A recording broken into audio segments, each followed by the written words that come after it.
Hey, Cosmic here, and joined by Avendari, who just won with the blue level 2 deck on stream. And of course, I'm a huge blue fan, so thank you for bringing blue to the tournament. But yep. yeah, tell me about your experience. What made you bring blue to today's tournament? The level 2 versus maybe the discard, which I'm more partial to. But you know, I haven't been having much luck with it, so you're inspiring me a little bit here. So tell me a bit about it. Blue is the first color I ever built in like the first set, and I just have such a love for blue. It's just so fun to me. This is my first TCG ever.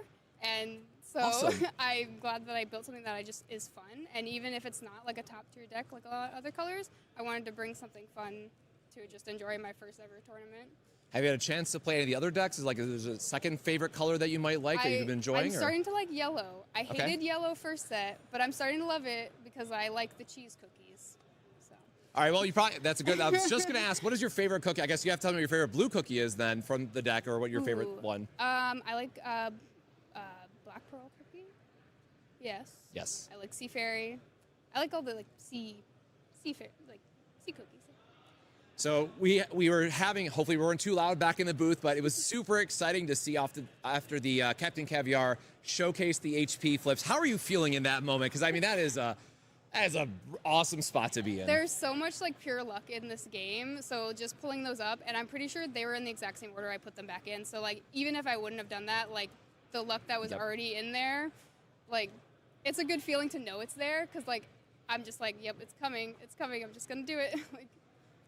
So last question I have for you, what was the one color that you're hoping to dodge in today's tournament? Is there one matchup that you just really don't want to see in the next couple rounds? Red.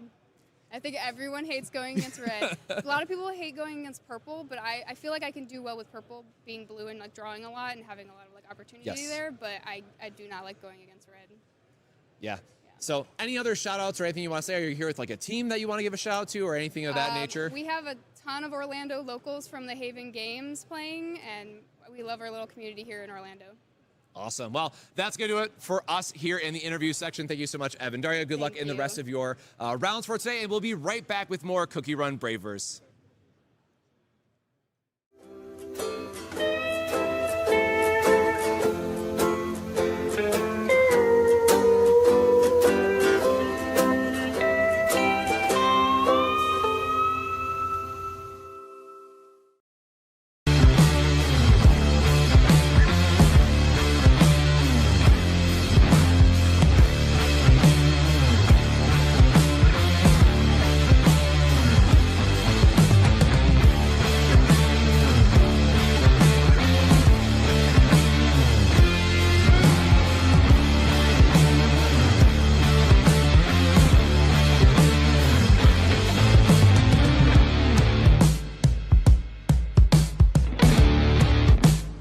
Be tough sitting in a chair for long periods of time, especially while you're playing your favorite trading card game.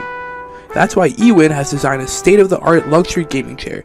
This ergonomic and breathable chair is the most affordable amongst its competitors. With great feedback from sources like GamesRadar, PC Gamer, and IGN, the chair is a perfect gift for any and all gamers.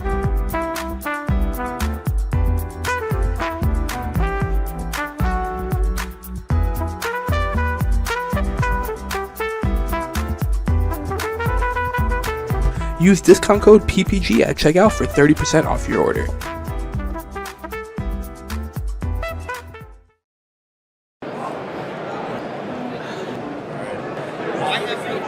Welcome to Origins Game Fair. They have good tacos. TCG. I've enjoyed playing TCGs for about 15 years now. It's a thing I do with my friends. It's one of our most common activities. It doesn't matter who you are, it doesn't matter what you do.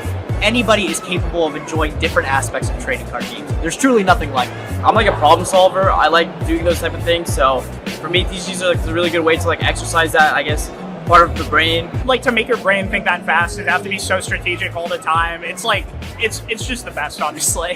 The only one I really play is Yu-Gi-Oh! I bought a pack of it at Walmart when I was a kid, and I fell in love with it ever since. This is actually my first PPG event. This is actually my first PPG event. This is actually my first PPG event. This is actually my first one. This is actually my first one. My first event ever was a PPG. Well, this is my first PPG event. So I guess I enjoyed that. I'm in the top 4 of it at my first event. I've been watching PPG on YouTube, the occasionally on Twitch for a while. Everything's super smooth. The rounds go super quick. I like that they're in person. I enjoy, coming to see everyone. It's been a while, obviously. Real tournaments with good prizes, good players. They always seem to have it. Today, probably, hopefully topping. At the very least, I want a top 8. I'd like to win, but I also don't top 8. Winning the event, honestly. Drinking after I go 0-2 drop, but it doesn't seem like that's the plan now. We're in the top 4, so there you go. The one thing I was looking forward to most today was definitely just commentating some great Yu-Gi-Oh! 3, we haven't been to a big event in probably over a year now. So the fact that you guys came up north, did one in Columbus, we jumped at the chance to, drive on out and stay the night and, play test and all that stuff. So Finally getting to actually do a competitive tournament after so long. COVID made it really hard to actually be competitive in the game. With the prominent content creators in this Yu-Gi-Oh community, and so when I heard that both Gage and Hack were coming to this event, I was over the moon. What are you looking forward to most? Winning it. Winning the event. I like it. I like it. Thank you. Yeah. Appreciate you. Good luck. Thank you. Thank you very much. Appreciate you. Thank you, man. Appreciate you. Cool. Perfect. Thank you very much, man. I hope that wasn't like... No, that was great. Go ahead. That was really good. Check out ppgeventmanagement.com for events and tournament information.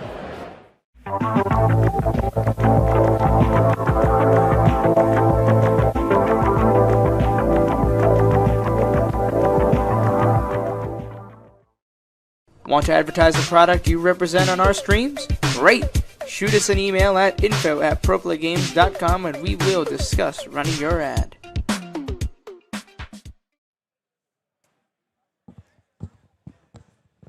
Cosmic here, and welcome back for Pro Play Summit here in the beautiful Orlando, Florida. I'm Cosmic, joined here by Hyrule, and we're getting ready for round 3 here in just a moment. Just showcased amazing matchup for blue and purple.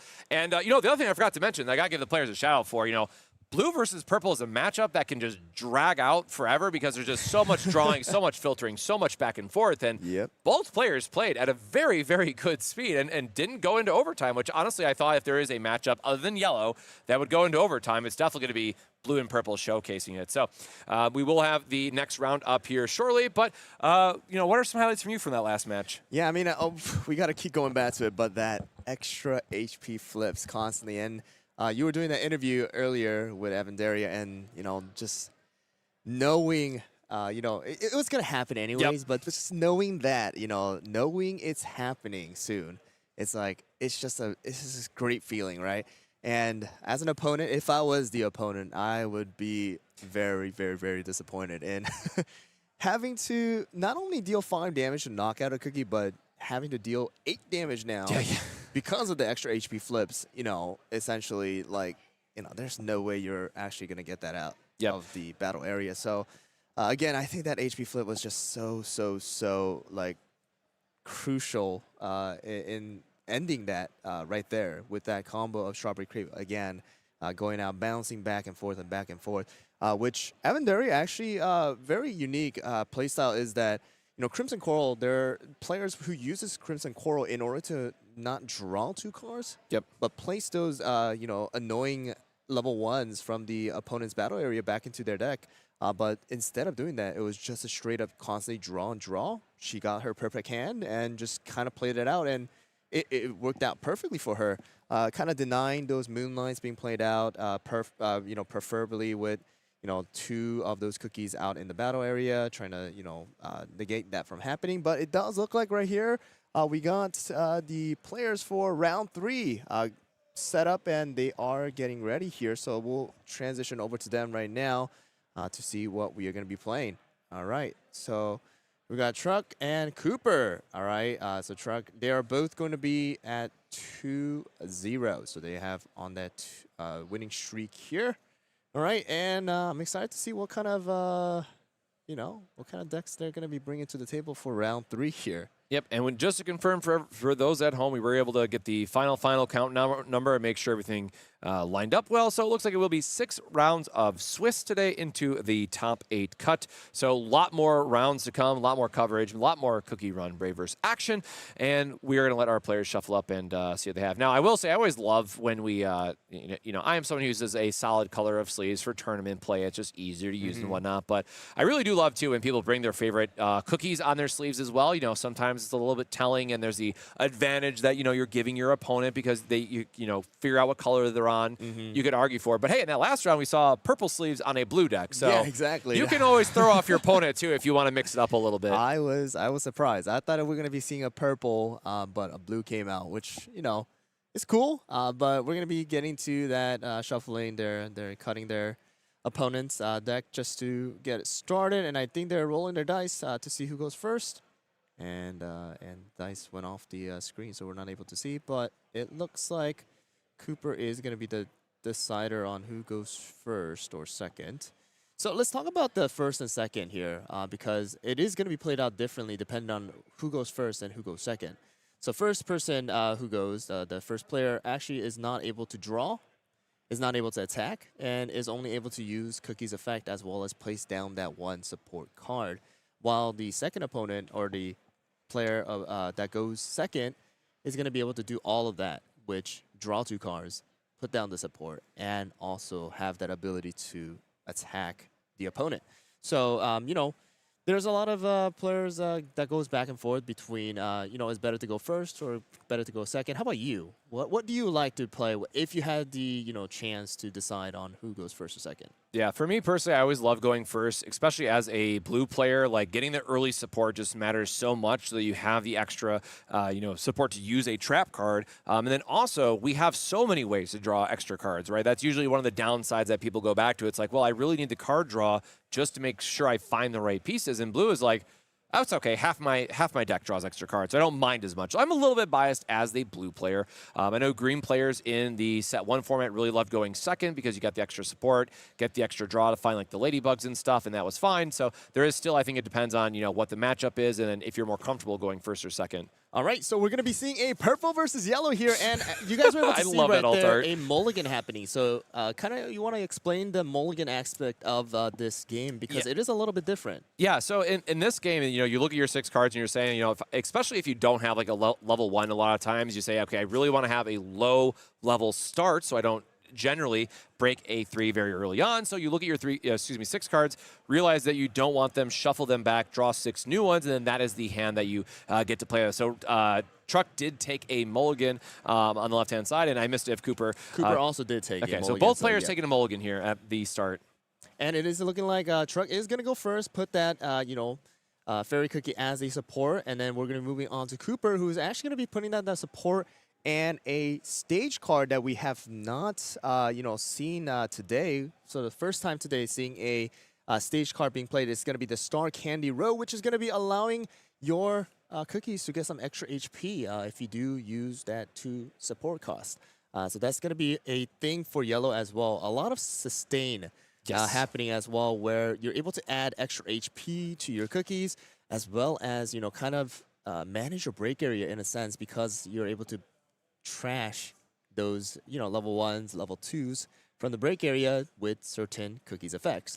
So we're going to be able to see how that's going to be played out here with the yellow, because it is going to be our first yellow and our 3rd purple. Yeah. So hopefully this time around the purple player, Truck, is able to kind of, get those combos out. We do see the Soul Jam actually being played early, which is going to be, nice. good in the sense that if Truck does have a crunchy chip, that's going to be really, really good. But we are actually seeing a orange cookie being played out by Cooper, which is very, very interesting move here, because that is going to be a flip card. That is going to be a level 1, but we're able to do that early 1 damage to that Angel Cookie, who is going to be the set 1 blocker.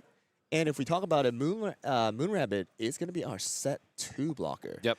A little bit different because, set 1, you can block as many times as you want as long as you do have the support. While the set 2 blocker, while they are a little bit beefier in the sense that they have 4 HP, can only be used as a blocker if you have it active.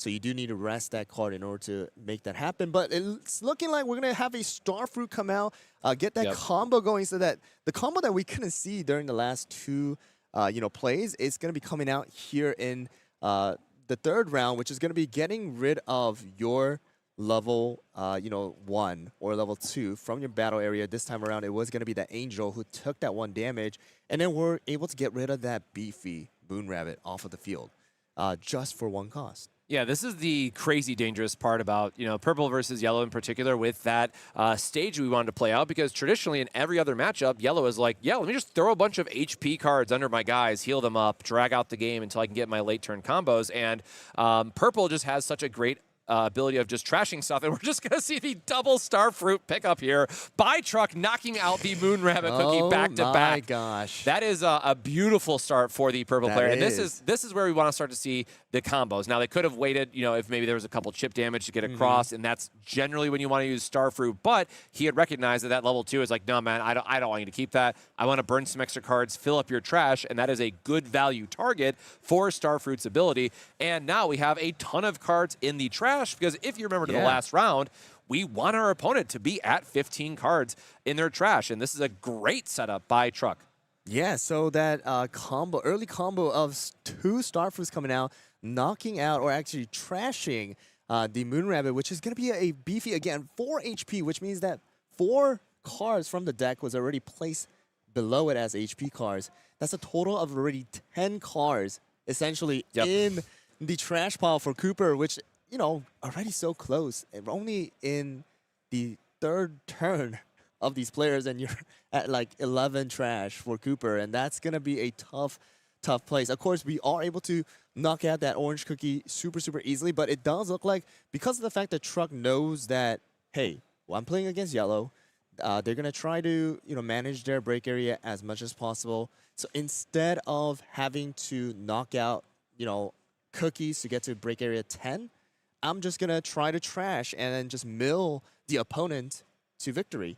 So I think that's essentially what Truck wants to go for. But it does look like Cooper is going to play a Stardust Cookie here and try to do that 2 damage onto Starfruit. And the effect of Stardust is that if there is one of your opponent cookie who has only 1 HP remaining, you're able to place that cookie into the break area. However, though, it does look like we're going to see just not enough of the support, but yeah, we're just going to see Starfruit going because of the fact that we took 1 damage from Orange, 1 damage from Stardust, and right away, wow. All right, it is Purple's round. We're going to get that Moonlight Cookie back out. And, one thing I do want to stress here, too, about this matchup in particular is that Yellow doesn't have as many cookies a lot of times compared to some of the other decks, because they have to have so many traps or extra stages and stuff. So Purple has a opportunity here where just getting a lot of the burn on their units and just putting their cookies and fainting them into the trash, or putting them in the trash, right, is going to very quickly put them in a position where they might not have a cookie to play. So if Truck has a lot of extra discard package to back up these couple of plays that we saw, we could be running Yellow out of viable cookies to play, and this could be a match where we see that alternate win condition that we talked about earlier finally come out in this game. Yeah, so right now, as you guys can kind of see, it's not too visible, but Truck does have 4 cards in hand as of right now, and it is going to be Truck's turn, but Cooper also does only have 4 cards. And with Orange Cookie being out in the field right now, we are going to be dealing that 3 damage onto Orange. We're not going to use that HP flip right there for Orange because, obviously it's going to still die or get knocked out. Sorry, I keep saying it. But we're fainting cookies. All right, we're fainting cookies. All right, they're knocking out. And then we're going to have another Moon Rabbit. Is that the third one? Third one, yeah. That is going to be our third one here. And then because of the fact that I believe there's going to be a 15 cards in the trash pile for Cooper, we are going to be able to draw 2 cards and trash 1, which is going to be Moonlight Cookie's then effect. All right, so we're essentially able to draw more cards, get those cards that we want in our hands, trash the one that we don't want, and then we'll kind of let Truck play out the next turn, because we do only have 1 support. The thing that would be the best is to have something like the U Village Scroll, which you do kind of see in the trash pile already. But it does look like Cooper does have it does look like I think there's one trap, one item, as well as a timekeeper. Yep. So the thing about timekeeper, right, is that it is such a great card. You're able to get rid of, a level 2 from the break area. But the thing is, you do need to have cards in your hand to discard, as well as enough supports to play those on plays. Yes. Which right now is so difficult that the thing that Truck has done so well is that early on, you're able to get rid of those cookies that are going to be, helping Cooper sustain the battle area, just knocking those things out super, super quickly, putting them in the trash, and then forcing Cooper to play whatever is in the hand right now. And at the same time, not have enough supports to play those on plays if he wants to. So right now, we're gonna be left with Moonrabbit still, Moonlight still having 6 HP, dealing that 3 damage earlier. But it does look like we're gonna be adding 1 extra HP onto Moonrabbit here, making it a total of 5 HP, and that is gonna be looks like the turn for Cooper. So nothing else except for that extra HP because again, we don't have much support. And it looks like, I'm going to guess, I kind of see it's going to be the Cyborg as well as Timekeeper. So Cyborg is another cookie that's going to be really, really strong late game. But right now, it's just not the time to play it. So we'll see what kind of plays Cooper is able to make here against Truck. Because, man, this is the type of purple that I wanted to see play. Yep. Those early star fruits. Negate those, cookies from being knocked out and just trash, gets those values out. Like the value between, Angel being trash versus, Moonrabbit being trash is enormous. And at the same time now, we're going to deal extra 3 damage onto Moonrabbit here. And it doesn't look like we're going to be playing any traps. We're just going to flip those cards. No flip cards coming out. We're going to draw 2 again, the same thing. Discard 1. Making our hands more favorable for the next turn if we need to. And it looks like we're going to drop a flip card, which is good. And then a Crunchy Chip comes out. So that is the card that we kind of talked about earlier. That early Soul Jam being placed into the support area is for this. So Crunchy Chip is going to be a restricted card, actually. The first restricted card we see today. And that is going to be a card super powerful. It doesn't look like we're going to be using the on play. We're just going to use the, the ability and the attack here, which is going to be 1 damage first. And then I believe, I think it's going to be extra 2 damage is the play here. But we're going to use a trap card coming out from Cooper, all right, to try and negate those damage coming out from Crunchy Chip. But the thing is, we do also need to realize is that even though you're able to use that trap, the then effect is not affected by that trap. So you're essentially able to get rid of that 1 damage in the beginning, add that extra 1 HP, but you're still taking the 2 damage coming out from Crunchy Chip later down the line. But it looks like we have 2 HP remaining for Moonrabbit. That's going to be end of turn for Truck. We're going to have 2 huge damage dealers here coming out. Yes. Moonrabbit, 2 HP, while Moonlight and Crunchy Chip are still really, really healthy. Yeah, a lot of pressure here coming from Truck's side. Like, Cooper really wants to stay in this game, kind of draw it out, be able to get enough support down, making sure that he's able to draw off enough cards, keep his hand healthy, and, eventually start looping that break area to get the more value out of just kind of prolonging the game even more, where Truck, again, has just come out swinging and has a lot of damage he's offering back with just the Moonlight and the, again, Crunchy Chip just being such a great damage dealer. But we'll have to see how he follows it up, because even looking at his hand, I think we still have just the Timekeeper, which doesn't get too much value here in terms of, we got to keep up the on play if we want to really use it. So that means we just have to navigate our turn and just leaving up a bunch of support. So that's why I see just the pass here very quickly. Yeah, so another Millennial Jade Deer being played out here. So again, we're negating that first 1 damage, adding that extra HP. And then we're taking the 2 then effect. We get a draw card, which is going to be very, very good for Cooper as of right now, because you kind of want to get more cookies in your hand so that you're not forced to play the Timekeeper. But it looks like we're going to do that 3 damage. Another 3 damage coming out from our Moonlight. Flip card coming out. Not going to take it because obviously we don't have many cards in our hand. And it's looking like we do have 3 cookies. There's going to be that Timekeeper. the cyborg as well as I'm gonna say it's chestnut, a flip card. So now Cooper needs to decide on what you want to do, because you are able to play that Timekeeper, play the on play. However, because of the fact that there really isn't much in the break area, you don't want to sacrifice that early. So we'll see what kind of play Cooper does make. Not sure what they're doing. He was just waiting for the Moonlight to resolve, so he plays the unit here. All right, and then we are going to be having that Chestnut come out.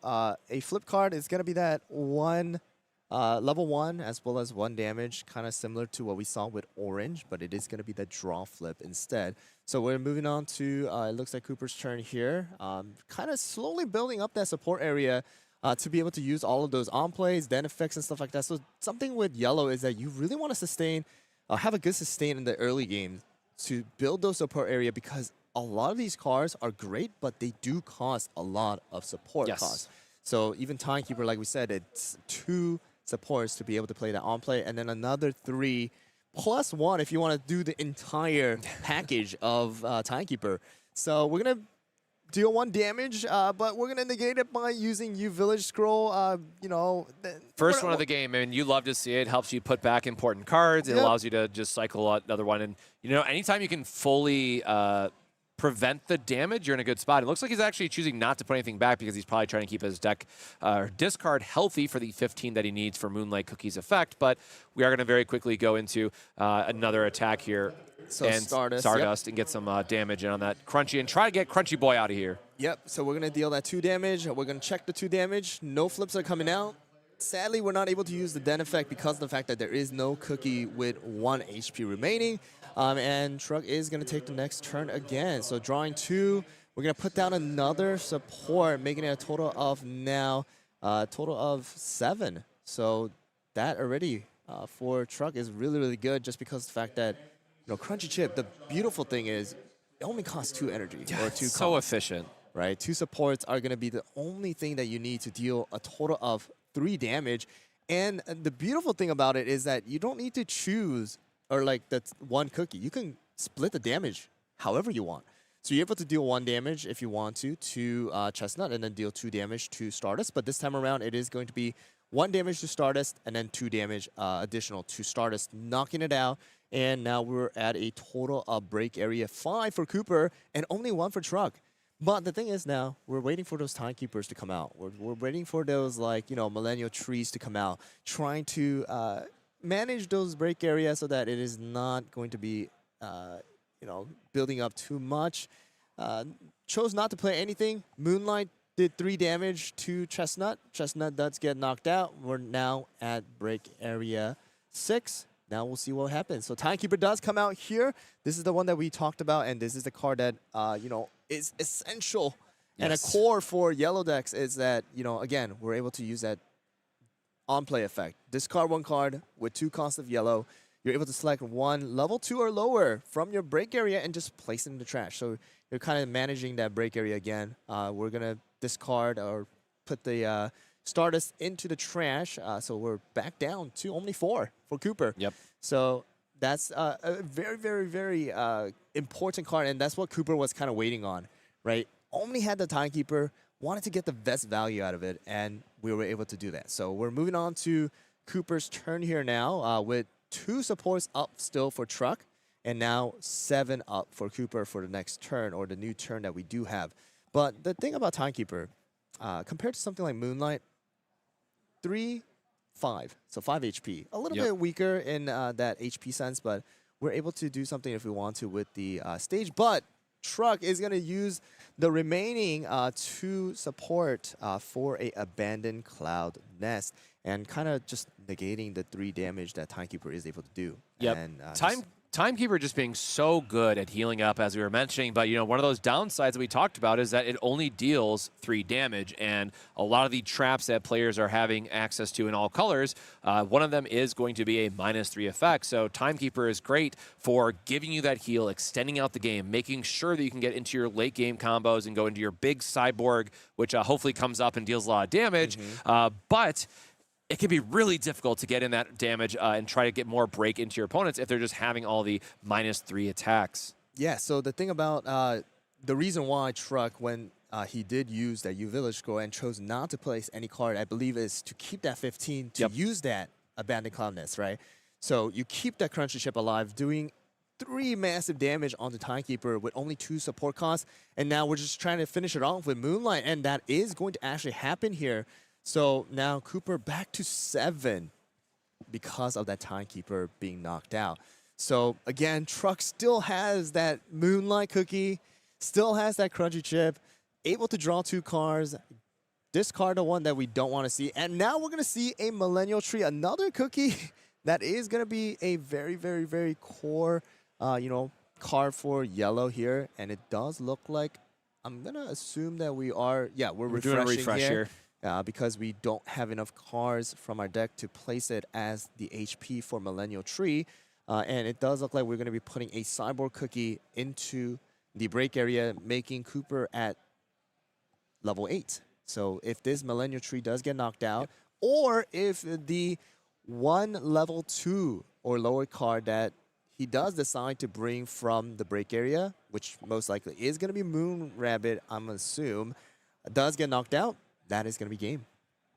Yeah, so we'll have to see what kind of trap support that Cooper is going to have, try to extend out his turns here a little bit. But again, it is a heal, in that sense still. So, but then again, that cookie is going to get broken and get put into the break zone one way or another, because Truck just still has such a commanding presence. Like when you have this board set up from Truck's side, you are able to just be very efficient, just deal your damage. Moonlight is just giving you what? I mean, he's attacked with Moonlight, I think, 4 times at this point, so you've drawn 8 extra cards effectively, and all that extra filtering that you get just allows you to sculpt these perfect hands that say, okay, even if you answer these 2 major threats that I'm presenting to you, I am still going to have a follow-up. He might have the Grimoire that deals direct damage. He might have just another Moonlight Cookie just to mill out his opponent and get that engine going again. Like, there's a lot of hands that Truck can sculpt here that, because he was able to take that early pressure and advantage, can lead to these types of board states where Purple is just slowly but surely getting ahead turn after turn after turn thanks to Moonlight Cookie. Yeah, so just going back to what I said earlier, so it's not Moon Rabbit just getting knocked out, but Millennium Tree does need to get knocked out along with the Moon Rabbit in order to get that break area over to 10. But it does look like we're finally able to do a bit of, or at least try to do a bit of damage here with Millennial Tree. Sadly, we're going to negate it again with the Abandoned Cloud Nest, but the dead effect of Millennial Tree does come out where you're able to use, I believe that's what Cooper did, where we do deal 1 damage to our Moonlight from Truck's side. And then after that, we're kind of just leaving it at that. We're going to place 1 HP, it looks like, to Millennial Trees to kind of beef it up to a total of 6 HP instead. But now Cooper still has 3 up, but now Truck is at a total of like 9 supports. That's a ton. More than enough. More than any Purple player ever needs. So it feels like. You only need like 5 right now to use all the effects of Moonlight and Crunchy, and then you have plenty to use for traps. And it does look like the thing about Truck that he's doing so wonderfully is that he's managing his hands so well that you're not left with any like 1 or 2 hand situation where like, oh, if my cookie gets knocked out, I only have this card to play, or I don't have enough cards to play, my flip cards or anything like that because of that Moonlight. Like you said, we drew 8 times, right, to get rid of those cards that we don't want, and then also like fill up our trash area to get to that 15. And it does look like we're going to deal those damage out to our Millennial, but we're going to take that damage from to Moon Rabbit because of the block effect. So we're going to rest that card, take that 3 damage from Moonlight onto Moon Rabbit so that Millennial Tree does not take more. Okay, so we'll see how this plays out afterwards. I believe Truck should be able to... no, actually, Truck is not able to draw more cards because after the refresh, we don't have enough cards in Cooper's trash right now. So we need to get that up to 15 right now. I don't think it's going to be anywhere near it, and we are going to pass the turn after that. Oh, and he has the Wind Archer in hand, which is really nice to see. So, it does open up a position here that if one of Truck's cards get knocked out, he's able to play that Wind Archer, effectively burn the level 3 here to get 5 cards into Cooper's trash, and really start to build up that plan again.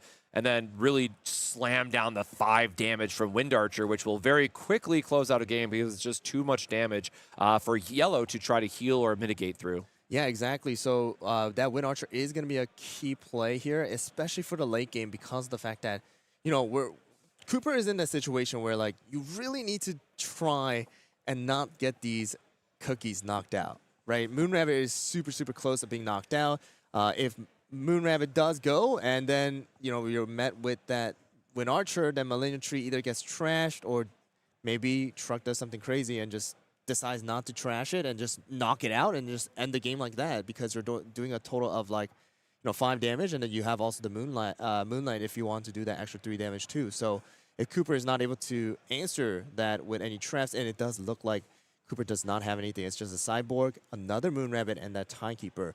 So what you want is to get that Moonrabbit knocked out first, to use the Timekeeper, to be able to trash that Moonrabbit again, try to lower that break area once again, and then try to finish off like that. But I'm not too sure. It looks like we're going to be damaging with Moonrabbit instead. And then I'm going to assume that Truck just used a U-Village scroll as well. And yep, going to see what we want to put back. And So- putting all those Cloud Nests back are pretty good for giving us the extra -3. Again, just a key card. And I always like to shuffle back 1 U-Village scroll just so you can keep that cycle going. So 1 scroll always puts another scroll back in. And that's how you can continue to loop your deck and make sure you don't get that break tax. Exactly, and it looks like we are going to be choosing that Dark Cacao. Dark Cacao is a very interesting card. I love using Dark Cacao in my deck too, but I only have 1 of them, because of the fact that he is very, very expensive. Yeah. He has to use 4 supports to actually do damage. His on-play is great, but that also costs a lot. So we're going to check the damage out from Moonrabbit onto Crunchy Chip. Only going to take that 1 damage because, again, we negated 1 with the U-Village scroll. Crunchy Chip still hanging on to that dear life with that 1 HP. Not letting go of the battle area here. Just want to try to do as much damage as possible. I think it's been like 4 or 5 turns since these 2 cards has been out already. And Cooper is just not able to deal with it. Again, having those -3 trap cards when yellow has a very hard time dealing more than 3 can make your units just stick around and be on the board. And those cookies are just getting value turn after turn. So looks like we do have a Moonlight chart, so we do have some extra milling options here in case we do need a refresh. So Truck just has a beautiful hand here just to sculpt this game, honestly, however he wants at that point. But that's truly the value of Moonlight Cookie here coming through. All right, so we're going to deal damage with Crunchy Chip here, going on to Millennial Tree. And it does look like we do have an HP flip coming out, as well as a draw flip that earlier that took place. And then we're going to check the last 3rd damage. And now Millennium Tree is going to be left with 3 HP. We're going to try to finish her off with the Moonlight here. We're going to check all 3. We'll see if there's any flips that do come out. It does not look like we're going to have some. So now Cooper in that situation of 9 break. And the thing is here, if you do play a response, we only do have 1 support remaining for Cooper. So if you even wanted to use that Timekeeper, we're not able to do so right now.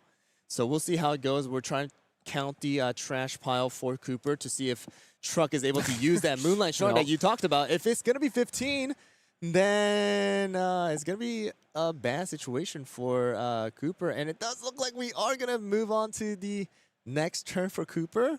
All right, and we'll see here if Cooper is able to do something. They might have just been looking at the time because we got 2 minutes here, counting down for our players. But I mean, Truck is at a break of 1 compared to Cooper's 9. So we really just have to make sure that we can extend these turns and try to find out, if the yellow player can find a quick way to get Truck up to 10, or if this is going to be a very quick look at I just have too many cards and I might break, and we're going to heal a little bit there, but time is important. Time is important, as well as that value right there. Sadly, there was no level 2, so you're only able to heal 1. Again, even if that happens, if Moonrabbit here gets knocked out, that is going to be game. We're just going to do 3 damage onto Moonlight. Not able to do much. I mean, there's still 2 HP remaining, and I don't know what more Cooper is going to be able to do here. We're going to do 2 more extra damage onto Moonlight. Oh, HP flip coming out. And it does look like Truck might just let it go. And I think the reason why is because you want to play that Wind Archer.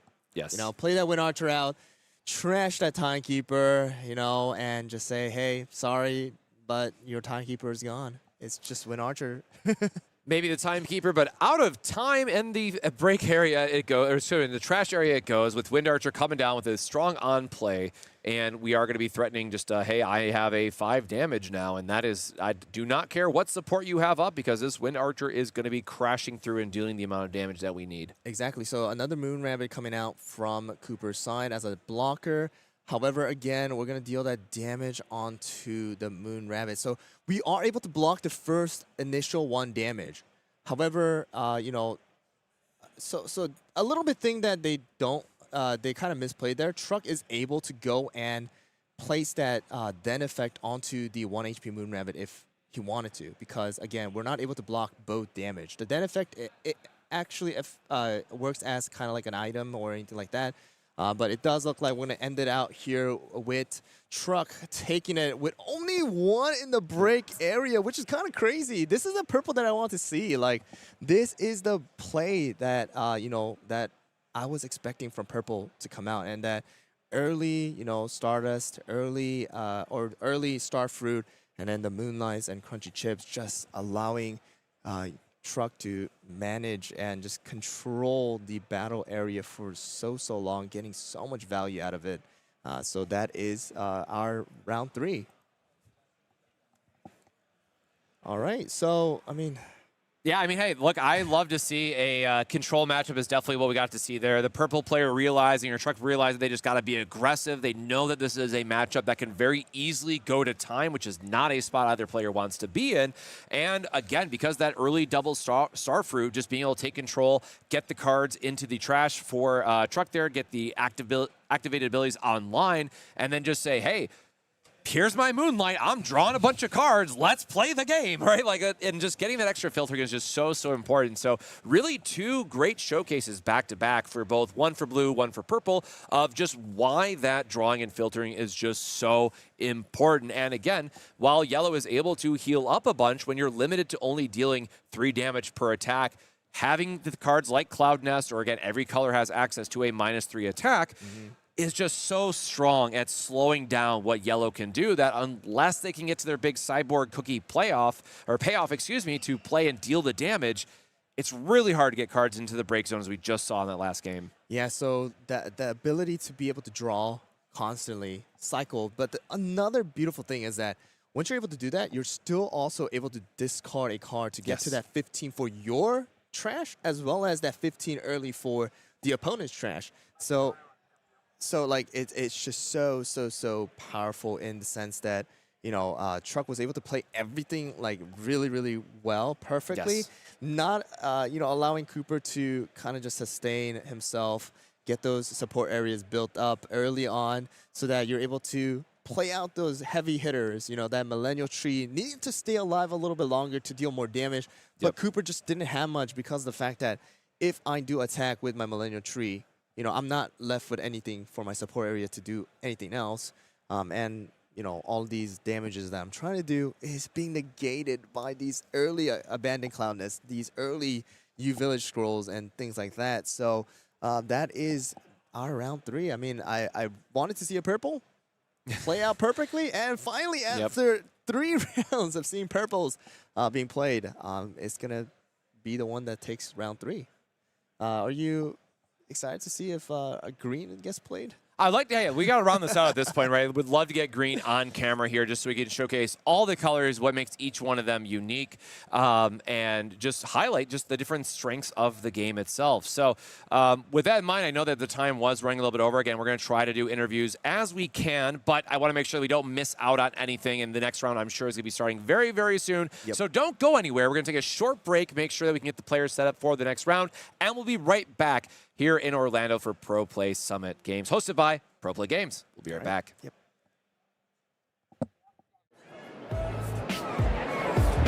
TCG.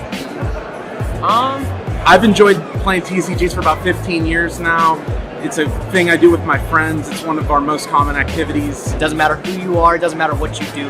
Anybody is capable of enjoying different aspects of trading card games. There's truly nothing like it. I'm like a problem solver. I like doing those type of things. So for me, TCGs are like a really good way to like exercise that, I guess, part of the brain. Like, to make your brain think that fast, it have to be so strategic all the time. It's like, it's just the best, honestly. The only one I really play is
All right, so we did say we're going to be right back, but we are here right now with Truck.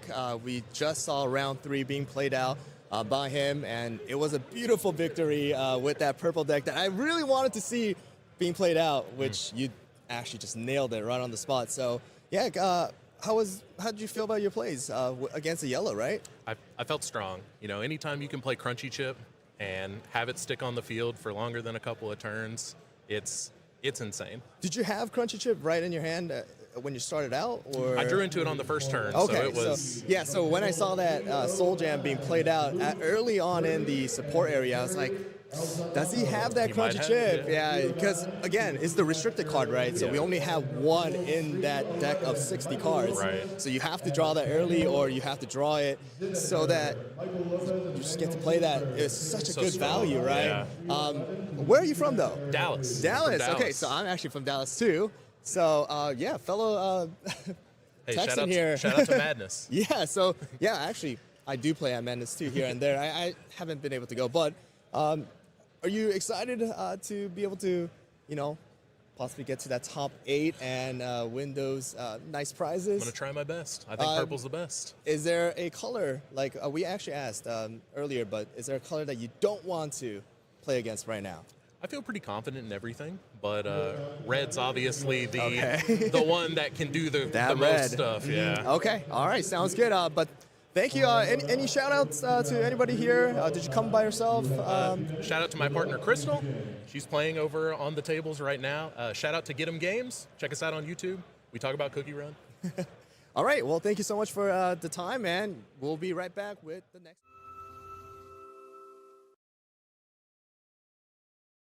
Spreadsheets, business models, gaming. What does this all mean? Oh, hi. I didn't see you there. Let me put this down. But while you're here, let me ask you something. Have you ever wanted to take your trading card game hobby and turn it into a business, but you found it impossible to find any product at a rate that you could possibly make money from? Or are you a player that's struggling to find product for the games you love? Well, have I got the solution for you. The PPG Investment Patreon can be your one-stop supplier for your trading card game needs. The Patreon will serve as a way for you to get products at a cheaper rate than TCG Player or any other market value without getting those distributor connections. Here's how it works. All patrons will immediately gain access to the PPG Investments Discord. This Discord will serve as a hub to promote requests for product, video releases, and as well as creating community engagement. Then, depending on your specific membership tier, you'll be able to place pre-orders for all games that we currently carry, and that list is always growing. So, here's the tiers. We've got the bronze tier. For $50 a month, you get the access to pre-order up to half a case of any product release that you want. At the silver tier, for $75, you can order a case of any product tier or product release that you would want. And the Big Daddy tier at $125 a month, you get the access to 3 cases of a product release. Now, this specific allocation is only tied to a singular release. So if there's multiple games that you're interested in and you want to go hard, we suggest that you do. Our goal is to help you create a successful TCG side hustle or to get the product that you desperately want to have. The only problem is you gotta act soon, because once each tier is capped out, there won't be another opening until possibly next month. So don't wait and join the PPG Investment Patreon today.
Check out ppgeventmanagement.com for events and tournament information.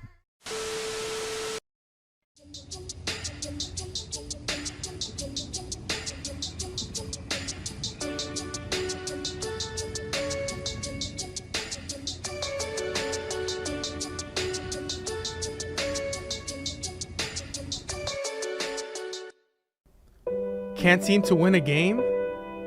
Opponents got you down? Can't even hand shuffle right? I promise you, it's not a skill issue. It can't be you. So it's gotta be a chair issue. So throw out that old nasty chair, and it's time to sit where the pros sit.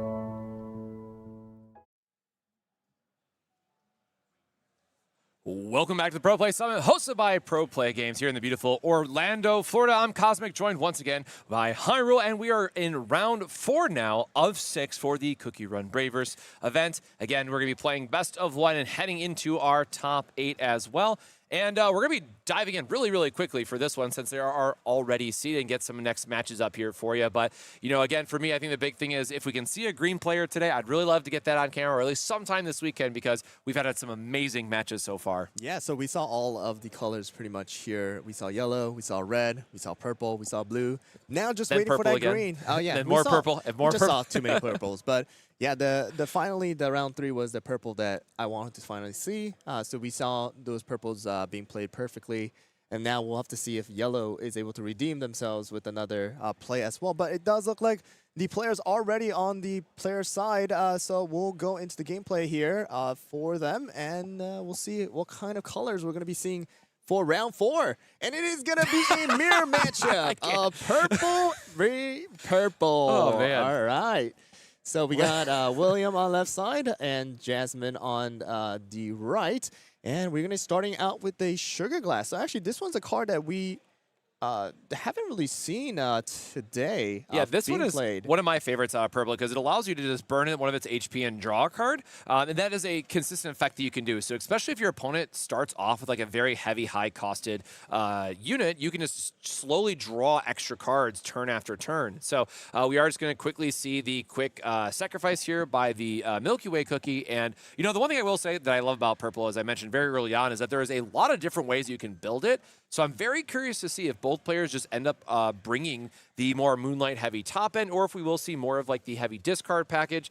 So there's a lot of different ways you can build it, but you know, these are some very familiar plays that we've seen so far here today at the Pro Play Summit. Yeah, so finally we're able to see that Milky Way actually being played the way you want it to, that extra effect. So we're able to get rid of that you know, early level 1 from our area, and then we're able to deal 2 damage to the enemy Affogato, which we knocked out super early. So we're already starting out with that 1 break area lead, while another, you know, Affogato is being played, but now matched up that same energy with a Starfruit. So these cookies are just going back and forth and back and forth. But the thing is that William is still on the lead because of the fact that instead of actually trashing the card, it's actually going to be damaging the 2 to the level 1, which was Affogato, knocking it out early. Now we're met with a level 1v1, which is going to be Angel as a blocker versus Starfruit with the on-play effect gone now. So we're going to be going into turn 2 for William here with the 2 support. We'll see what kind of play William wants to make. We're actually going to be dealing 1 damage onto Starfruit with that Angel. So we're not going to do anything special here. We're just going to count those trashes, see what we got in the trash, because there's so many cards that already got trashed right on turn 2. Like, we trashed, Sugar Glass, we trashed the Milky Way, we trashed Affogato. So both players are like helping one another out. It's like, you're at 15 cards. No, we're both at 15 cards very quickly in our trashes. So we are going wow, another Milky. So the thing here, right? So the thing that William could have done is actually take that HP flip for the Angel, and actually would have kept the Angel alive because it would have just been at 3 HP instead of the 2. But because we didn't take that flip effect, we're going to be taking that 2 damage from the Milky Way, trashing that Starfruit from Jasmine's battle area, which also negates it from going into the break area instead. So now we're left with the Milky Way left on Jasmine's battle area, which is reversed from what we saw earlier with William. So we'll see what William plays in response to it. Now, this is kind of the thing that we see with Purple v Purple, is that we try to constantly trash each other, and then we're left with a hand size of like 1 or 2, and then it just comes down to who has a cookie or who has a better cookie. It really does come down to, it feels like, who has the better level 2 versus who has the better level 3. So it looks like we are just shuffling. Looks like there was a card that was flipped over, so just being fair and being randomized. This one is a little bit of a misplay from William. I think William's a little bit nervous here, kind of shaking the hand, but yeah, I mean, those flips, the thing about shuffling in this, in this game is that those shuffles can make it so that those HP flips kind of come up to the front and stuff like that. So we really got to be careful with placing these cards down, and also when it comes to shuffling, because the reason why U-Village Scroll is so good is not only is that you're able to place down these, the cards from your trash into the deck, but you're also able to shuffle it.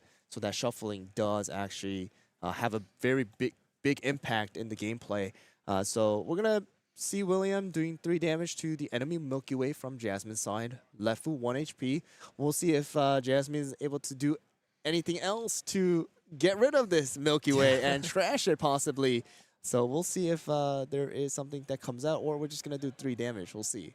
Yeah, and one thing to know here, too, is that we're in a matchup where we know both players are going to shuffle through their decks quite a bit, and Jasmine has 4 flip cards gone already of the 16 total. So when we go into that deck shuffle, we're not going to have that advantage of having those flips there.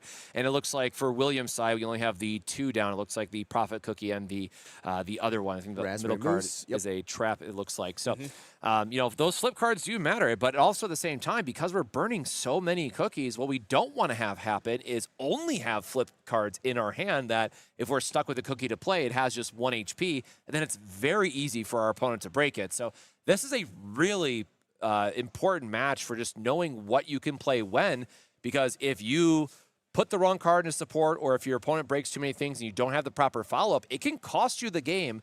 Not completely on the spot, but it could heavily flip the game in their favor if they get a really good break. So very interesting to see how both players are going to navigate this purple versus purple problem, and which cookies they have. And, no pun intended here, but who will be the last cookie standing? Because with all these break effects, it's very difficult to keep a cookie on board. Yeah, so we're going to be met with the Milky Way being knocked out by Milky Way from, William's side. So that is going to leave Jasmine at break area 3, which has not been updated, and William is going to be at 1. But we are going to have Peperoncino come out from Jasmine's side as the response to the Milky Way being knocked down. Not too sure how many of the trash, Jasmine's got, but that Peperoncino does have an effect. If there's 15 or more cards in your trash, you are able to do 2 more damage. So essentially, we're able to do 3 damage instead of 1 with the cost of 2 supports. So we'll see what happens here, but William is going to place that Angel Cookie down as a blocker, and then pass the turn to Jasmine. Jasmine is going to play this Ninja. So this Ninja is a what we call part of the Power Rangers or the the 1/4s that actually did get restricted as well. So we're only able to have 1 of these inside of our decks out of the 60. So there's 5 different colors. We're able to put 5 different in if we want to of that 1/4. But it is going to be that rainbow support, which means that you're able to use it with any color. Okay, so we'll see what happens here with the whole effect. Okay, so I believe we did 2 damage with Ninja. Here is what we're trying to do. They went for the Grimoire sacrifice there to negate it. And Got it, okay. Pepperidge, is just going to be able to get the 5. I have to assume there's 15 cards. At this point, there's just so many cards that got milled back and forth that I have to imagine this is for 4 in total. Yes, so I actually did not see the Grimoire being played out, but yeah, the Angel did get sacrificed, and we are actually only dealing 1 damage, so I guess we don't have enough for that extra damage. So we're left with 1 HP still for that Milky Way. Oh, you know what? I'm sorry. Grimoire is a select a cookie, right? It's not this attack gets -3. It's select a cookie, so that one gets -3. Yes. So they did have 15 because they were attacking for 4. The Grimoire effect was still active, so Pepperidge, could only deal 1. I keep forgetting that Grimoire No, is I worded believe differently. what happened was you select the Ninja. Ninja's supposed to do 2 damage, but negated that 2 damage, and then now just doing 1 damage with the Pepperoncino is what happened here because Milky Way was only left with 2 HP. So we're going to now go into Milky Way, doing that 3 damage onto Pepperoncino, and then we're going to be left with 2 HP. And it looks like we're going to have, we're doing a little count right there. Yep. So that is going to be more than enough for that 15 now. All right, and we'll see what kind of play William wants to make before passing it on to Jasmine here. Yeah, I do love the good old back and forth. It's like, no, how many cards do you have in your trash right now? As both purple players, again, we have effects that care about your opponent's trash as well as your own. And we are going to see another filter, another break, another discard, another deal 2 damage by it. This is the Milky Way game. That's what it is. And this is the Sugar Express Tournament Cup, right? So it's very fitting to see so much Milky Way happening in this match. This is exactly what we want to see from William. Like, you just want to... You had that Milky Way at 1 HP. I'm not going to let you take it. I'm going to trash it, and I'm going to deal 2 damage to your Ninja. So it's just that constant trashing and preventing your cookies from actually being knocked out and also getting value out of it. Another Angel being played out here as a blocker. We do have that 1 support to be able to use that blocking effect if we want to. So Pepperoncino is able to do 3 damage total for a cost 2 with the amount of trash we have on Jasmine's side, as well as Ninja being able to do 2 damage with 3 costs, and that is exactly what we're going to do. We're choosing Milky Way to deal that 2 damage. We're going to redirect that to the Angel, so taking 2 damage onto Angel side instead. Now we are going to see what we do here with Pepperoncino. So 2 damage, actually 2 costs, 3 damage onto Milky Way here. So we're not actually. So this is a very interesting move by Jasmine because of the fact that you're kind of leaving these cookies alive with 1 HP, not allowing a empty space to be there for the next turn to possibly, negate another, cookie from being knocked out. So we'll see how this turns out because you're essentially leaving 3 damage left into the board where it could knock out your Ninja, where it could knock out your Pepperoncino as well, because Milky Way is going to do a good amount of damage, which is going to come out right now. So we'll see what kind of, decision William makes, and that is going to be the Grimmer coming out again from Jasmine's side this time. So we're trashing the Ninja. Double Moonlight. Double Moonlight on the flip. And then we're not taking any damage onto Pepperoncino. We're going to use Moonlight Shard, doing that 2 damage. Flip card coming out, doing that draw flip, and then that Pepperoncino is still going to be knocked out and making that break area into 5, which still is not being updated. All right, but we are at 1 for William and 5 for Jasmine, and with 1 support still remaining on William's side, I believe. We're waiting on Jasmine to use or play out something for the turn and figure out. It looks like we have a flip card in her hand, and so this is the spot that I was mentioning where it's like yeah, you get to a point where you just have cookies you really don't want to play out or put yourselves in a position where you just have to break it immediately. So Prophet Cookie, having just the 1 HP, if we had a sacrifice effect would be fine. But, with Angel Cookie, if I remember correctly, is 1 and anything else to deal 1 damage. So the Prophet Cookie can stay there, but this is not a card that we want to leave on the battlefield. This is something that we are looking for a way, like a Starfruit, literally anything here, just to get it off the board, free up a slot. If you don't have the perfect setup, you could attack with it first and then break it if you really wanted to, or trash, I should say. So we'll have to see what is available to Jasmine to try to get this card kind of out of the way. But it is still a free poke otherwise, and then hopefully with the follow-up, you have some way to remove it. All right, so it is going to be that poke that you talked about, and instead of that Milky Way being knocked out, we are going to choose to redirect that damage into Angel, knocking out Angel and making the break area into 2. This time around, we did see the Starfruit come out, but we'll see if Jasmine actually decides to use the effect to trash Milky Way or just deal the 2 damage, or actually 1 damage for the 2 costs to knock out or potentially knock out the Milky Way, because there still is that chance of a flip card coming out. All right, so we'll see what kind of decision Jasmine does make, and it does look like we are choosing to trash Prophet first, and I want to see if...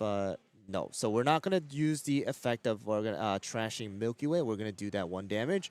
And flip does come out, not an HP flip. Just a draw. So, it's okay. yeah, It's okay. so that Milky Way does get knocked out, which makes William at break area level 4 and Jasmine at 5 still, with a Starfruit being out. And then a Moonlight Cookie does come out. All right, so Moonlight being out. But the thing is, again, we're not able to use the effect that we really want to see, which is going to be that trashing one of the cookies if there's 2 in the battle area.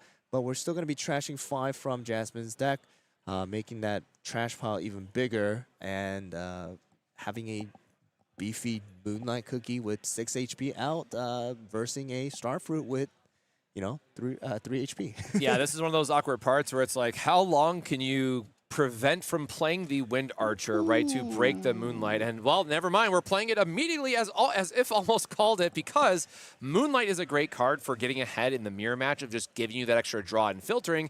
And Wind Archer instead just comes down and says, nope, I'm going to pop that immediately. And then Wind Archer still has the threat of 5 damage behind it, which is super important, because every other cookie that is going to be available for the purple players is going to be stuck at 5 HP. So this is going to be a very, very nice turn for Jasmine for the damage, and saying like, hey, now you have to worry about my Wind Archer, or it's going to come through and crash into Dark Cacao Cookie for a full 5 value. Yeah, so it is going to be a Dark Cacao Cookie being played in response to the Moonlight being trashed by Wind Archer.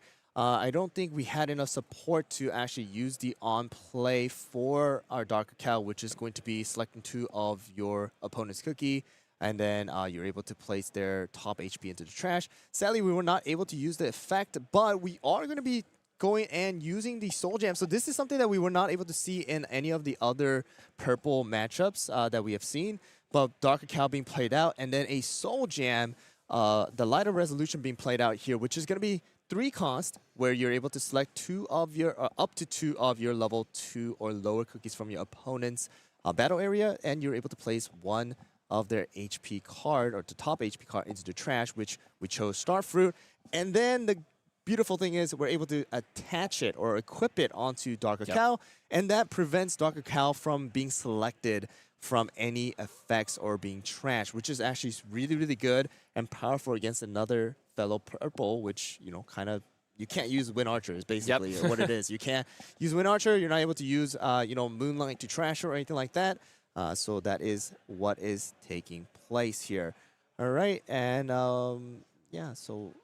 Yeah, Wind Archer coming across again, still being able to chip in 2 damage is very important, because it forces our opponent that even if they have the Dark Cloud Nest on the next turn, it's going to put it down to 1, and then we likely have some other ping effect. And looks like they're just going full protection here with the double Dark Cloud Nest, just keeping our card alive, which means it looks like they have 1 card left in hand before the draw. So this might be the only cookie they have, actually, in this setup. So we'll see if we can get a look at William's hand, but this is now a little bit telling that we're overprotecting, right, the Dark Cacao in this case that says, hey, I probably don't have another cookie unless I draw into one. So huge telegraph here to Jasmine if she was able to pick it up and realize that, you know, that's not an ideal situation to be playing that card. So if we find another discard outlet and or trash outlet for, you know, the Dark Cacao, which again can't be trashed right now, but if he tries to play something else and doesn't have a cookie, that might just be a very quick game. Yeah, so the thing here that, you know, some purples do struggle with is that, again,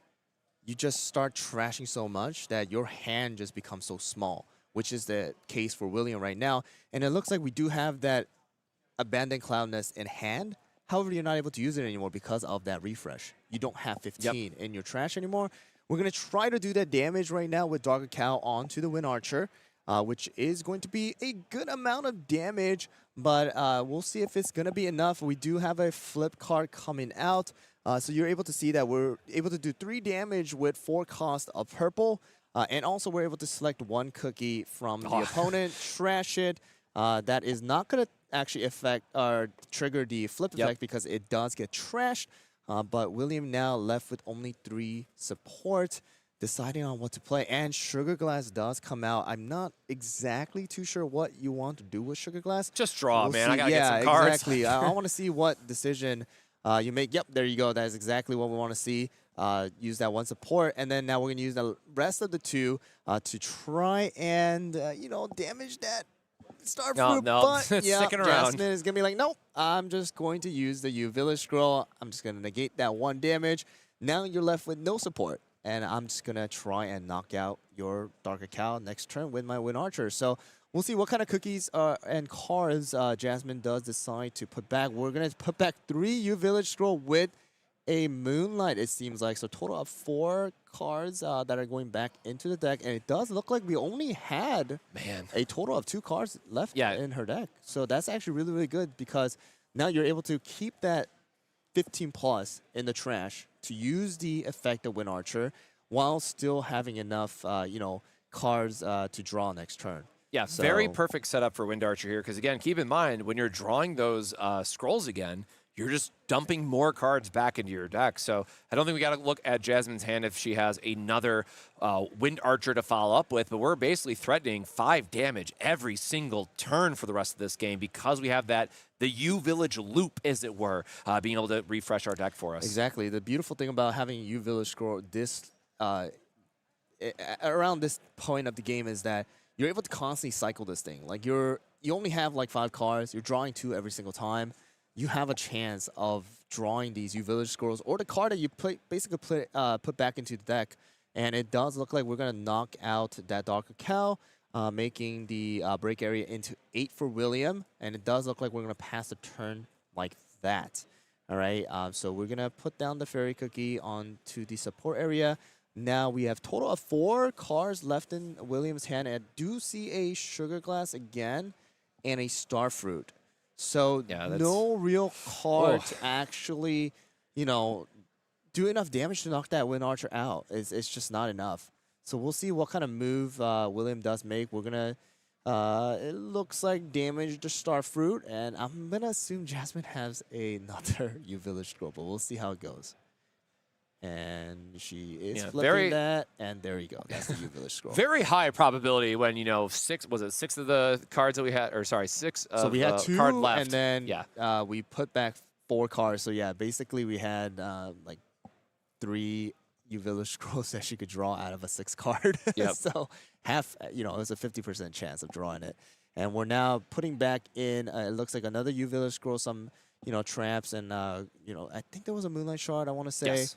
And there was that Abandoned Cloud Nest, which she is able to use compared to William, who had to refresh, you know, and just make that trash pile into basically nothing.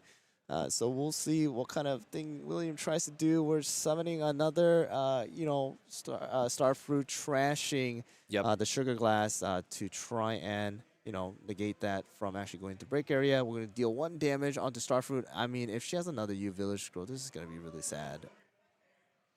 Oh, and I think we do.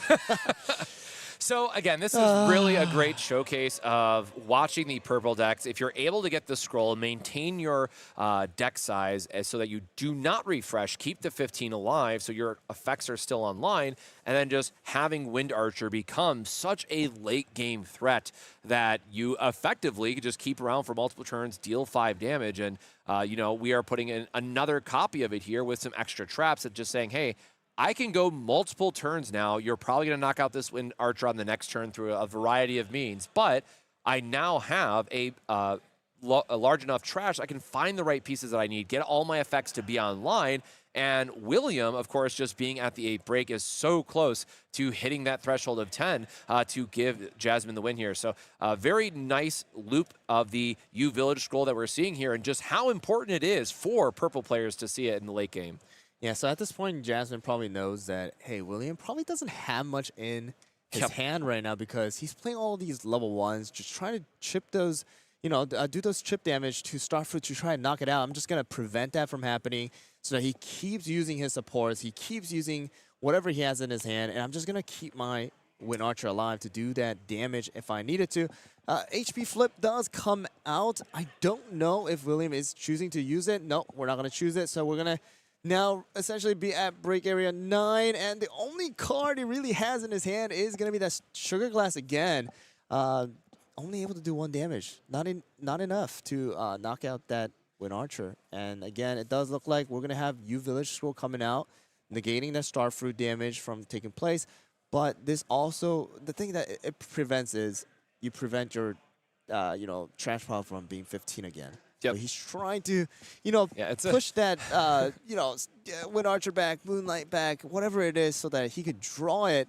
But, I mean, next turn, if Wind Archer does full damage onto Sugar Glass, is pretty much over. Yeah, it's a very rough spot to be in, right? You're staring down 9 break. We have the Sugar Glass because we kind of just have to play it here. It's what we have access to. And you're like, well, 3 HP is not an easy thing to defend, even if you're not staring down the Wind Archer. Like, just the 3 for 3 is a lot to pressure the opponent's hand that says, hey, if you don't have, the Dark Cloud Nest to give the -3, it's going to feel pretty bad. So William definitely in a tough spot here, going through, trying to find some big hitters back in the deck. Of course, the big thing about purple is that you do play a lot of level 1s because you have ways to sacrifice them or cycle them. So it is okay to have a level 1 on board, but usually that means you have a level 3 that you're protecting and giving that -3 ability to, like we saw earlier with the Grimoire plays. So, the perfect hand effectively from this point from William's side is ultimately finding a level 3 that's very beefy, giving us a couple more turns, and then having that Grimoire to sacrifice the Sugar Glass Fairy and staying alive just 1 more turn if they can.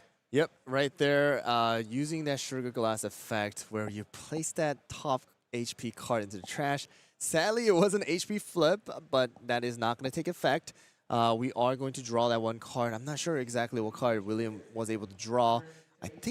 I'm not sure, but I do see a Pumpkin Pie. Oh, okay, so we do see a Moonlight right there as well. So we are able to use that Moonlight if we want to. William does need to make a decision here because of the fact that if that Sugar Glass does get knocked out this turn or next turn, it's essentially over because we are at 9. So that is what we're going to do. We're going to put that Moonlight Cookie out. We're going to try and, mill or trash the 5 cards from Jasmine's top deck. And that's going to be a lot of Moonlight Shards, Wind Archer, Moonlight Cookie going out into the trash. And now we're going to allow William to choose which one are you going to trash. Are you going to trash the Wind Archer? Are you going to trash the Starfruit? Which I don't know why he's not doing it, but I'm going to decide that he didn't do that because of the fact that he wanted to try and knock both of them out so that he does, essentially put Jasmine at break area 9, level 9. Yep, but 9 that is not going to happen because of the fact that we do have another U Village scroll being used by Jasmine and then allowing Jasmine to cycle back more cards back into her deck. And then William, left with another Wind Archer that you have to deal with. So that's going to take place. So a little bit of a, thing here going on is that what we should have waited for Jasmine to do all of those things where she's putting back the cards from the trash into her deck, shuffling it, and then William should have done the 2 draws and then this card so that it's more organized and everybody knows exactly what's happening. But William kind of going ahead of of things, doing all that stuff. Drawing 2, discarding 1, to see what can I do this turn. What saves me, right? That's the question that William is asking themselves. For the next turn, because now the Moonlight's gone. You weren't able to finish it. Now we're just moving on to the next one. It does look like, I want to say there's 15 cards in William's trash now, because William does have those Abandoned Cloud Nests left to play. So we'll see if that is going to be enough to keep our Sugar Glass alive, because we essentially need to negate total of 6 damage. So 1 damage coming out from Starfruit onto our Sugar Glass. Here, trying to do a chip damage here, see what William has, and it's going to be a Grimoire. Okay, so we're going to use a Grimoire. Get rid of those. Oh, man, those flip cards are coming out again. We're going to -3 damage onto Wind Archer. Wind Archer is only able to do a total of 2 damage now onto Moonlight, even if, Jasmine wants to. Now we're going to play Pumpkin Pie, something that we actually did not get to see until this round. It's going to be a promo card that came out with this set, and that is going to be a on-play effect coming out. Man. Place the top HP card of each of your opponent's cookie into the trash, making, I believe it was, yeah, it's what knocked they out did. both here because they only Okay. had 1 HP left. So All Pumpkin Pie Cookie, I mean, that was the literal perfect setup that William could have Exactly. asked for. And we talked about the, going into that Grimoire for the exact play that we commented on last Yep. turn. But I totally forgot about Pumpkin Pie Cookie because that was such a perfect setup to knock out both. And very quickly, Exactly. William might just win this in the next round because now it's 9-9 and Jasmine can't deal enough damage Exactly. in So this one now turn. only left with the Alphagato dealing that 2 damage. Another Oh, wait, wait. Alphagato coming out though. Okay, so we do have enough damage to possibly knock out that Pumpkin Oh, it's Pie. going to come down to the So the last flip. draw is coming out, and that is going to be Oh my game. God. Wow, she did actually have thought another she'll- Alphagato in hand. I swear she only had the one left, and I'm like, oh no, that's just not enough damage. And then we're able to get exactly enough, to knock out the pumpkin. Again, I want to give credit to William. That was a beautiful last turn so play. That, and that showing, really was a beautiful play where you're able to really get that, the 2 cookies down to that 1 HP. And then just play that Pumpkin Pie right out, and then just knock both of them because their flip effect can't be activated when they're getting trashed. Now you're just putting Jasmine at a rough, tough situation, whereas both of them are at break area 9. But man, she just had 2 Alphagatos just able to needed deal an 4 attack. damage. So that was one of those very, very interesting mirror matchup coming out from Purple. Like, you were able to see a lot of the things that Purples do struggle with from time to time, which is going to be trashing constantly, not having that hand size, which was what William was kind of dealing with.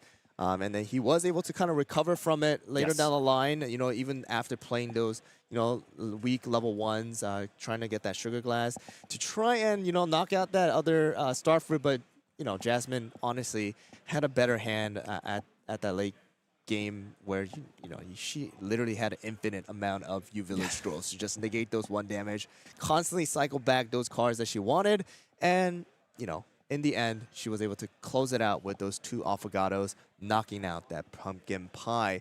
So that was a really, really amazing play. Another purple, so that's already actually every round that we have seen. Yeah, it was purple all the way It's through, all purple. right? Yeah, we had a purple versus red, we had a purple versus blue, we had a purple versus yellow, and then purple versus now purple. purple versus purple. So I don't know when green's gonna come out, but we're just constantly seeing purple. I really want to see that pie chart now of how many purples are being played in this tournament right now, because it looks like more than half of the players it are feels playing like half the purple. field is purple at this point. So, I mean, again, we're still looking out for that green play if possible, but it does look like we are actually in that situation where I want to see the junior event is actually taking place right now, too. So Awesome. starting at 11 a.m. EST, or Eastern Standard Time, was when the Junior Cup also went live, which is going to be a separate event that we are sadly not able to watch, but, we do have more, rounds to play out still until we get to that top 8. And I think we are going to be going into an interview. So we'll be right back with Jasmine, who just got that round victory. So we'll be right back with the interview.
Cosmic here, and welcome back. I am joined by Jasmine, who just had a masterclass of purple versus purple, showcasing just how strong those decks can be. And also just, I mean, you Village Scroll, right? MVP we got to talk about. So just tell us how you're feeling, especially at the end where you had like the quad U Village Scroll, getting to loop them back into the deck, have Wind Archer at full strength. I mean, it's a pretty great spot to be in.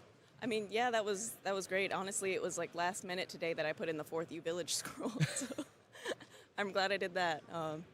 It was a really close game. Yeah, and again, purple just having so many flexible options. I really love it because you can play a heavy discard package. You can play a very trash-heavy package. I really love Moonlight Cookie as just being kind of the MVP. But what is like your key card that you love to play in the deck in particular? Ooh, key card. Or favorite? Just favorite. I feel like, let me think. I guess. Honestly, probably Moonlight Cookie. I mean, it just kind of does everything it's supposed to do. Yeah. And it has 6 HP. Yeah, the 6 HP, the extra draw, I mean, it really does do a lot for just giving you that extra control that you need and carrying out the game so you can finally loop the U Village Scrolls as we saw there at the end. But, you know, purple, I think, is really great in the field overall. But if there's one deck in particular that you don't want to play against, say, what's like the one you're trying to avoid? Ooh, I've barely played any games against yellow decks, actually. So I just don't like the Timekeeper Cookie. I don't like, it's a very long match. Yeah. And I do take a long time sometimes to figure out what I'm going to do. So. Now, on the other side, is there a matchup that you like to play, that one that you really feel that you know how to play inside and out, you're very comfortable with, and you just feel that purple has an advantage? I kind of like the mirror because I kind of feel like I know what they're thinking sometimes. So. That can help out a ton. But again, congratulations at the win round. We have a few more to go. So any last minute shout outs you want to do, or friends you're here with, shout out your local game store or anything like that.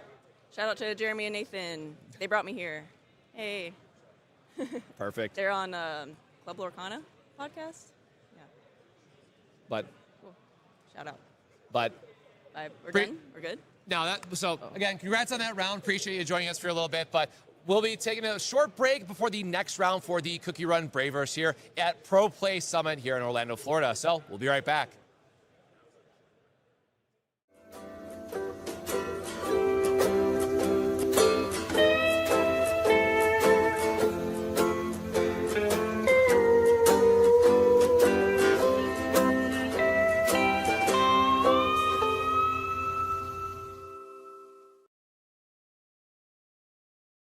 Spreadsheets, business models, gaming. What does this all mean? Oh, hi. I didn't see you there. Let me put this down. But while you're here, let me ask you something. Have you ever wanted to take your trading card game hobby and turn it into a business, but you found it impossible to find any product at a rate that you could possibly make money from? Or are you a player that's struggling to find product for the games you love? Well, have I got the solution for you. The PPG Investment Patreon can be your one-stop supplier for your trading card game needs. The Patreon will serve as a way for you to get products at a cheaper rate than TCG Player or any other market value without getting those distributor connections. Here's how it works. All patrons will immediately gain access to the PPG Investments Discord. This Discord will serve as a hub to promote requests for product, video releases, and as well as creating community engagement. Then, depending on your specific membership tier, you'll be able to place pre-orders for all games that we currently carry, and that list is always growing. So, here's the tiers. We've got the bronze tier. For $50 a month, you get the access to pre-order up to half a case of any product release that you want. At the silver tier, for $75, you can order a case of any product tier or product release that you would want. And the Big Daddy tier at $125 a month, you get the access to 3 cases of a product release. Now, this specific allocation is only tied to a singular release. So if there's multiple games that you're interested in and you want to go hard, we suggest that you do. Our goal is to help you create a successful TCG side hustle or to get the product that you desperately want to have. The only problem is you got to act soon, because once each tier is capped out, there won't be another opening until possibly next month. So don't wait and join the PPG Investment Patreon today.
Welcome back to Pro Play Summit here in Orlando, Florida, hosted by Pro Play Games. I'm Cosmic and joined once more by Harrell for some more CookieRun Braverse. About to be starting our round 5 of 6 before we get into the top 8. And we have seen a lot of purple up to this point. We so have seen way too many of them. maybe not purple on the next matchup, but of course we'll have a full meta coverage and breakdown and all that stuff after the event. But feels like a lot of purple in the room. But yeah, we'll have to see what we have next. So if you could pick a different color to pick on stream, what do you think we're going to hopefully see next? Honestly speaking, I do want to see some sort of yellow versus another color. Preferably something like yellow versus red or anything like that. Just see how a very, sustaining, like this, the color that plays to manage that break area versus a color that wants to try and aggressively get to that 9 and try to close out the game, which is going to be really, really fun to see. But again, yeah, we're just seeing way too many purples. I mean, I gotta say, purple does have a lot of beautiful cards like Moonlights. You know, we have different variations of like Wind Archer as well as Darker Cows, alt arts and stuff like that. We didn't get to see too many of the alt arts, but we do have a lot of beautiful cards in purple. We got to see a lot of Milky Ways last round, which was really, really good to see. But yeah, want to see those other colors, and especially I want to see green. Yes, we still haven't seen a holding green. out. Yeah, so I do know one player that does play green. He's here today. I'm hoping that we're able to see him someday or in one of the rounds, but we'll see. Right now, they are getting ready for round 5 now already. It just seems like we just started. And quick best of ones. That's how it goes sometimes. We're already at round 5, and it does look like we are going to be playing one more, like you said, to that round 6, and then moving on to the top 8, which is going to be that single elimination until we get to the end. We're moving relatively quickly here. We're probably going to finish this up. And again, we talked about those side events as well, which was going to be that Gunslinger. Yes. That is going to be taking place here later in the afternoon, so that we're able to go and play those as well. I'm thinking about playing Gunslinger. How about you? you wanna? Are you planning to play today, or just kind of? You know, if I would have brought my deck, that would have been a smart thing to do because I didn't know how long that the event was going to run versus Gunslinger and how many players we had. So, of course, I'm having the most fun just getting to cast some amazing games here. So I get to do what I want to do this weekend and have fun. Yeah, but I have a blue and I also have purple on me this weekend that I brought. So yes, the blue player brought his blue deck. I know, shocker, but I still am trying to make that discard deck work one of these days. Yeah, so I'm planning to play that Gunslinger so that I can try and get that play mat. Those play mats do look great. I actually got to see them in person earlier, so I'm excited to be able to try and win it. Hopefully, I do play well today against these players who are bringing their A game. Like they're here to win. They're here to play, and they're here to get those prizes. So we'll see how the next round goes. I believe they actually looks like we're getting ready to get they already got started. So we're gonna move right into it. Sorry about that, guys, but it is gonna be a red versus yellow. So it is the one that I did talk about. So we're gonna actually see already a turn 1 come into play. So this is the thing that we talked about. So Pattaya Dragon is so powerful to play in these matchups because of the fact that you're able to directly, without any cost, put that level 1 into the break area right away. So we're already starting out with Dylan being at a lead of 1 because of the fact that we had Pattaya Dragon come out. And it does look like right now that was literally round 1. So round 1, we played that Royal Berry as the starter. We placed Pattaya out, and then we knocked out the Kumio without anything. Now we're gonna move on to the next, where Royal Berry is gonna do 2 damage with 2 cost, and then going to turn it to the next player here. So we'll see how this yellow kind of deals with this whole red aggressiveness, but we are gonna turn it to turn 3 already to Dylan. We're kind of letting red build up, and now it's going to be 3 support, which means that Pattaya is actually able to do 3 damage instead. So we'll see how this one takes place here. Yeah, and early on we talked about how those flips, generally aren't ideal to play because they have a lower HP to level threshold, and generally it's very easy to break them. But some of them can be very strong, especially in this matchup. Dylan recognizes that he needs to be the aggressor, so getting that early 2 damage is really important for just making sure you're getting those breaks.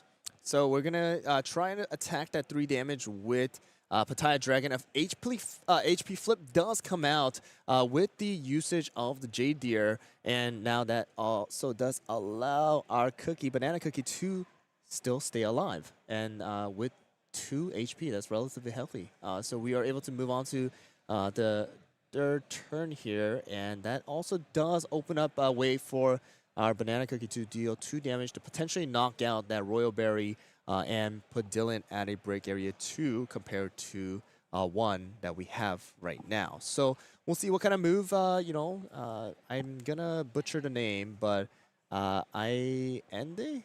So I'm going to need your help on this later, Cosmic, but, we're going to actually do exactly what I said, deal that 2 damage with Banana onto the Royal Berry. So we'll see if there's any HP flips or anything like that to prevent Banana or Royal Berry from actually being knocked out. But it does look like we don't have any HP flips. That's going to be 2 for Dylan here. And then we are going to see if there's any response cookie come out. No response cookie. So we're left with Banana at 2 HP and Pattaya still being out with that nice 5 HP. Moving on to turn 4 for Dylan.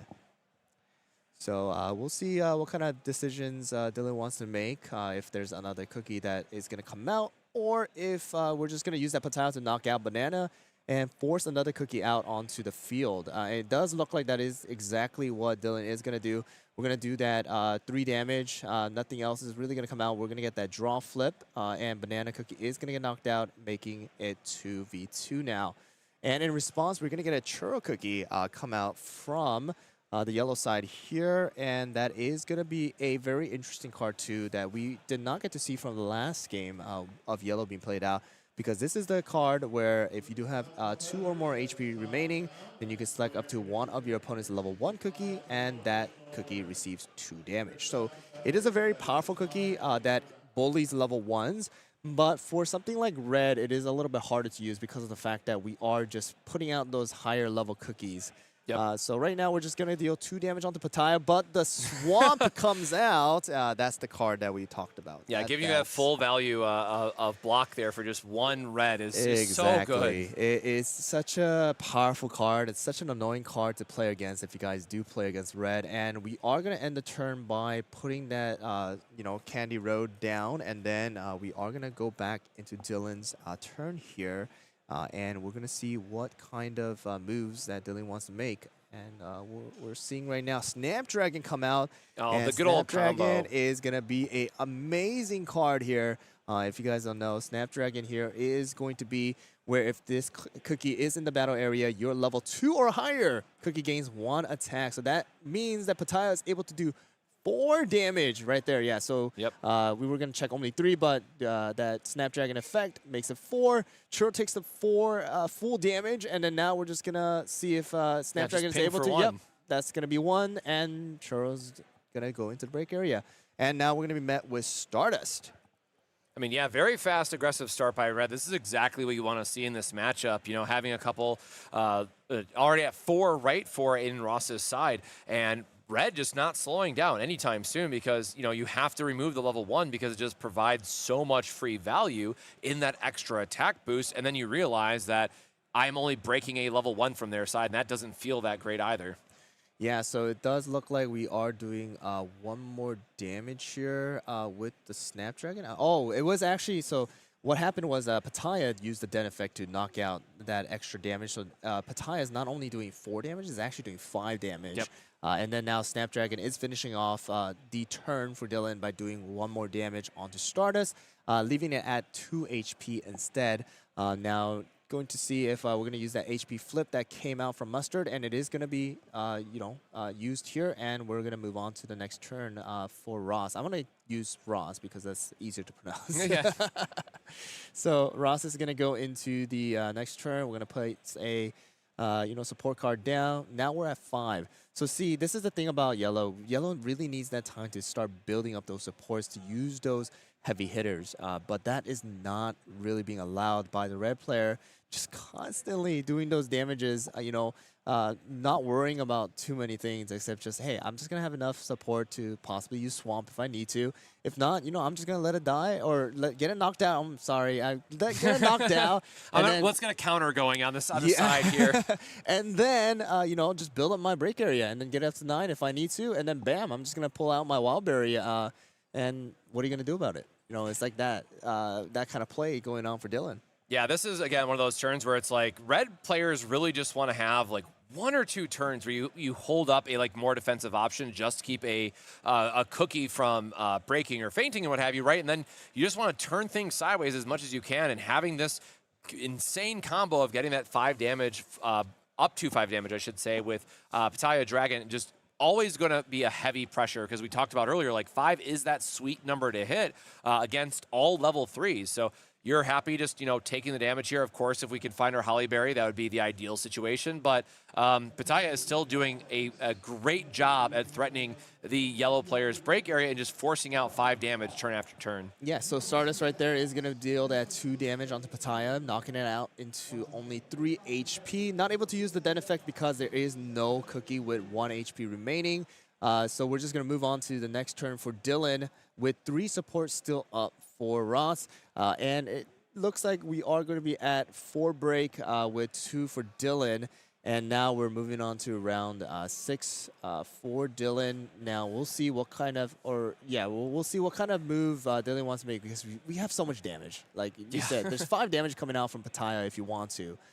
So we'll see what the next move is. Dylan is taking a little bit of a time to think about what the move is because, there's so many cards in hand still that Dylan is able to play. And it does look like we are going to be wow! Oh, that is going to be painful. So that card that we were able to see 2 times that came out is going to be Earl Grey. That is going to be a powerful, powerful flip card. Was able to regenerate 2 HP if there was 6 or more in the break area. But because of the fact that Ross was only at 4, those HP flips are essentially nothing.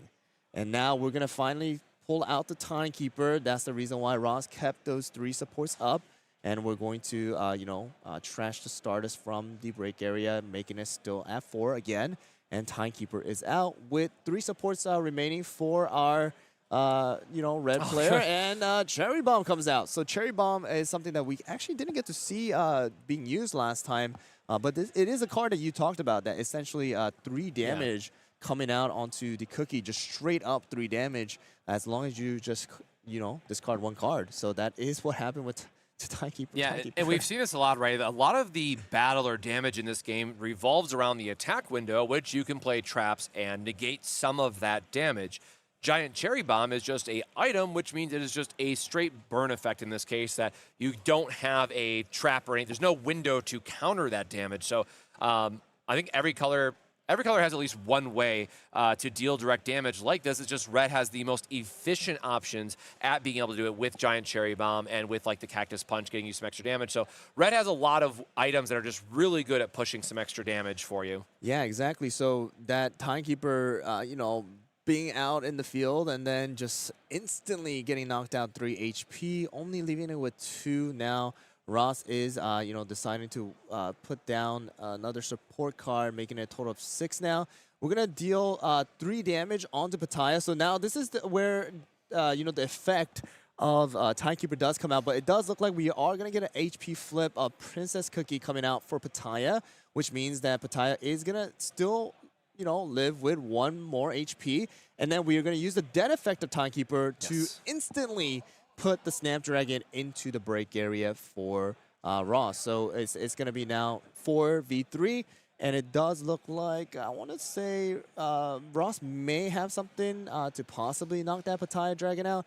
I'm not sure if Dylan is deciding to play a response, which it does not seem like that is going to be the case here, because there is that Hollyberry in hand. I know that there's a Hollyberry that Dylan does have, but it does look like we are going to be putting down the Moon Rabbits, again, a blocker, who is able to negate some of the damage if, Ross wants to, and then, prevent the Timekeeper from being knocked out by the enemy Pattaya. So that is going to be it. We're going to keep it as active because of the fact that we do need to, keep it active in order to use the block effect.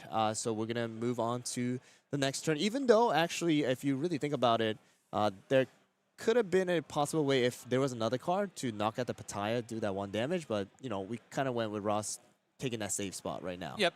Keep the Timekeeper alive, right? It's going to accelerate our break zone very quickly. The Rabbit Cookie, we can always loop back later or heal it later with another Timekeeper. So giving ourselves a way to, slowly increase how much our break area is increasing by having that blocker. Because we know that we're going to slam across for 3 damage. Then it just comes down to, what does Dylan have in his hand that he's going to use as the second attack? Because once you start getting into these turns with red, you have just so much support that you are saying, all right, well, I am just double attacking every single turn and making sure that I'm doing, anywhere between 6 to 8 damage. And then if you're at the very late game where you have like Wildberry, doing 6 off a single card is just a lot of damage. So at this point, Dylan is just trying to be the aggressor. We know we probably have at least 1 more Timekeeper we have to battle through. So yeah, I was just saying I like playing the Hollyberry here because it is such a good attacker, but also it is going to take 1 less damage effectively from every level 3 that the yellow player wants to be playing. So it sticks around longer while also boosting up the damage that Pattaya can be doing. So as you've seen past couple turns here now, it's just like we are finding more and more ways to boost that damage up for red, and Hollyberry into the Pattaya Dragon is a great way at doing that. Yeah, so the Hollyberry does come out, and it does look like we are going to be, hitting the Timekeeper, but we are using the Jade Deer here by Ross in order to try and negate 1 damage, as well as add 1 HP onto the Timekeeper. Now, though, Hollyberry is able to use the Den effect and allow the boosting to happen for Pattaya, which means that Pattaya Dragon is able to deal 4 damage onto our Moon Rabbit. If most likely that's going to happen because of the fact that the block effect is going to take place. But instead, we're just going to directly choose a Moon Rabbit, and then an HP flip comes out. So that means that we possibly might be able to survive because, again, if you guys remember, Pattaya does have that Den effect. We are able to select 1 opponent cookie to knock them out, possibly, which is going to be Timekeeper. So we'll see how this one takes place. We're going to get that HP going. We're going to check the 4, and then another Mustard Cookie comes out. and it looks like Ross is choosing not to use the effect, and then we're gonna. Oh, he's on Yep, Timekeeper. there we go. That's gonna hit the Timekeeper, knocking out Timekeeper now, bringing Ross at break area level 7. And it does look like, I'm going to assume that's just one card in Ross's hand, right? So that is a rough situation for Ross now going into the next round, because now do you decide to put another support down and then make your hand at 2, put a cookie down, and then just, let the opponent know, hey, this is all I have. You knock out my cookies, it's over. What is it going to be?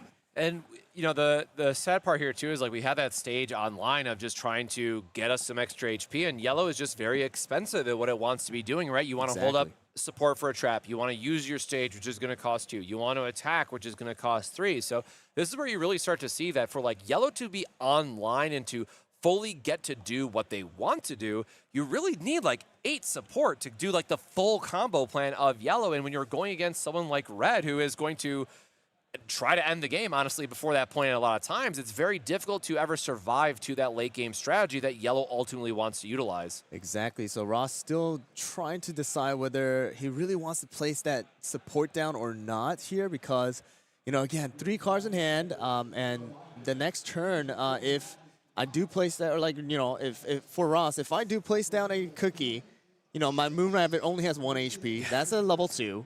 That's going to put me at level 9 now. Do I place another cookie down that is going to be able to, possibly, get rid of some of those levels from the break area? Or, what do I do here? Because a lot of those actually cost so much of the support. Like you said, you just need so many supports to actually make those combos work out, especially right now against someone like Hollyberry and Pattaya Dragon. Pattaya is very low, but we'll see what kind of card Dylan does have in hand in case Pattaya does get knocked out. But that Hollyberry, man, it's going to take a total of 3 different hits in order to actually knock her out. So that is, Hollyberry really doing what she does best and shielding all of those damage for Dylan. And like this is one of those awkward situations, right? Where it's like, in a perfect world, I could Timekeeper. So like let the Moon Rabbit get knocked out, play my Timekeeper in response to heal 1 back up. But that's not really a winning position either in this standpoint, because, a Timekeeper only getting to do that 3 damage and not getting the extra damage dealing effect, it's hard to climb back up in break damage levels. All right, so an interesting card does get played, something that we did not get to see in the last yellow matchup that we did, watch, but it is going to be Mozzarella Cookie, another level 3. So essentially, we are now at that threshold of getting up to 10 for Ross if both of the cookies do get knocked out. But Mozzarella is going to be a cookie that does have a little 4 HP actually compared to her level of being 3, but she does get to use that on-play effect, which is going to allow a cookie from the opponent's trash to be placed into the break area if they do have a level 6 or lower. However, I'm not sure if that's what Ross decided to choose to do. It looks like that is not going to be on-play being played here, and we're just choosing to do 3 damage onto Pattaya, knocking out Pattaya, and then giving that 1 HP onto Mozzarella, because if you do have less than 5 HP, then you get 1 HP, which means that Mozzarella does at least get to survive a little bit more. So now we're going to put another HP down. It looks like we're going to go into Mozzarella, so that Mozzarella is at 6, and we still have 1 support remaining. Dylan is going to take the turn, Hollyberry being active right there. I did actually see a Wildberry in that hand. So that hand is very, very powerful right now. And so that's the important note about Mozzarella Cookie, too. If like you find yourself in a position where you can comfortably play it, adding that 1 cookie to the break area can mess up a lot of math for the red players that they don't get the full value out of the Wildberry. So it's like this really cool like counter tech in that regard, because they're planning out their sequencing to go to exactly 9. And then if you suddenly add 1 to that, if they then go to 10, if they try to set it up the same way that they were doing. So it's just like really cool break area manipulation effect. I love how yellow is like, that's what yellow does, right? If it's not healing, it's messing with break areas, but it's really cool how it interacts with this particular matchup because of the Wildberry from set 1, and they want to be at 9 break normally for that powerful 6 attack that we keep alluding to that maybe we'll see at some point, on stream. But I don't think this is the round where we will see it. Yeah, exactly. So a very interesting one here because Dylan, instead of playing that level 2 Wildberry, he decided to just summon that level 3 Wildberry right off the bat instead of having it being at level 9. So I did see 2 Wildberries in hand, so he already has another Wildberry I see in the hand. front now. So what it is I think he just said, hey, you know what? I have enough support. I just want to deal as much damage as possible to see what Ross actually has. If any of my cookies, any of the whether it be the Hollyberry or the Wildberry gets knocked out, then I can just summon my other, Wildberry to deal that 6 damage if I need to close out the game. So he's not worried too much right here because he also does have does look like a giant cherry bomb as well as a swamp and all of those good things. So you knocked out that Moon Rabbit already right there with the Hollyberry doing more than enough damage, and now we're doing another 4 damage onto Mozzarella, and we are checking it for Ross, and it does look like no flips are coming out. So yeah, we're gonna do 5 damage because actually Hollyberry does have that extra effect. We're gonna have a draw come out for Ross, and we are gonna check it. It does look like we don't have enough supports to do anything else, so it's gonna move on to Ross right over here. But man, this is a tough situation for Ross. That's 1 card left, I think, in deck 2, right? So just Dylan can just literally pass, and because of the refresh is going to push Ross here up to 10 just on the next turn naturally. So this is very much you have to break both cards in 1 turn, which I don't think there's a single sequencing in CookieRun currently that can break both of these. It looks like Ross knew that and just going to, give the win to Dylan here. And that is going to be another victory here coming out for our red player here. That real powerful, getting the tempo going and allowing, Ross to not do anything about it because, hey, you summon something, I'm just going to just knock it out with this powerful, cookie that I have. Again, that early Pattaya coming out, knocking out that Kumio early and just kind of forcing out these cookies from Ross's hand, allowed Dylan to build up these, support area that he wanted, being able to, deal as much damage as possible, getting those values from Pattaya as well as Snapdragon, which, 5 damage coming out on, turn 5-6 is it's difficult to deal with, especially for yellow. Yeah, the amount of damage pushing that red has, because that's its entire identity at the end of the day, against a slower deck like yellow that really, again, as we just saw, needs to get up to 7-8 support to really get its game plan going. And Ross was already at 7 break at that point. So it's you don't have much game left to play unless it's timekeeper into, the sideboard cookie or something. So.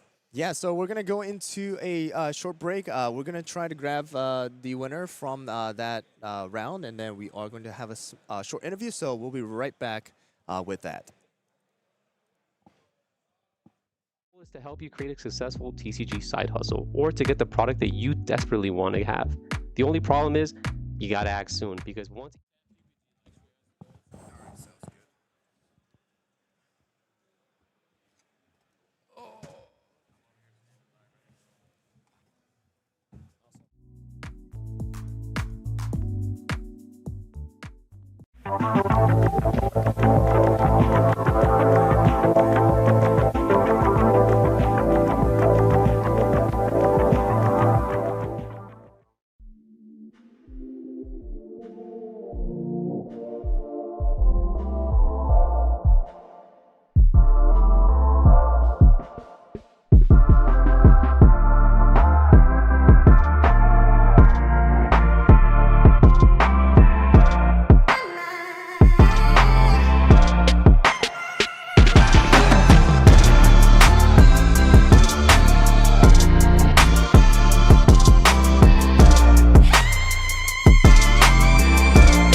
Check out ppgeventmanagement.com for events and tournament information.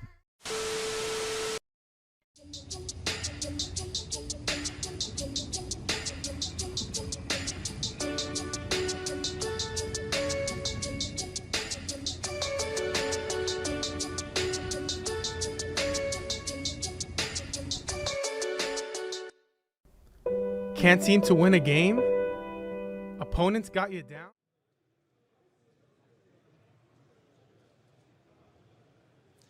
All right, so I'm here with Dylan. You just won, round 5 now. At least that was the 5th round, and with against the yellow. How'd you feel about the red? Oh no, against the yellow. Against so the how'd yellow, you feel about that play? Because I'm gonna be honest with you, when I was watching it, that was played out perfectly for you. I mean, that aggressive Pattaya, right? And Brett, turn 1 for you. Yeah, honestly, when I first bought cards, I just bought yellow and red. Okay. So then I just had a lot of practice in this matchup, and it's pretty much just play very aggressive, and they don't have that much time to stall and that. Exactly, stuff, build that support area to get their combos going, which you actually just perfectly preventing that from happening. You just kept dishing out those damage. That 5 damage coming out from Pattaya was absolutely amazing. Like you said, you actually know this matchup really well because you bought yellow and red cards. Yeah. Is there a color right now that the more you go into the tournament, a color you don't want to play against right now? I mean, my one loss was purple. Okay. So I will say purple, yeah. All right. So what about purple is kind of difficult for you? Honestly, because I don't have that much practice, not knowing what they can do. But I generally know the rules, but sometimes they'll do a surprise card and then got it. It'll Okay. get me. Sounds good. Anything that you want to let shout out to somebody here that you came with or anything like that? Oh, I came by myself actually. Okay. Yeah, but I know a lot of people are watching, and then I let my friends know that I will be on the stream because I mostly play Lorcana, but this is the first CookieRun tournament. Got it. Okay. That big here. So how do you like CookieRun right now compared to other TCGs? Yeah, it's really good. I like the simplicity because my games I've played so far are Lorcana and Hearthstone. Okay. And then these board-based games, I feel like they come to me pretty naturally. But I know there's still a lot to learn in this game, especially since it's so new. Well, congratulations to your win, and hopefully you can get up to that top 8, and we'll have another interview then if we get to see you in that game. All right. Well, thank you guys for joining, and we'll be right back with the next game.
Want to advertise the product you represent on our streams? Great!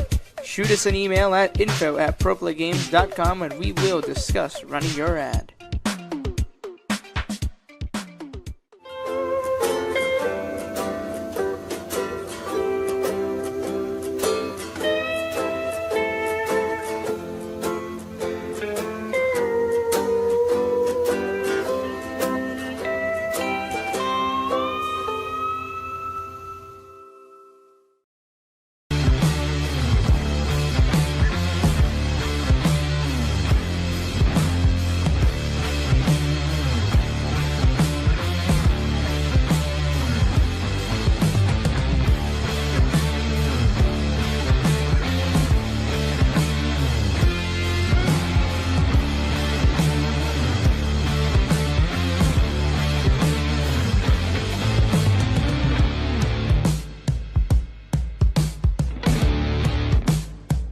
tough sitting in a chair for long periods of time, especially while you're playing your favorite trading card game.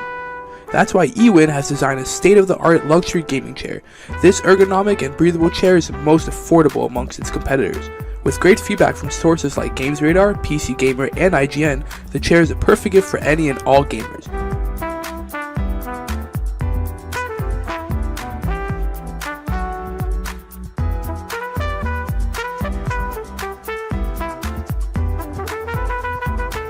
Use discount code PPG at checkout for 30% off your order.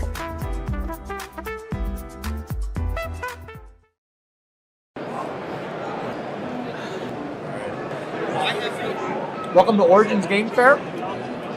They have good tacos. TCG. I've enjoyed playing TCGs for about 15 years now. It's a thing I do with my friends. It's one of our most common activities. It doesn't matter who you are, it doesn't matter what you do. Anybody is capable of enjoying different aspects of trading card games. There's truly nothing like it. I'm like a problem solver. I like doing those type of things. So for me, TCGs are like a really good way to like exercise that, I guess, part of the brain. Like to make your brain think that fast and have to be so strategic all the time. It's like, it's just the best, honestly. The only one I really play is Yu-Gi-Oh! I bought a pack of it at Walmart when I was a kid, and I fell in love with it ever since. This is actually my first PPG event. This is actually my first PPG event. This is actually my first PPG event. This is actually my first one. This is actually my first one. My first event ever was a PPG. Well, this is my first PPG event. So I guess I enjoy that I'm in the top 4 of it at my first event. I've been watching PPG on YouTube, occasionally on Twitch for a while. Everything's super smooth. The rounds go super quick. I like that they're in person. I enjoy, coming to see everyone. It's been a while, obviously. Real tournaments with good prizes, good players. They always seem to have it. Today, probably, hopefully topping. At the very least, I want a top 8. I'd like to win, but I also don't top 8. Winning the event, honestly. Drinking after I go 0-2 drunk, but it doesn't seem like that's the plan now. We're in the top 4, so there you go. The one thing I was looking forward to most today was definitely just commentating some great Yu-Gi-Oh! We haven't been to a big event in probably over a year now. So the fact that you guys came up north, did one in Columbus, we jumped at the chance to, drive on out and stay the night and, play test and all that stuff. So Finally getting to actually do a competitive tournament after so long. COVID made it really hard to actually be competitive in the game. With the prominent content creators in this Yu-Gi-Oh! Community. And so when I heard that both Gage and Hack were coming to this event, I was over the moon. What are you looking forward to most? Winning it. Winning the event. I like it. I like it. Thank you. Yeah. Appreciate you. Good luck. Thank you very much. Appreciate you. Thank you, man. Appreciate you. Cool. Perfect. Thank you very much, man. I hope that wasn't like... No, that was great. Good. That was really good. Check out ppgeventmanagement.com for events and tournament information.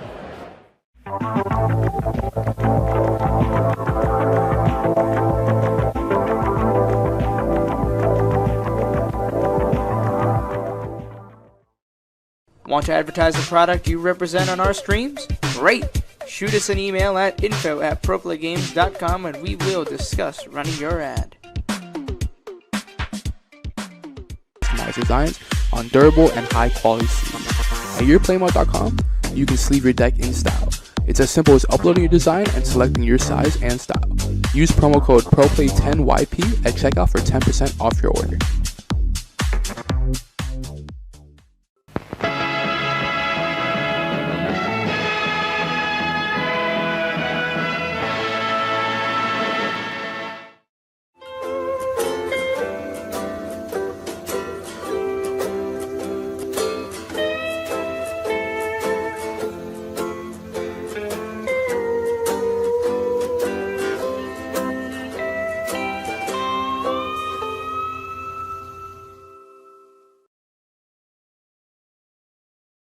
Spreadsheets, business models, gaming.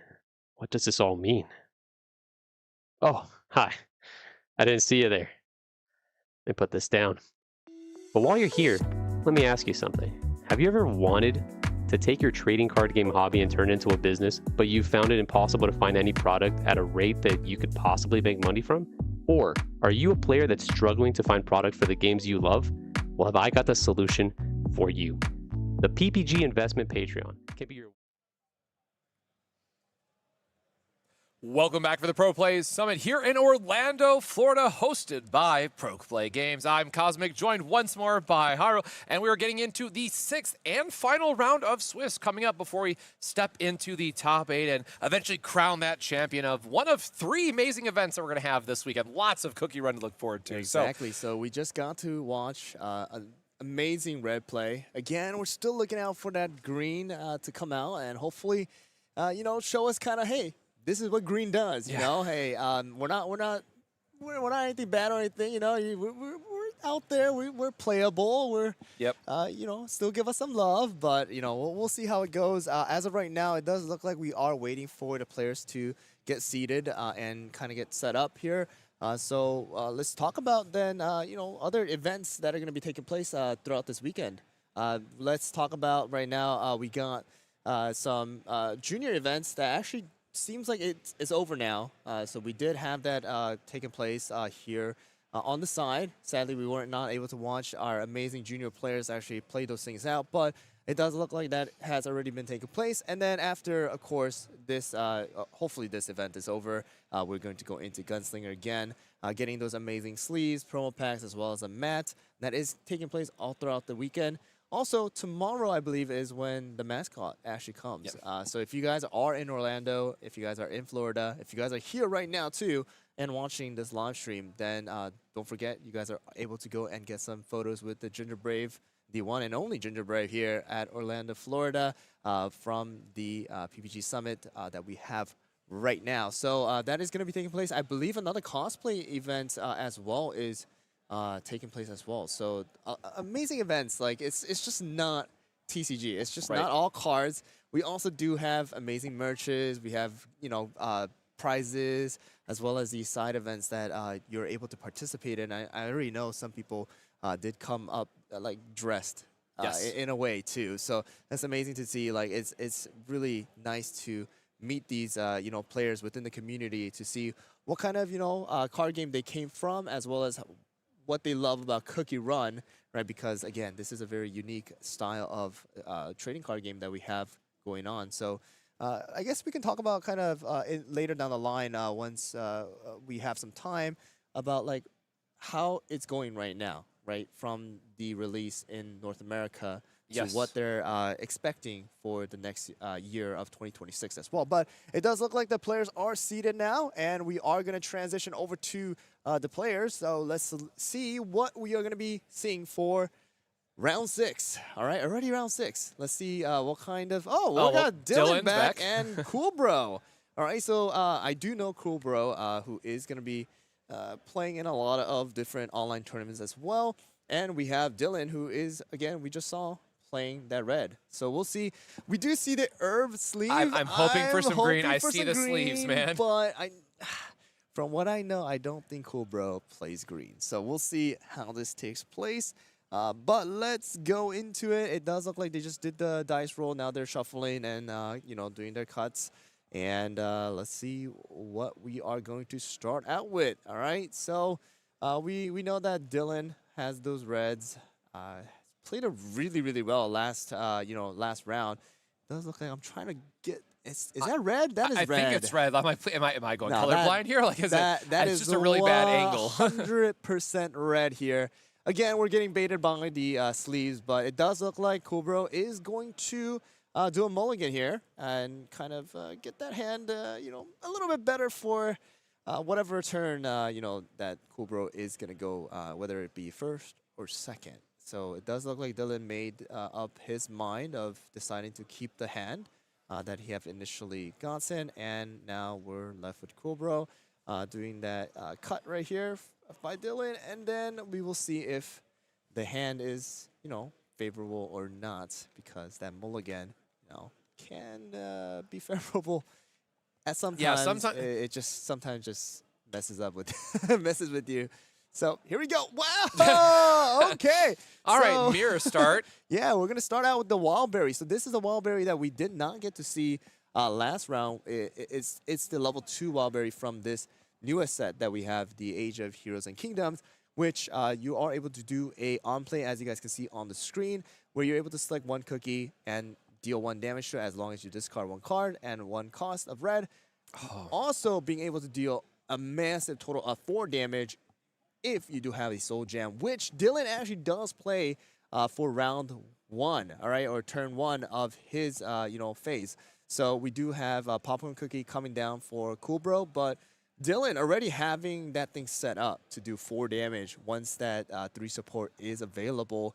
So we'll see how Cool Bro kind of deals with that, because you're able to do 3 damage. I'm still gonna have 1, but for me, for Dylan now, I have 4 that I'm gonna deal and knock your Wildberry right off the battle area. So we're gonna place the support down. We're gonna move on to the next turn for Cool Bro, and another flip card coming out for HP flip too. It's interesting too, because we saw him on the last turn, Cool Bro, draw into the Soul Jam. So this is definitely looking like he's just trying to hide that information as if he doesn't have it. But as we talked about earlier, the difference of going first versus second here and getting that wild punch off immediately, and unless we see a flip card that is going to give us the HP, we are going to be able to just knock out the Wildberry, because Dylan does have the Soul Jam for the extra damage. Yeah, so Cool Bro is actually just going to go and check all 4 damage, but on the second one, we are going to have the flip HP come out from Carrot Cookie. We're going to discard a Carrot to see the damage, and Pattaya and the Soul Jam is actually placed into the trash already. So now Dylan has to somehow answer to most likely 4 damage, because you said you did see a Soul Jam. And that's what I'm thinking Cool Bro is going to place down here. Yep, exactly. I'm like, I thought I did. I would slam that down if I had it. So exactly just how you want it. Wow, okay, so we're going to have a Snapdragon come out as well, just adding an extra damage to the Wildberry. Take 5. You're not going to be able to negate that one. So here we go, checking all 4 here, and Wildberry does get knocked out. Sadly, Dylan wasn't able to do that against the enemy, Cool Bro's Wildberry, but we're gonna put down a Hollyberry this time. We know how strong Hollyberry is. It doesn't matter how much damage you're doing. If it's more than 3, I only take 2. So, Wildberry's 5 damage, not a problem. We're gonna move on to Dylan's turn here. I'm going to see what we want to place down for support, because we are able to technically knock out any of the, Wildberry or Snapdragon, depending on what Dylan wants to choose. So we'll see what play Dylan makes. It does look like we have a pretty good hand. Another, 2 Hollyberries in hand. And it looks like Dylan is going to place down one of them, which makes Cool Bro think, what does he have in his hand, right? To place down a Hollyberry into the support area. And then another Wildberry is coming out. So we are able to do that massive 4 damage again, because, again, we still have that Soul Jam in the support area. So we'll see what happens, but it does seeing look the damage, right? to come through and get that break here. So exactly. We are still putting ourselves in a position where we're truly seeing how strong Hollyberry can be. Again, it denies those big damage turns that we normally would see out of red, but then is also just being a very big damage boost here for the Wildberry Cookie, and making sure that we're having threat after threat after threat for the red side. So we are going to see the Snapdragon get broke on Cool Bro's side, which is going to force him to play something out. Now, of course, Dylan doesn't have any support up left, so he's not going to be able to do another attack or anything like that, but Cool Bro is forced to play a Cookie here before he draws, which is very important, because it can lead to him saying, well, I don't want to play this card yet, but now I have to because the rules are making me play out a Cookie. Exactly, and we don't have any supports to possibly play any on-play that does require a support. In this case, Dylan was able to do that because of the fact that Dylan had a support to do that 1 extra damage onto the Wildberry to finish him off, and then use the rest of the supports to actually deal direct damage to Snapdragon, which was able to knock it out. And now we're on to 3v2 for Cool Bros and Dylan. And then now still waiting on Cool Bro to make that decision on exactly what card he wants to play, because he does have a Hollyberry. I can see the Hollyberry being, so it's going to be a Hollyberry being played. He's just deciding, do I want to play this Hollyberry right now, just like how Dylan played it, or do I want to wait, try to see if I can maximize that effect of being able to deal extra damage, but it seems like we're going to be forced to play it. And moving on to the next turn. Yeah, right? not getting a lot of help from his draw there, seeing the flip card into the Cherry Bomb, which I mean, the Cherry Bomb will definitely come in play later and giving him a little bit of extra reach in terms of damage. But, you know, Holly Berry is best partner when you have a option to be able to attack and charge something else up with it. But in here, we're just seeing another flip card come into play and take up the extra slot here. Yeah, so it is going to be a level 1, but the thing is, you know, we are able to you know, possibly deal extra damage because of the fact that we do have Hollyberry. So if Hollyberry is able to attack, you know, you're able to give that extra 1 damage to your level 1, and your level 1 now is not dealing 1 damage, but is dealing 2 for just 1 cost. So it is going to be the Hot Wing that is going to be, you know, be used here for that extra 2 damage. Most likely going on to Wildberry here, who does have 2 HP remaining, so we'll see. Can you tell me what that attack is on the Flaming Hot Wing? I'm not sure I can read that from here. Yeah, do you want to do that? It's called Cluck Cluck Bagah or something like that. But I love this card. This card is one of fan favorites as well. I gotta say, I love the names that they give the attacks in this game. They're just literally so flavorful and fun. I really want to give a shout out to Dev Sisters for that one. And when someone at Locals showed me this card, I'm like, there is absolutely no way that's what it says. They're like, no, really, look at it. And I was like, okay, this is actually really neat. Yeah, so it does look like we are now on to Dylan's turn again. It does look like our Hollyberry was the one that actually took the damage from the Hot Wing instead of actually knocking down Wallberry with 2 damage. I think, you know, Cobra kind of wanted to lock the battle area as of right now, trying to force Dylan to play these 2 cookies. And then now we're going to deal essentially 4, but we're only going to take 2 from, you know, Hollyberry, but it looks like we're doing extra 1 from that Soul Gen effect. Yep. So that's going to be a total of 3 damage, and we're going to pass the turn to Coolbro here because there is nothing more that Dylan is able to do at the moment. So we're going to put down another Hot Wing as a support. That's a lot of flip cards already onto the support area for Coolbro, but it's looking like we're going to try to do damage here with Hollyberry, trying to do that, you know, chip damage again to possibly, it looks like it's going to go into Hollyberry here. Yeah, and an interesting note here for Red in particular, right? Because it's so aggressive and so fast, normally a lot of other decks don't want to put their flips directly into their support because you will shuffle your deck. You want them to go back in, but you know, for Red in particular, it gets to a point where if I've shuffled my deck as a Red player, I'm probably in a really bad spot because the game dragged on a lot longer than it naturally should have. So for if you're playing the Red deck, it's very easy to just throw the flip cards into your support, get your resources, and, you know, be able to do your attacks. But we do see the Swamp come into play from Dylan's side to negate the 2 damage from Hot Wing there. Overhydrated Doe Swamp just being an MVP when it comes to trap cards in the format because a lot of them either have a conditional drawback or cost 2 to negate 2. And this one just straight up says, hey, I only cost 1 for a -2. That's great value in this card game. Exactly. So that is going to be an amazing card coming out from the red side. It's one of the cards that I just hate playing against. And that is going to be the thing for Coolbro because we're not able to knock out that Hollyberry. That Hollyberry is alive for another turn. And now Dylan actually does have enough support to possibly knock out both of the cookies. So you're able to do 4 damage or you know, extra damage with the Wildberry onto the Hollyberry if needed.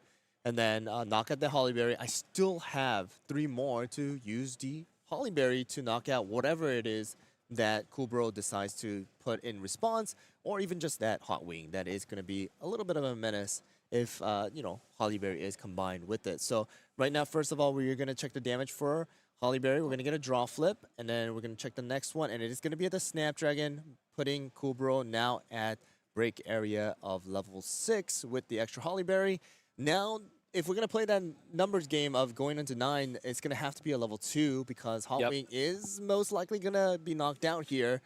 So we'll see how it goes, but deciding not to put any response cookie, and then we're going to go into, you know, Dylan's next move, which is going to be, again, 3 extra damage onto the Hot Wing.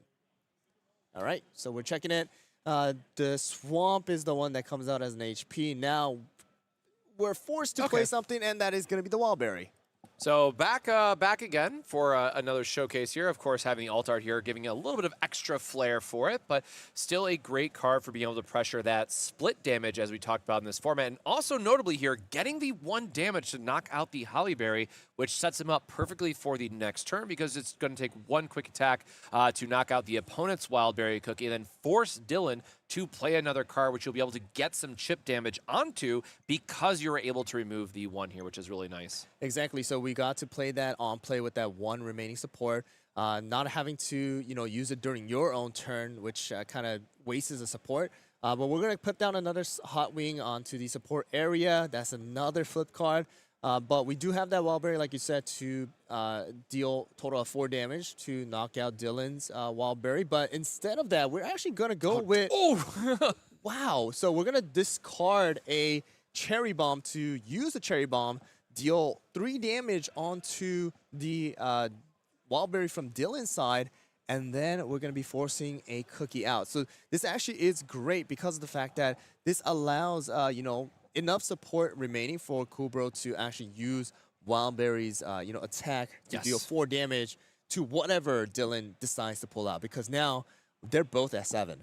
Yep. So that being extremely efficient here with his support is really important because in especially the red versus red mirror match, it definitely comes down to how efficient you were on turn over turn, how much damage you were able to provide. So this is very quickly saying, it's like, if it's not a Hollyberry, because again, Hollyberry has that built-in damage reduction effect, I am still threatening 4 damage, which knocks out a lot in this game. So Dylan, I was just going to say, Dylan effectively here might be in a position where he just has to bank on an HP flip just to survive a turn and see where it goes from there. So yeah, so actually an HP flip does come out, which allows Dylan's Wildberry to stay alive for 1 more turn, most likely, and it does look like a draw flip comes out as well for Muscle, and a Swamp, and then the last check here is going to be that level 3 Wildberry. Now turning into Dylan's turn here with no supports up for Coolbro. That also does mean that Dylan is now able to be on the attacking side,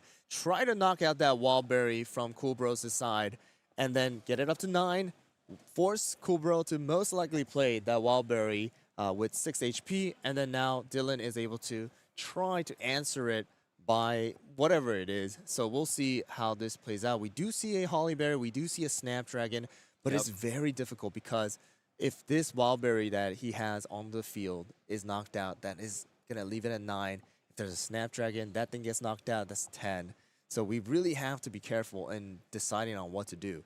So we do have a the draw flip come out. We got a Soul Jam, another draw flip come out. Love drawing cards. Yeah, and then the last one is going to be a Swamp. So that is going to leave Coolbro at break area 9. So this is the thing that we wanted to see, and that is going to be where the Wildberry is played. The beautiful alt art for the base set, the set 1 that we have from Brave Beginning. This is an amazing card where now 6 damage coming out with only 4 cost. Yeah, really interesting position here to be in for Dylan's side of it because now we see if we have any other type of damage-based effect from Coolbro's side to knock out the Wildberry. We can suddenly just throw 6 into something else. So very heads-up play here by Dylan using the Hollyberry as kind of the defensive option, right? Because we know that Wildberry Cookie is going to get knocked out, forcing us to 9, but Hollyberry cannot be one-hit KO'd by the Wildberry as we saw just come down from Coolbro's side. Exactly. So the Hollyberry is a safe move because of the fact that, again, like you said, it's not going to get knocked out. Even though you do 6 damage, we're only taking 2. So we're just going to essentially use our remaining supports to at least try to chip away that HP for that Wildberry so that next turn that I get, I'm going to go and try to knock it out and close out the game. So again, we're checking the 3 damage. A HP flip did come out, so we're going to be remaining with 4 HP onto the level 3 Wildberry on Coolbro's side. Now going to be having a total of 7 support, so we're able to deal the 6 damage to whatever it is. A Hollyberry only taking 2, but and then have 3 supports remain to do whatever he needs to do. But we'll see exactly what happens because if he's not able to knock out enough here, this is going to be a, I would say Dylan is going to take this because even though Wildberry gets knocked out, you know that he has a level 3 Wildberry in his hand. So I think no matter what, even like the cherry bombs, the soul jam, like there's so much offensive power that Dylan is showing here because he hasn't had to play them yet, that he's seen a lot of his deck, he's been sculpting his hand, and he's just waiting for like that big final knockout turn that it puts Coolbro in a very difficult situation because, again, the defensive barrier for Hollyberry is working really well, that Wildberry just can't knock it out. And so unless you have, like, double Cherry Bomb into something else for a ping, but that's just too much support for what we have. So looking very, very good from Dylan's side. All right, so we're going to be doing that 2 damage instead of that 6 technically with the Wildberry here, and then we're going to do more damage come out with the Cacti Glove, but an HP flip comes out for Hollyberry. All right, so it doesn't really matter. We're going to still have enough HP. Another Wildberry does come out, but the thing is, it's just not enough, and that is going to be game for Coolbro. Giving it up for this game to Dylan. Another beautiful mirror red being played out. It just really came down to the last second of, hey, who's going to force a Wildberry out first? Who's going to have enough damage? And it did seem like Dylan didn't even need to pull out that level 9 Wildberry. Just had to have that Hollyberry just tank it out for him so that he's able to close out the game without any problem. So, yeah, I mean, we got to see another kind of red mirror this time around instead of a purple mirror that we got to see previously. So, again, we're still looking out for green. Yeah. It's a mystery. It's a myth. Hey, we got two more tournaments. We'll see if it shows up maybe tomorrow. But, yeah, I really want to give a shout, though, to Coolbro there right at the end because a very perfect sequence hand of going into the attack, going into the Cactus Glove, and using that one final support to actually get the ping damage from Wildberry, which would have been enough to knock it out and secure the game. Exactly. If there wasn't that HP flip right there at the end. So, I also did see that Cherry Bomb as well, but sadly, even the Cherry Bomb is able to do 3 damage. That's not going to be enough because of the fact that Hollyberry, even if you take 3, only taking 2 instead. So we got to see another mirror matchup for red, which is really, really good, which was really, really like amazing to see like these players really playing out to the very end. Yes. To like they're calculating every single move, seeing who gets to 9 first, and then what kind of placement they're going to be in, and then, at the last second, that HP flip coming out kind of decided the winner there. But that's the beauty of Braverse, though. That HP flip, right? That little factor of, hey, am I going to have that ability to have that HP flip to turn the tide of battle? So that was the case this time around. And, yeah, so we're now going into a little bit of a break here so that we can wait for the next seedings and the pairings to take place, because this one actually took a lot shorter than the other games that we have had, and that's how red play though. They just like to go and just straight up damage, and then it's over. Yep. So we'll be right back though. So stick around, and we'll be met with the next game. It's just the best, honestly. The only one I really play is Yu-Gi-Oh! I bought a pack of it at Walmart when I was a kid, and I fell in love with it ever since. This is actually my first PPG event. This is actually my first PPG event. This is actually my first PPG event. This is actually my first one. This is actually my first one. My first event ever was a PPG. Well, this is my first PPG event. So I guess I enjoy that I'm in the top 4 of it at my first event. I've been watching PPG on YouTube, occasionally on Twitch for a while. Everything's super smooth. The rounds go super quick. I like that they're in person. I enjoy, coming to see everyone. It's been a while, obviously. Real tournaments with good prizes and good players. They always seem to have it. Today, probably, hopefully topping. At the very least, I want a top 8. I'd like to win, but I also don't top 8. Winning the event, honestly. Drinking after I go 0-2 drop, but it doesn't seem like that's the plan now. We're in the top 4, so there you go. The one thing I was looking forward to most today was definitely just commentating some great Yu-Gi-Oh! We haven't been to a big event in probably over a year now, so the fact that you guys came up north, did one in Columbus, we jumped at the chance to drive on out and stay the night and play test and all that stuff. So finally getting to actually do a competitive tournament after so long. COVID made it really hard to actually be competitive in the game. With the prominent content creators in this Yu-Gi-Oh community. And so when I heard that both Gage and Hack were coming to this event, I was over the moon. What are you looking forward to most? Winning the event. I like it. I like it. Thank you. Yeah. Appreciate you. Good luck. Thank Thank you very much. Appreciate you. Thank you, man. Appreciate you. Cool. Perfect. Thank you very much, perfect. man. I hope that wasn't like. No, that was great. Good. That was really good. Check out ppgeventmanagement.com for events and tournament information.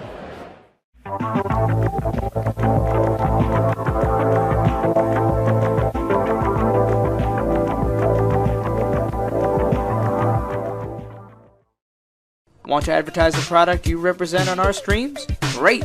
Shoot us an email at info@proplaygames.com and we will discuss running your ad. Customized designs on durable and high quality sleeves. At yourplaymode.com, you can sleeve your deck in style. It's as simple as uploading your design and selecting your size and style. Use promo code ProPlay10YP at checkout for 10% off your order.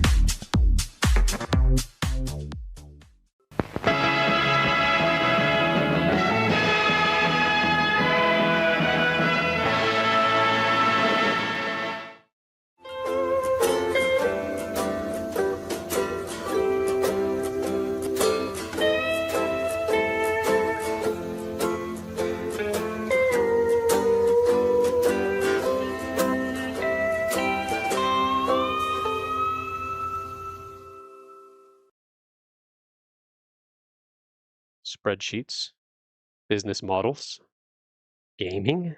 What does this all mean? Oh, hi. I didn't see you there. Let me put this down. But while you're here, let me ask you something. Have you ever wanted to take your trading card game hobby and turn it into a business, but you found it impossible to find any product at a rate that you could possibly make money from? Or are you a player that's struggling to find product for the games you love? Well, have I got the solution for you.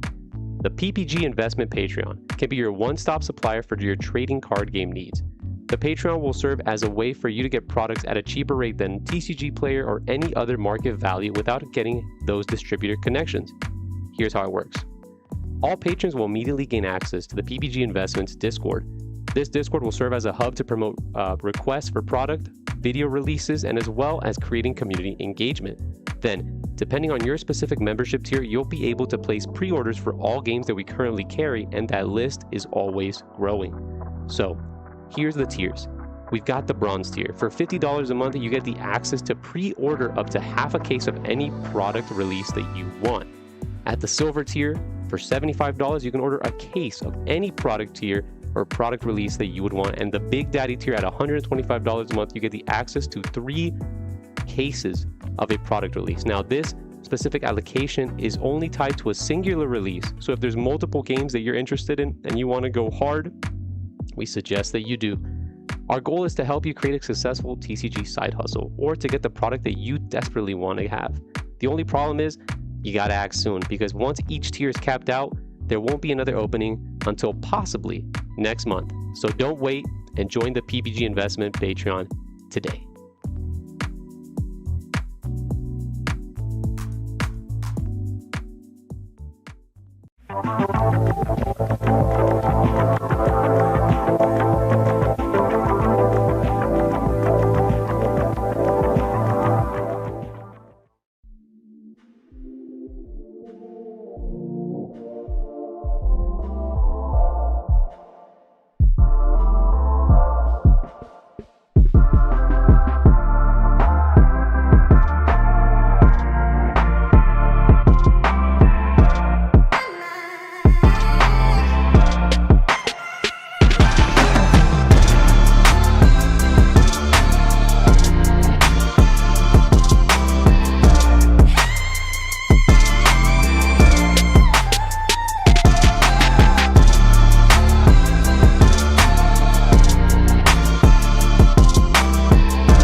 Check out ppgeventmanagement.com for events and tournament information.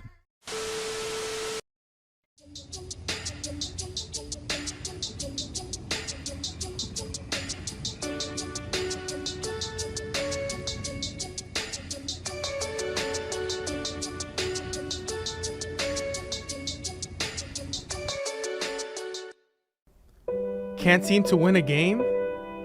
Opponents got you down? Can't even hand shuffle right?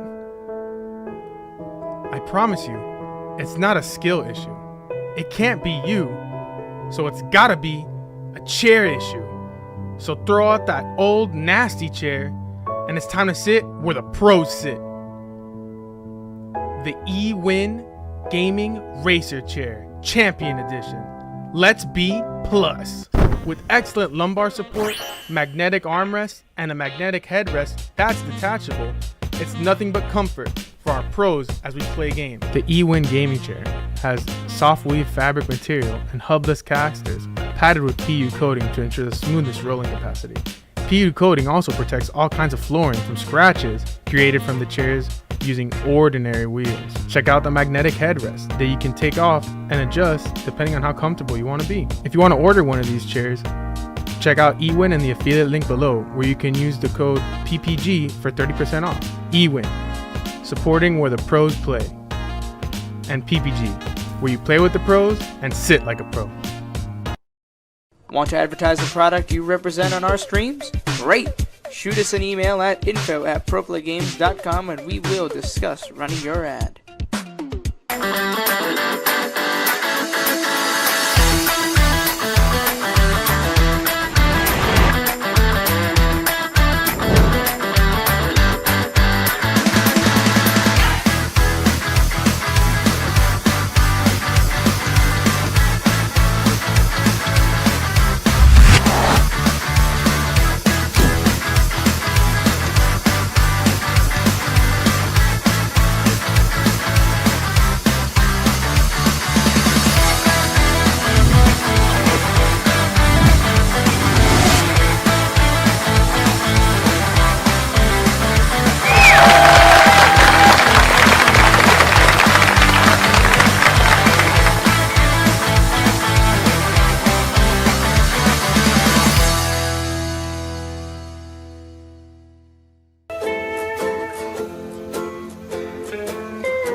Want to advertise the product you represent on our streams? Great! Shoot us an email at info@proplaygames.com and we will discuss running your ad.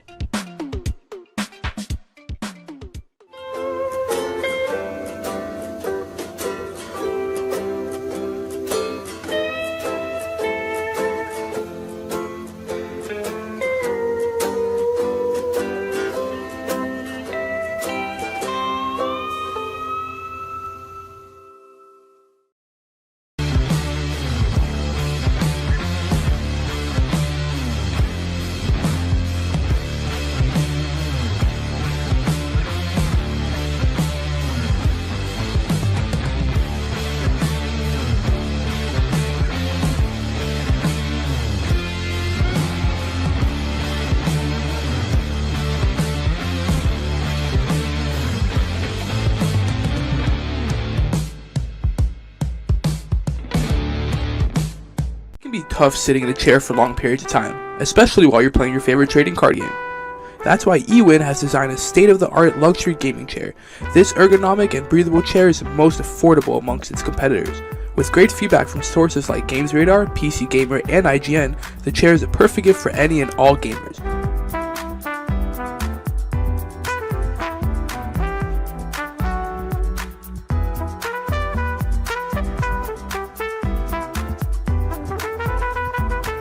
Use discount code PPG at checkout for 30% off your order.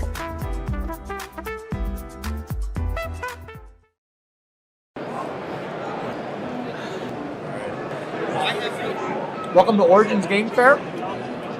They have good tacos. TCG. I've enjoyed playing TCGs for about 15 years now. It's a thing I do with my friends. It's one of our most common activities. It doesn't matter who you are, it doesn't matter what you do. Anybody is capable of enjoying different aspects of trading card games. There's truly nothing like it. I'm like a problem solver. I like doing those type of things. So for me, TCGs are like a really good way to like exercise that, I guess, part of the brain. Like to make your brain think that fast and have to be so strategic all the time. It's like, it's just the best, honestly. The only one I really play is Yu-Gi-Oh! I bought a pack of it at Walmart when I was a kid, and I fell in love with it ever since.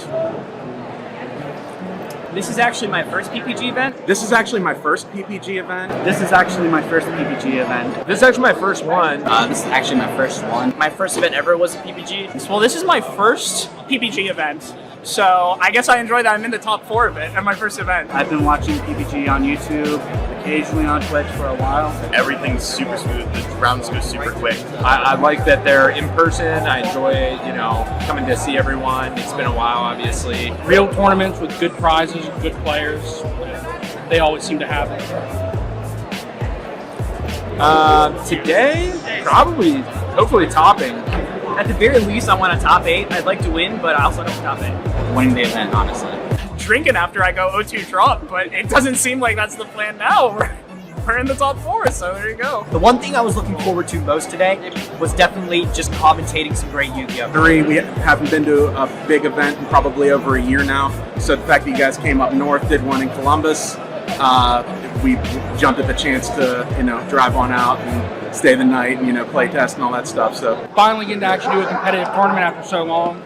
COVID made it really hard to actually be competitive in the game. With the prominent content creators in this Yu-Gi-Oh! Community. And so when I heard that both Gage and Hack were coming to this event, I was over the moon. What are you looking forward to most? Winning it. Winning the event. I like it. I like it. Thank you. Yeah. Appreciate you. Good luck. Thank Thank you very much. Appreciate you. Thank you, man. Appreciate you. Cool. Perfect. Thank you very much, man. I hope that wasn't like... No, that was great. Good. That was really good. Check out ppgeventmanagement.com for events and tournament information.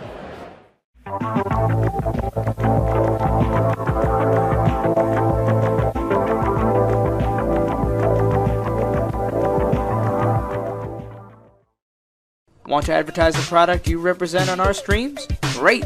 Shoot us an email at info@proplaygames.com and we will discuss running your ad. Customized designs on durable and high quality sleeves. At yourplaymode.com, you can sleeve your deck in style. It's as simple as uploading your design and selecting your size and style. Use promo code ProPlay10YP at checkout for 10% off your order.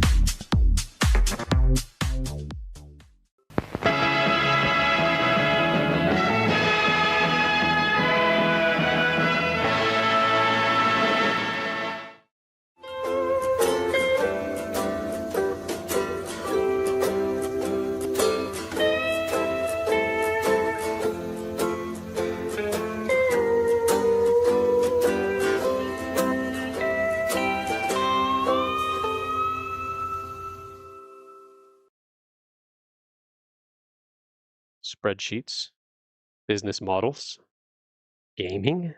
What does this all mean? Oh, hi. I didn't see you there. Let me put this down. But while you're here, let me ask you something. Have you ever wanted to take your trading card game hobby and turn it into a business, but you found it impossible to find any product at a rate that you could possibly make money from? Or are you a player that's struggling to find product for the games you love? Well, have I got the solution for you? The PPG Investment Patreon can be your one-stop supplier for your trading card game needs. The Patreon will serve as a way for you to get products at a cheaper rate than TCG Player or any other market value without getting those distributor connections. Here's how it works. All patrons will immediately gain access to the PPG Investments Discord. This Discord will serve as a hub to promote requests for product, video releases, and as well as creating community engagement. Then, depending on your specific membership tier, you'll be able to place pre-orders for all games that we currently carry, and that list is always growing. So, here's the tiers. We've got the bronze tier. For $50 a month, you get the access to pre-order up to half a case of any product release that you want. At the silver tier, for $75, you can order a case of any product tier or product release that you would want. And the Big Daddy tier at $125 a month, you get the access to 3 cases of a product release. Now, this specific allocation is only tied to a singular release. So if there's multiple games that you're interested in and you want to go hard, we suggest that you do. Our goal is to help you create a successful TCG side hustle or to get the product that you desperately want to have. The only problem is you got to act soon, because once each tier is capped out, there won't be another opening until possibly next month. So don't wait and join the PPG Investment Patreon today.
Check out ppgeventmanagement.com for events and tournament information.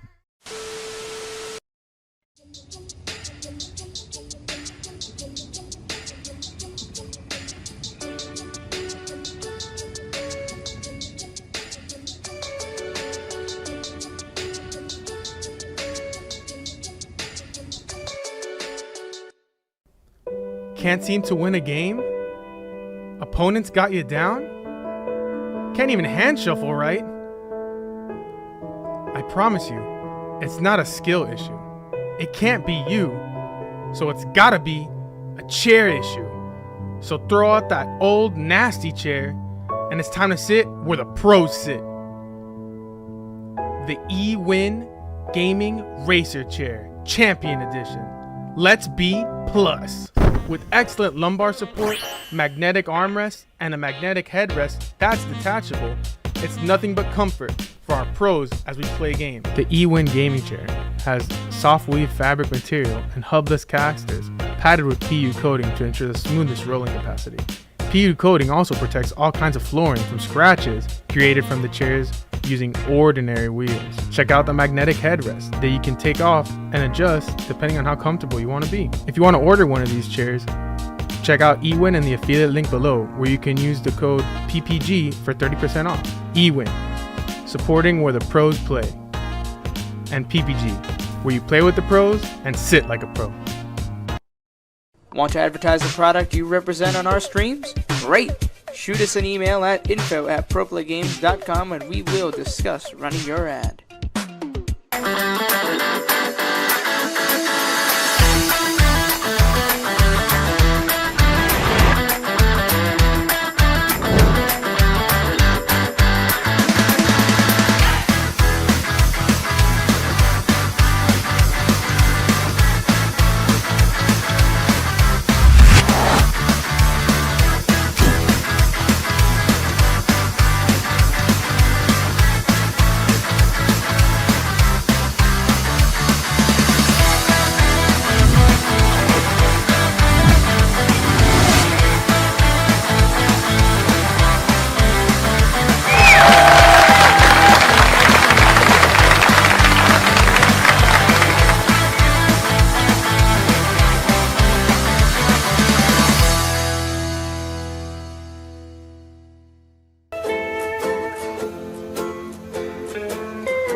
Want to advertise the product you represent on our streams? Great! Shoot us an email at info@proplaygames.com and we will discuss running your ad.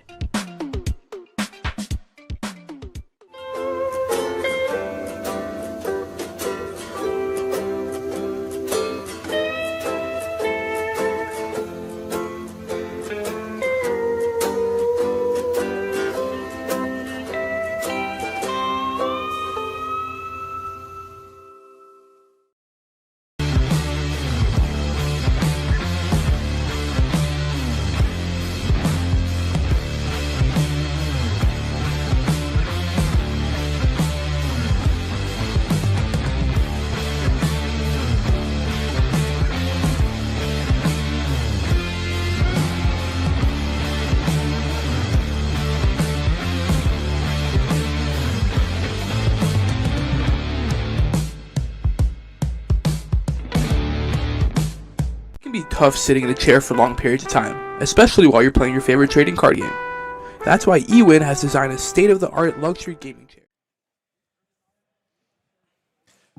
And welcome back to the Pro Play Summit here in Orlando, Florida, hosted by Pro Play Games. I'm Cosmic, joined again with Hyrule, and we got some exciting stuff to showcase and some nice prizing and promos and all that stuff. So what do you want to show off everybody first for us to dive into? I think it's going to be awesome for us to showcase real quick before we hop into the top 16 that we're going to go into, the finalist playmat for today's tournament. And this is going to be for that Sugar Cloud Express. And here we go. So this is going to be the finalist playmat. The top 32 are actually getting theirs right now. Of course, without the finalist, fonts on the actual mat. But this is going to go to the finalists who is going to win this, alongside different prizes as well. Like we talked about earlier on, we do have this promo card that they are also receiving right now, if it wants to focus in. But it is going to be a promo card featuring that White Lily cookie. It is going to be a trap, as well as they are getting that finalist, promo card, yes, which is going to feature Stardust cookie as well. And that is over there. I did not want to bring it because of the fact that I don't want to be liable for it. But we also do have some amazing promo cards that has been already shared before, which is going to be Ginger Brave as well as Shadow Milk, and other things that we do have that is being only sold here as of right now, exclusive to Pro Play Games Summit, as well as the championship for CookieRun Braverse, as well as other merches that are available to be purchased here, as well as soon all across NA through your local game shop or online stores. So we'll share that with you guys soon. But right now, all the players are ready within our gameplay area. So we're gonna transition over to them to see what kind of plays we're gonna see for top 16 of today's tournament. So let's get right into it. And yes, we are confirming top 16, so we wanted to show a little extra gameplay, so we are going to get a full extra round here. So same thing, it is going to be that single elim focus here for the top 16 bracket that we're going to have. Unfortunately, just with wanting to not hold up the event too much, I wanted to make sure that we could still get things rolling. We don't have like a full breakdown to share, but of course, we'll be able to share that out on socials once we're able to. I know Pro Play Games loves sharing out that information. We'll have all the deck lists on their website as well. So definitely make sure to be following Pro Play Games for those updates. And of course, if at later today or tomorrow for the other amazing events that we have going on, we'll try to share those updates as we can. But looks like we have Goatson on the left and Admasu on the right as our players for this first round of the top 16. I guess we're just going to call him the GOAT. On the left there, that's what I'm going to go with now that I looked at the name again. So we got the GOAT and Admasu on the right. Yeah, so amazing to see the stats right now. So Goatson actually came into top 16 with 4 wins and 2 losses, while Admasu is going to be on a win streak here with 6 total wins, no losses. So that's amazing to see, but we are going to get started here. They just cut their decks, and now they're going to draw their 6 cards to see what they're going to start out with. And it does look like Adamasu is going to be playing a yellow deck, and I want to say Ghost is also playing yellow here. So we're going to do another, this time around, a yellow v yellow mirror matchup. So that is going to be amazing to see. All right, well, the timer has started. I hope y'all have a nice beverage, maybe a snack or something else to hold you over, because this one is going to go the distance when yellow versus yellow gets paired up and both decks are, you know, healing and trying to set up those big cyborg cookie plays later on the game. It takes a while to get to that, It definitely does. So point. this one is going to be a long one here, especially depending on how they play. But if they are playing those kind of like standard yellow type of decks that we have been seeing in our locals and stuff, then just like Cosmic said, it is going to go, you know, most likely overtime a little bit here. Just getting that little bit of extra time just to finish off the game, possibly. But yeah, I think Goatsen is ready to get it started. We're just waiting on Adamasu to put down that starting cookie after that one initial mulligan. So here we go. We both players have their starting cookies out, and let's see what it is. And it is gonna be a mirror of churro. So we saw this cookie before already, and it is gonna be that pretty beefy, you know, 2-star or level 2 here. Being able to dish out a decent amount of damage if placed in the right situation.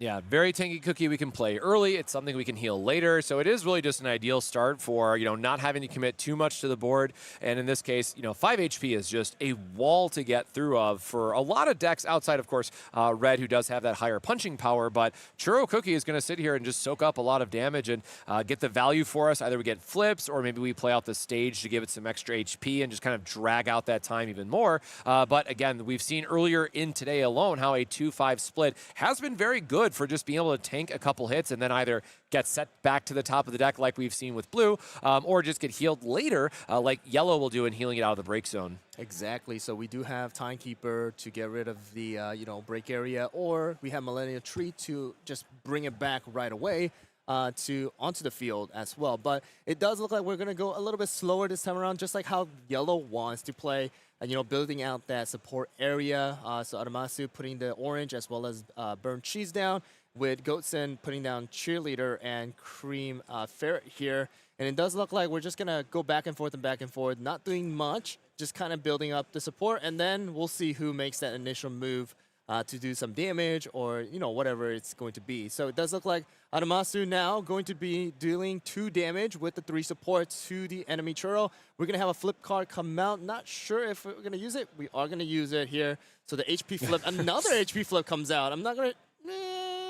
Okay, Goatsen is actually going to, you know, allow that to play out, and it's like nothing happened. Yeah, well, getting all those flips, I mean, that's exactly where you want your flips to go ultimately, is like into the trash so you can cycle them back and what have you, where it looks like Goat did have a very large count or consistency of flip cards, so we see a couple of them, or sorry, all 3 of them down in the support right now. So yeah, so that's another big thing here is that Goatsen already put down 3 onto the support and actually played 3 into the trash already. So that's a total of 6 out of possible 16 that has either been played or cannot be played anymore in the support area. And then we are going to be seeing that 2 damage coming out, just like exactly how, you know, Adamasu played it as well. But the 2 damage is going to come out. And here for Churro on the Goatsen side, taking that 2 damage that was negated by the HP flips last turn is going to go through this time around. So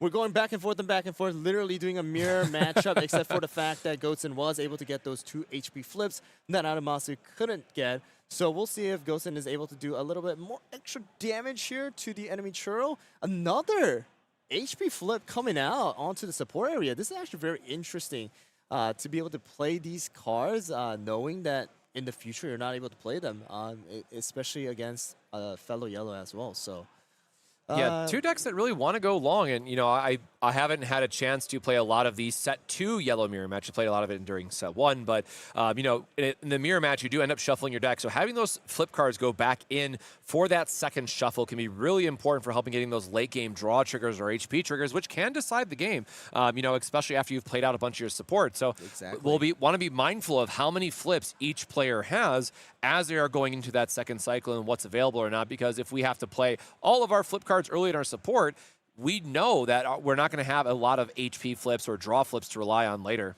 Exactly. So the extra 2 damage did come out to the Churl on Adamus's side, and now we're going into another HP flip for Churl on Goatson's side. Goatson really just deciding, do I really want to take another HP onto this Churl, keep it alive a little bit longer, kind of discard another card from my hand, or do I let it slide and just get it to that 1 HP exactly like how Adamas has it right now? But it does look like we are going to take the HP flip.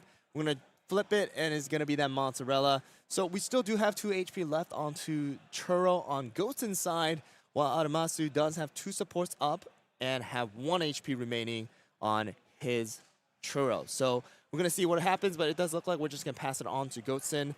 And now Goatson does have that advantage of being able to knock out that Churro and be on that lead. Of course, that little level 2 lead doesn't do much for yellow players, especially because of the fact that you're able to constantly bring those back into the battle area or just into the trash with Timekeepers and Millennial Tree and things like that. But we'll see exactly how this plays out, because from the looks of it right now, it doesn't look like any of those cards are possibly in Goatson's hand. At least it does look like we have 2 Stardust, or no, it does look like we have a Stardust and a Moonlight.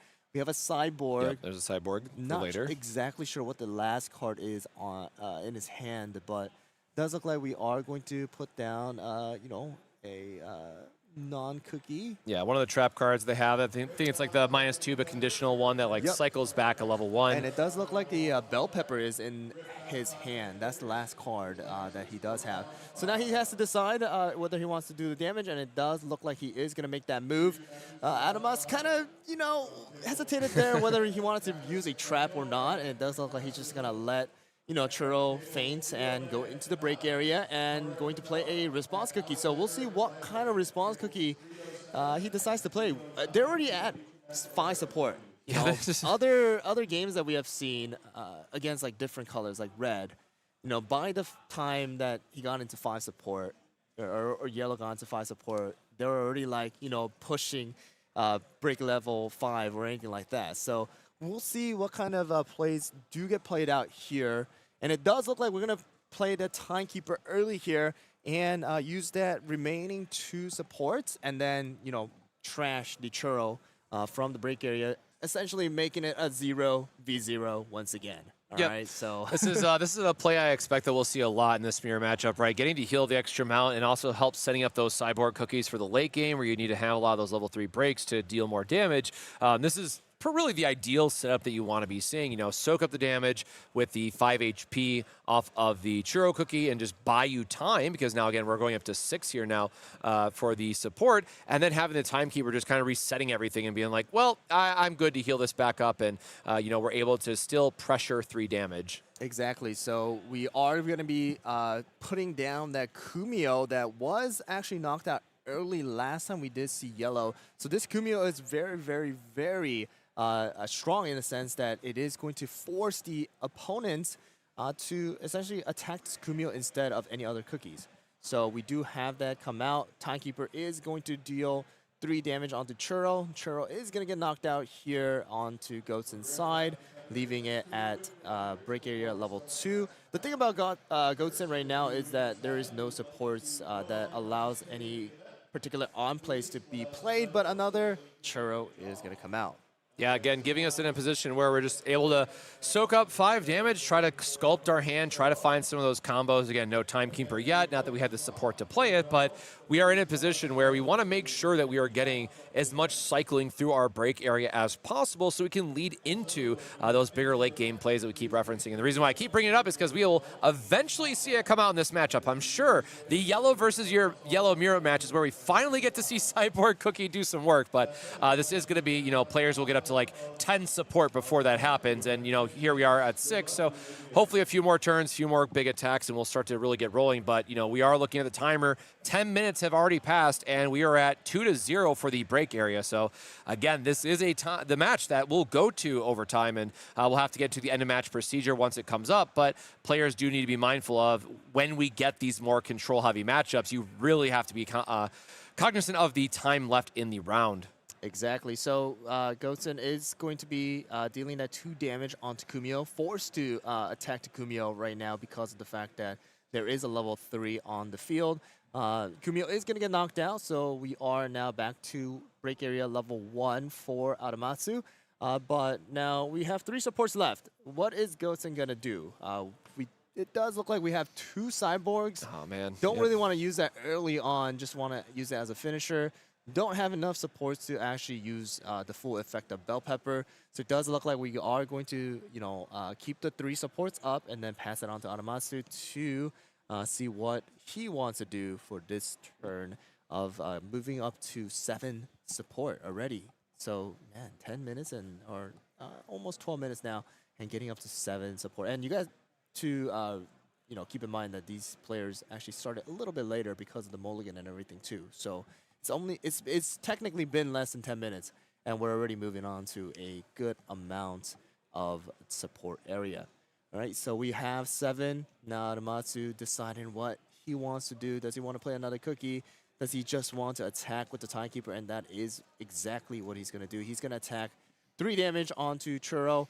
Let's see what happens. It does look like we are going to use the Jade Deer to gain an extra HP as well as negate 1 damage.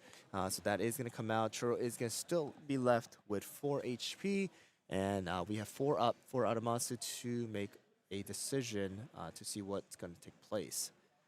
Yeah, Jade Deer is definitely going to be the MVP of the weekend in terms of just number of times we've seen it casted. Again, getting that 1 HP can be extra relevant because if you know that you've done a deck cycle and you're able to put more of those flips back into your deck, you put yourself in a position where you really want to try to have the best odds possible of getting the life stacked up to hit those flip triggers. But we are going to see the blocker coming down from Admasu's side, the Marshmallow Cookie. But it looks like we are just taking the more aggressive start here, maybe being mindful of the time or just realizing he doesn't really need the block for the next turn based on Goatsen's board side. So we are just going to get in a chip damage and see what we're able to pull together for a more aggressive start on the left. Yeah, so the thing about this blocker here from bait set or the set 1 is that this Marshmallow Cookie does not need to be active in order to, use the effect. It just needs enough supports, and it does look like Aramatsu does have 2 supports up in case, Marshmallow does need to take extra damage. But the thing about Churro is that if there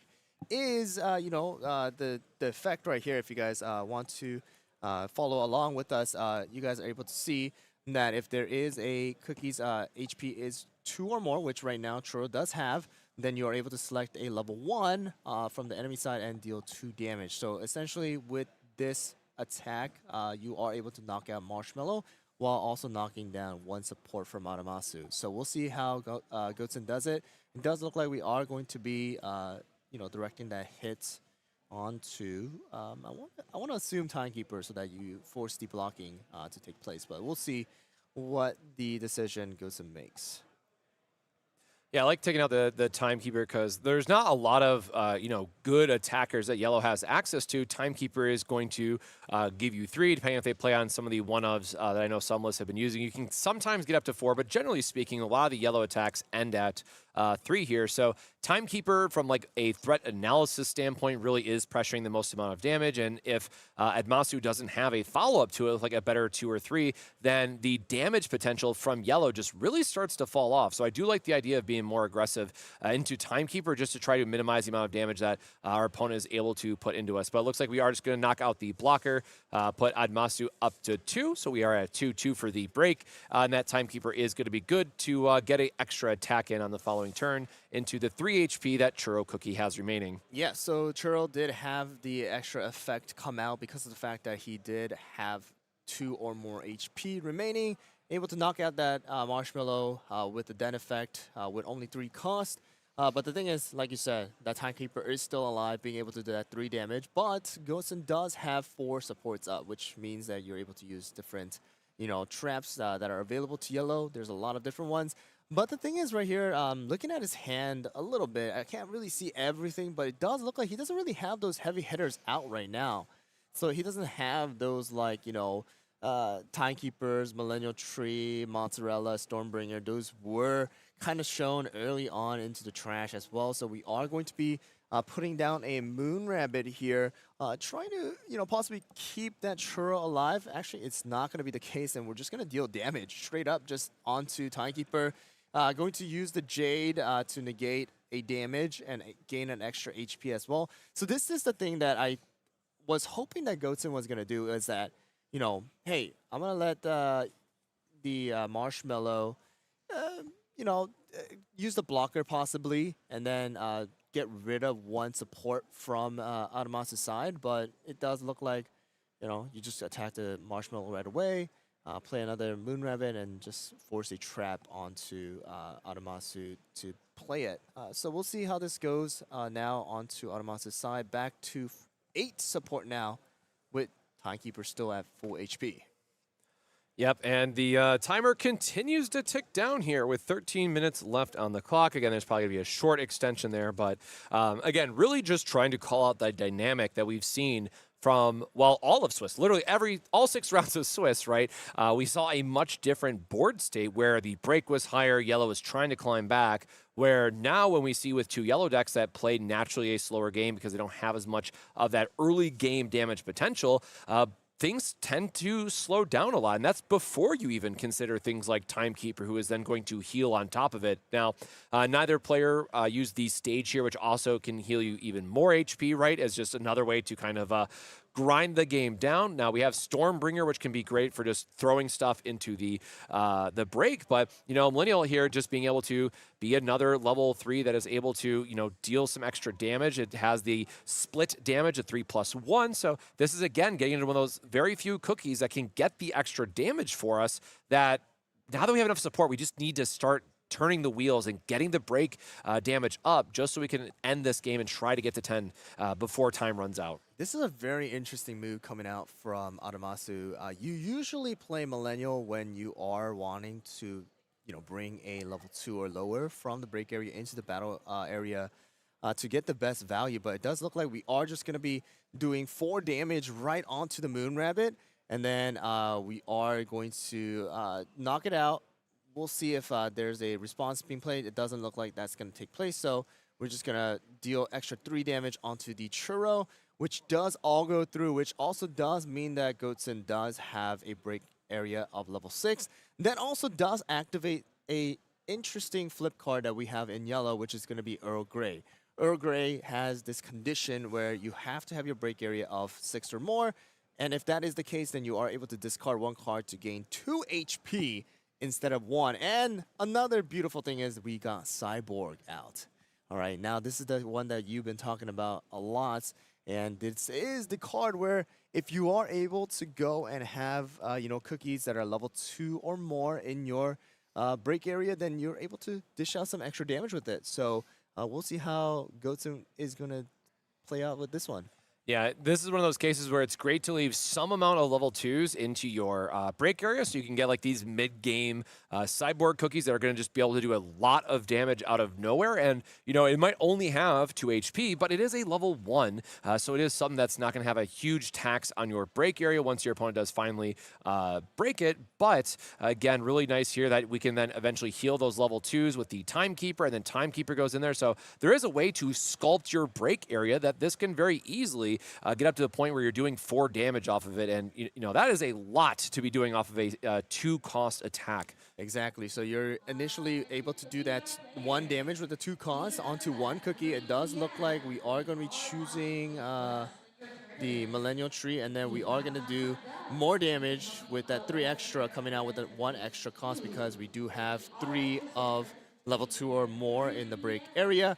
So we are going to put out another Cyborg. So we're going to have that 2 Cyborg come out. We're going to do that 1 initial damage onto Millennial Tree here. No supports to use any traps. We're going to use 1 more to deal extra 3 damage. Finally knocking out the Millennial Tree, leaving Adamasu at break area level 5, while Goatson is going to be at 6, but you guys always have to keep in mind that the played cookie, right? The cookies that are out in the battle area, once they do get defeated, then they're going to be sent to the break area. So essentially, we are looking at a total of about level 8 for Goatson, as well as level 8 also for Adamasu once that Timekeeper does get knocked out.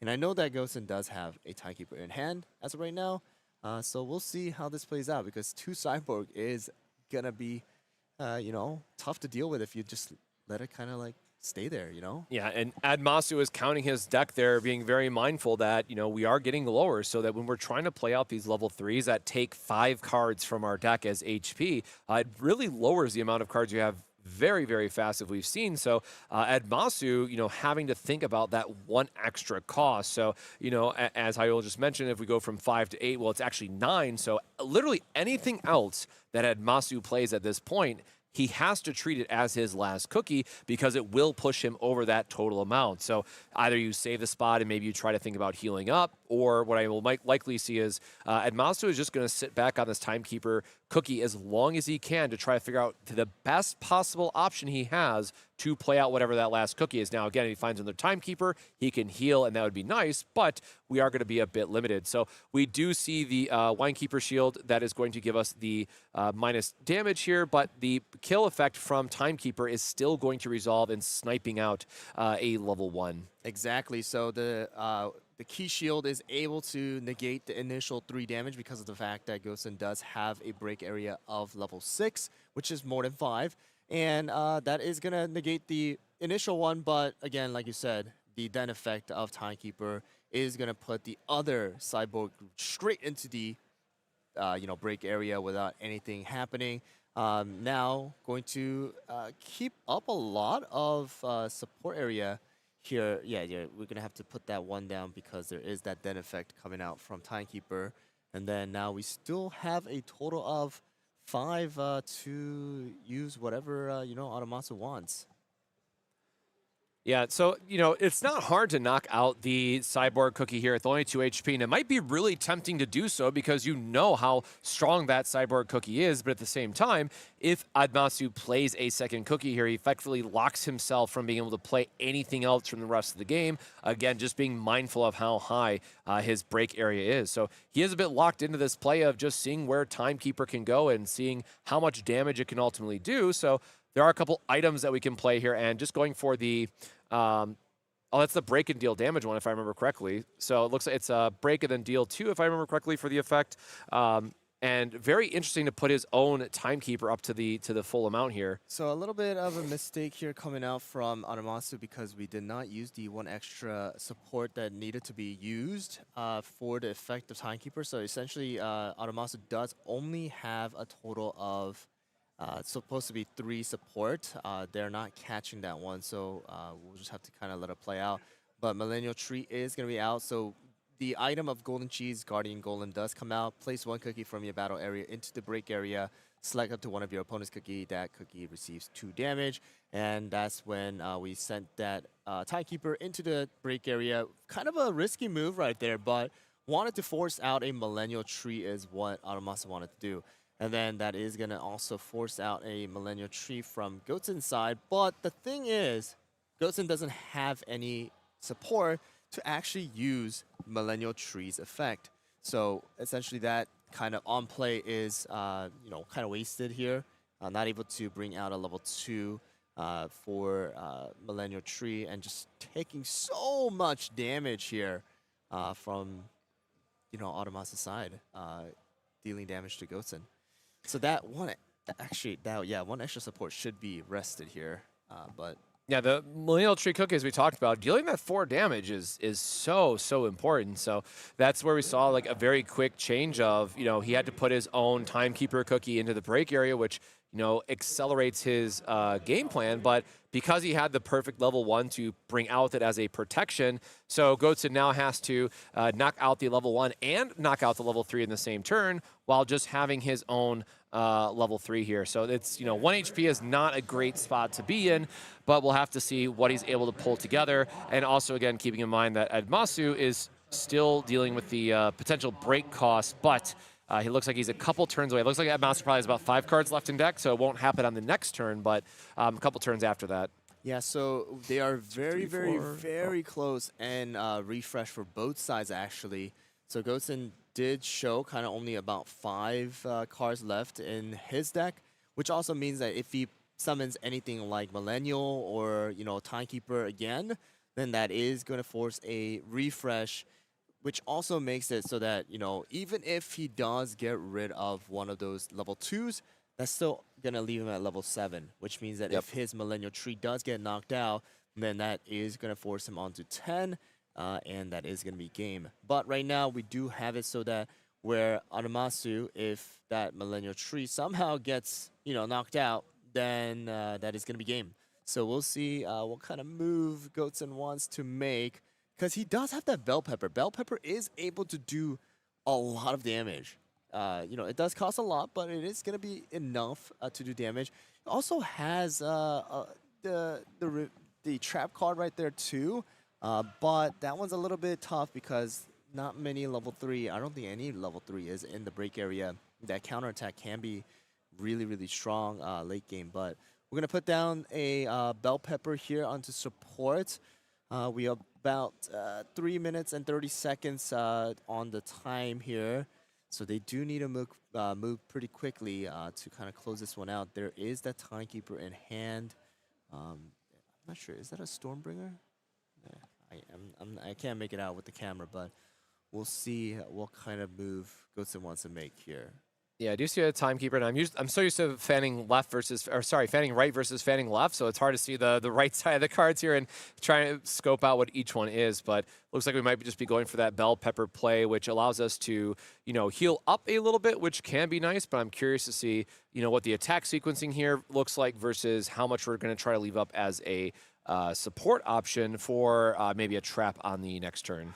Yeah, so we are going to go into Millennial Tree doing 3 damage onto Kumio, the initial damage, and it does look like Aramasu is deciding on what he wants to do because there is possibly a trap card. I'm not sure. I don't think there is any real trap that can negate much with just 1 cost because most of the traps that yellow does play are going to cost 2.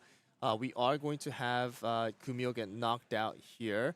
And then we are going to do 1 more damage onto Millennial because of the fact that Millennial does have that effect of, if there's another yellow card, then you are able to do damage. The HP flip does come out. It does look like Aramasu does decide to let that play out. Actually, no, it is going to be where Orange Cookie comes out. And then, see, now this is the thing. If that support was supposed to be rested, that trap cannot be used.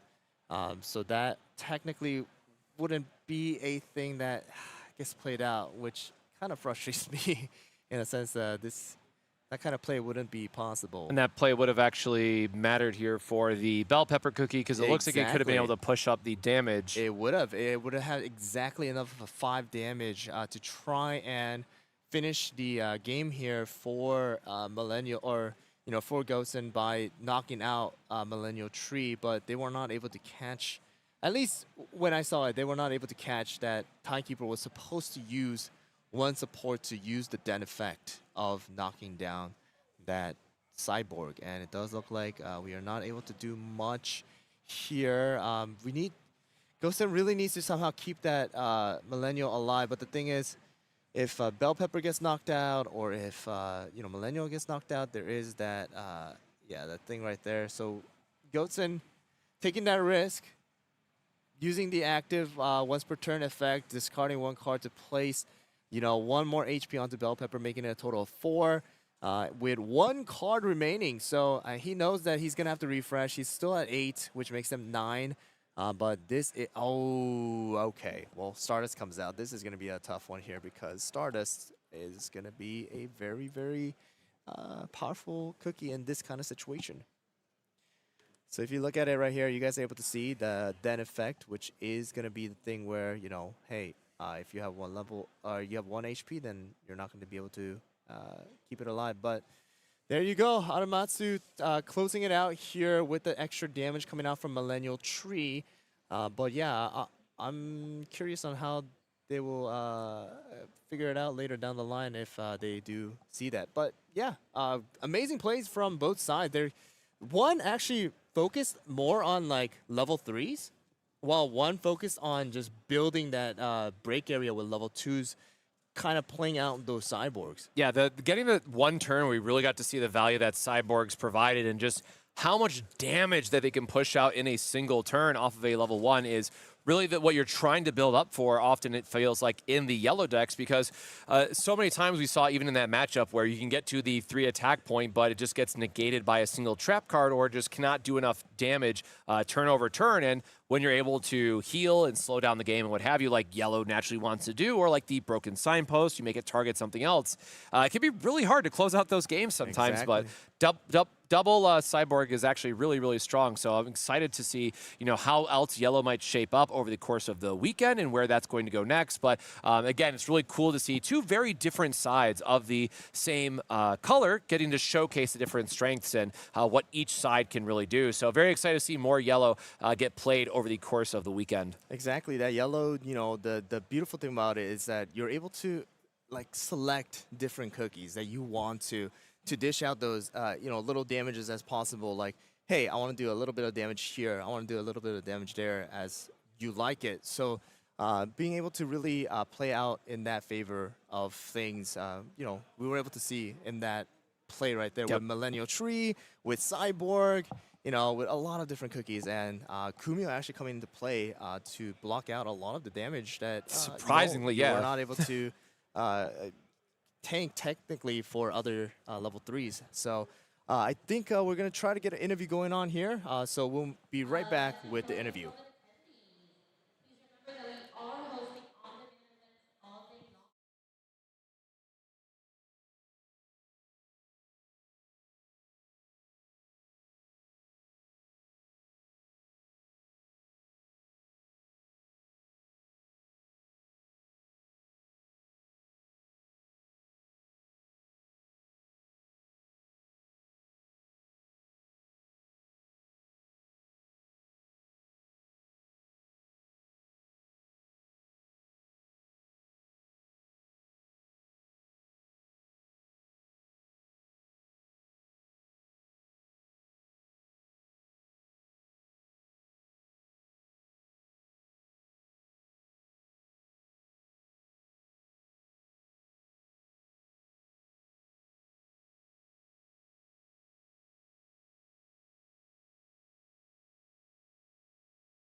Want to advertise the product you represent on our streams? Great! Shoot us an email at info@proplaygames.com and we will discuss running your ad.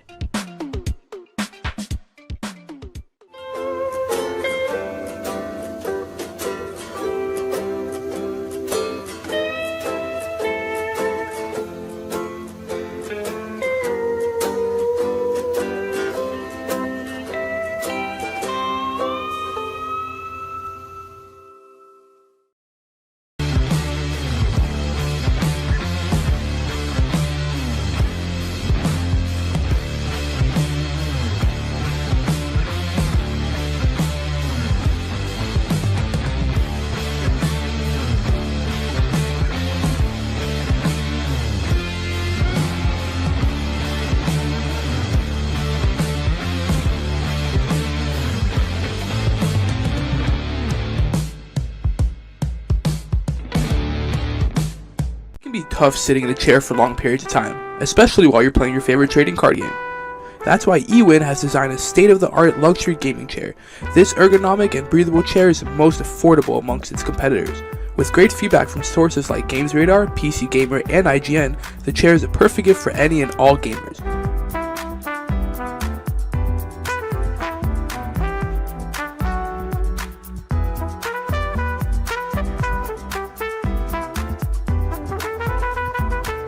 Use discount code PPG at checkout for 30% off your order.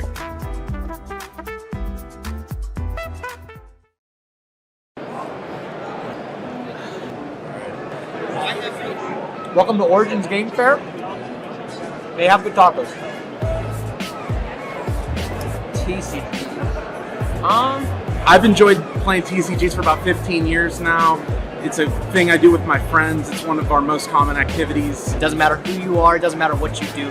Anybody is capable of enjoying different aspects of trading card games. There's truly nothing like it. I'm like a problem solver. I like doing those type of things. So for me, TCGs are like a really good way to like exercise that, I guess, part of the brain. Like to make your brain think that fast and have to be so strategic all the time. It's like, it's just the best, honestly. The only one I really play is Yu-Gi-Oh! I bought a pack of it at Walmart when I was a kid, and I fell in love with it ever since. This is actually my first PPG event. This is actually my first PPG event. This is actually my first PPG event. This is actually my first one. This is actually my first one. My first event ever was a PPG. Well, this is my first PPG event. So I guess I enjoy that I'm in the top 4 of it at my first event. I've been watching PPG on YouTube, occasionally on Twitch for a while. Everything's super smooth. The rounds go super quick. I like that they're in person. I enjoy, coming to see everyone. It's been a while, obviously. Real tournaments with good prizes, good players. They always seem to have it. Today, probably, hopefully topping. At the very least, I want a top 8. I'd like to win, but I also don't top 8. Winning the event, honestly. Drinking after I go 0-2 drop, but it doesn't seem like that's the plan now. We're in the top 4, so there you go. The one thing I was looking forward to most today was definitely just commentating some great Yu-Gi-Oh! We haven't been to a big event in probably over a year now. So the fact that you guys came up north, did one in Columbus, we jumped at the chance to, drive on out and stay the night and, play test and all that stuff. So Finally getting to actually do a competitive tournament after so long. COVID made it really hard to actually be competitive in the game. With the prominent content creators in this Yu-Gi-Oh! Community. And so when I heard that both Gage and Hack were coming to this event, I was over the moon. What are you looking forward to most? Winning it. Winning the event. I like it. I like it. Thank you. Yeah. Appreciate you. Good luck. Thank you very much. Appreciate you. Thank you, man. Appreciate you. Cool. Perfect. Thank you very much, man. I hope that wasn't like... No, that was great. Good. That was really good. Check out ppgeventmanagement.com for events and tournament information.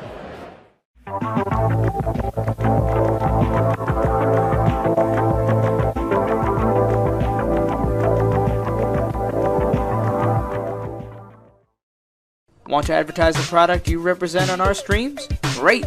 Shoot us an email at info@proplaygames.com and we will discuss running your ad. Customized designs on durable and high quality sleeves. At yourplaymode.com, you can sleeve your deck in style. It's as simple as uploading your design and selecting your size and style. Use promo code PROPLAY10YP at checkout for 10% off your order.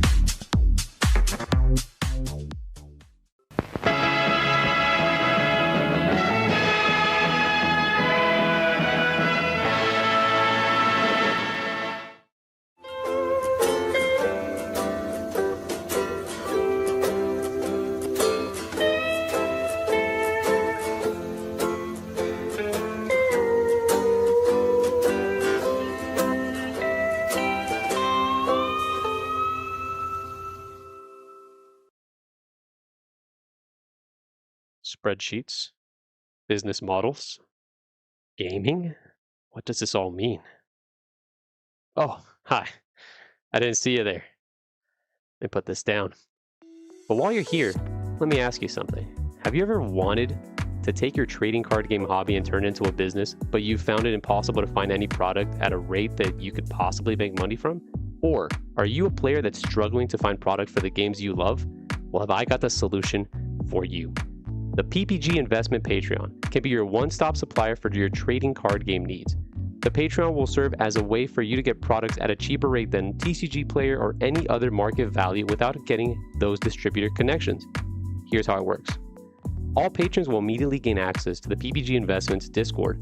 This Discord will serve as a hub to promote requests for product, video releases, and as well as creating community engagement. Then, depending on your specific membership tier, you'll be able to place pre-orders for all games that we currently carry, and that list is always growing. So, here's the tiers. We've got the bronze tier. For $50 a month, you get the access to pre-order up to half a case of any product release that you want. At the silver tier, for $75, you can order a case of any product tier or product release that you would want. And the Big Daddy tier at $125 a month, you get the access to 3 cases of a product release. Now, this specific allocation is only tied to a singular release. So if there's multiple games that you're interested in and you want to go hard, we suggest that you do. Our goal is to help you create a successful TCG side hustle or to get the product that you desperately want to have. The only problem is you got to act soon, because once each tier is capped out, there won't be another opening until possibly next month. So don't wait and join the PPG Investment Patreon today.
Check out ppgeventmanagement.com for events and tournament information.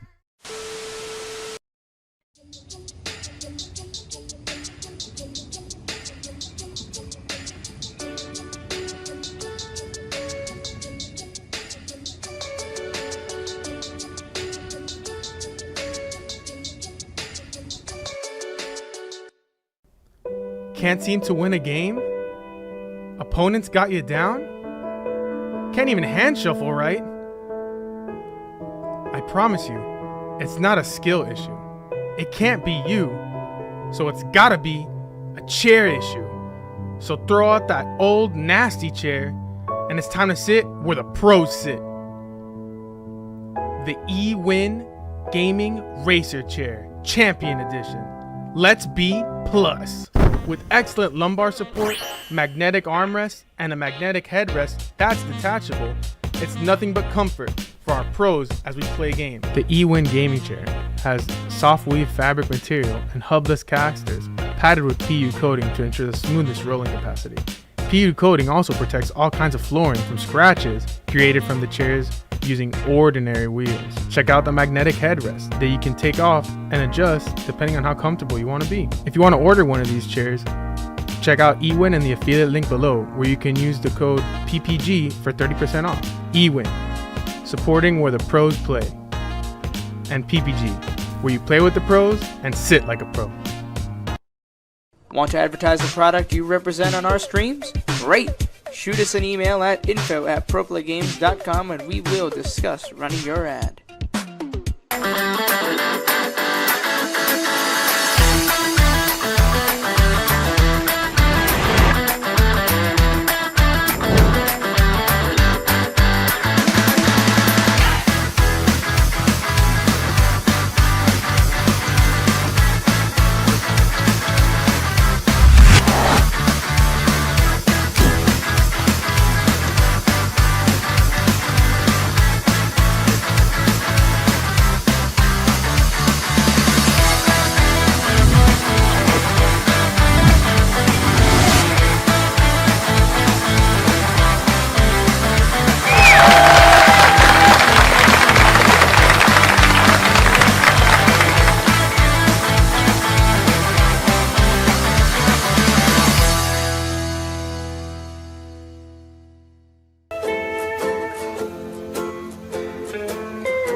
Want to advertise the product you represent on our streams? Great! Shoot us an email at info@proplaygames.com and we will discuss running your ad.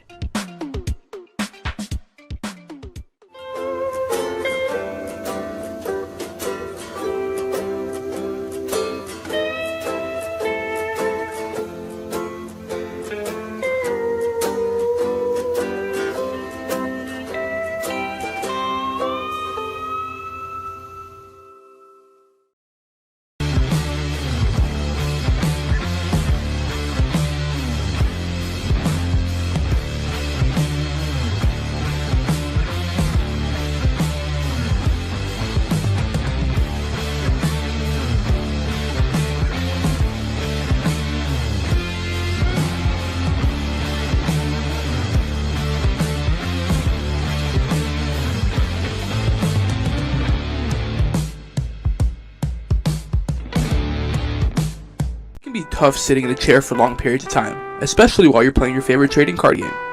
That's why eWin has designed a state-of-the-art luxury gaming chair. This ergonomic and breathable chair is the most affordable amongst its competitors. With great feedback from sources like GamesRadar, PC Gamer, and IGN, the chair is a perfect gift for any and all gamers.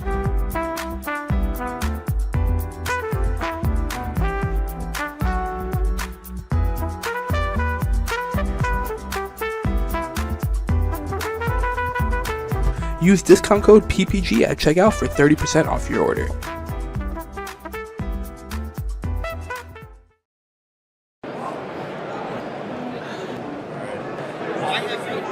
Welcome to Origins Game Fair. They have good tacos. TCG. I've enjoyed playing TCGs for about 15 years now. It's a thing I do with my friends. It's one of our most common activities. It doesn't matter who you are, it doesn't matter what you do. Anybody is capable of enjoying different aspects of trading card games. There's truly nothing like it. I'm like a problem solver. I like doing those type of things. So for me, TCGs are like a really good way to like exercise that, I guess, part of the brain. Like, to make your brain think that fast, it have to be so strategic all the time. It's like, it's just the best, honestly. The only one I really play is Yu-Gi-Oh! I bought a pack of it at Walmart when I was a kid, and I fell in love with it ever since. This is actually my first PPG event. This is actually my first PPG event. This is actually my first PPG event. This is actually my first one. This is actually my first one. My first event ever was a PPG. Well, this is my first PPG event, so I guess I enjoy that I'm in the top 4 of it at my first event. I've been watching PPG on YouTube, occasionally on Twitch for a while. Everything's super smooth. The rounds go super quick. I like that they're in person. I enjoy, coming to see everyone. It's been a while, obviously. Real tournaments with good prizes, good players. They always seem to have it. Today, probably, hopefully topping. At the very least, I want a top 8. I'd like to win, but I also want a top 8. Winning the event, honestly. Drinking after I go 0-2 drop, but it doesn't seem like that's the plan now. We're in the top 4, so there you go. The one thing I was looking forward to most today was definitely just commentating some great Yu-Gi-Oh! We haven't been to a big event in probably over a year now. So the fact that you guys came up north, did one in Columbus, we jumped at the chance to, drive on out and stay the night and, play test and all that stuff. So Finally getting to actually do a competitive tournament after so long. COVID made it really hard to actually be competitive in the game. With the prominent content creators in this Yu-Gi-Oh community, and so when I heard that both Gage and Hack were coming to this event, I was over the moon. What are you looking forward to most? Winning the event. I like it. I like it. Thank you. Yeah. Appreciate you. Good luck. Thank you very much. Appreciate you. Thank you, man. Appreciate you. Cool. Perfect. Thank you very much, man. I hope that wasn't like... No, that was great. Good. That was really good. Check out ppgeventmanagement.com for events and tournament information.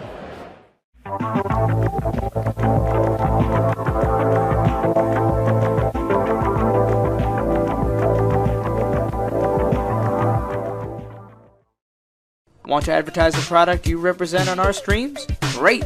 Shoot us an email at info@proplaygames.com and we will discuss running your ad. Customize designs on durable and high quality sleeves. At yourplaymode.com, you can sleeve your deck in style.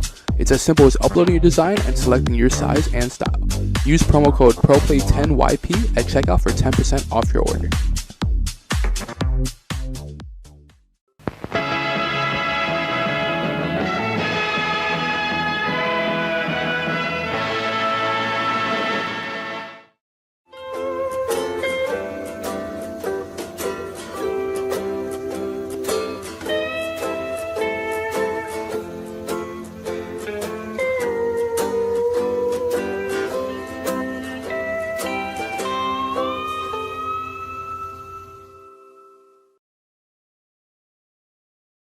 Spreadsheets, business models, gaming. What does this all mean? Oh, hi. I didn't see you there. Let me put this down. But while you're here, let me ask you something. Have you ever wanted to take your trading card game hobby and turn it into a business, but you found it impossible to find any product at a rate that you could possibly make money from? Or are you a player that's struggling to find product for the games you love? Well, have I got the solution for you. The PPG Investment Patreon can be your one-stop supplier for your trading card game needs. The Patreon will serve as a way for you to get products at a cheaper rate than TCG Player or any other market value without getting those distributor connections. Here's how it works. All patrons will immediately gain access to the PPG Investments Discord. This Discord will serve as a hub to promote requests for product, video releases, and as well as creating community engagement.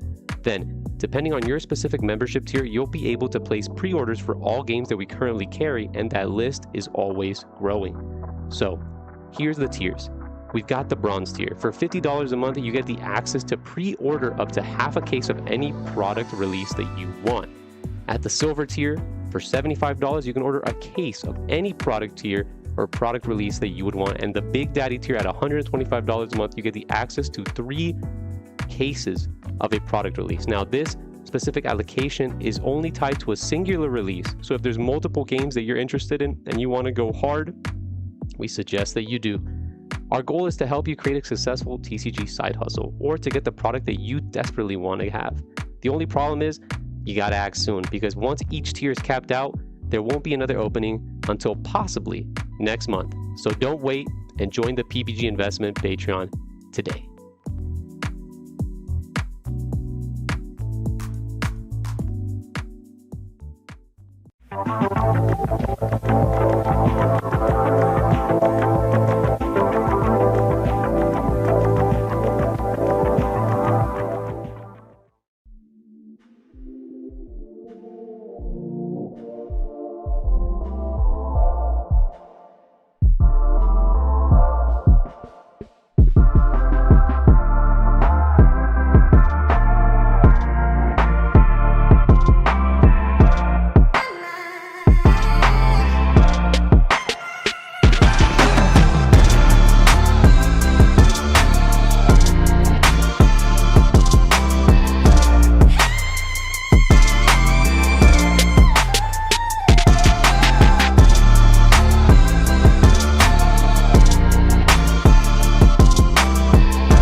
Check out ppgeventmanagement.com for events and tournament information.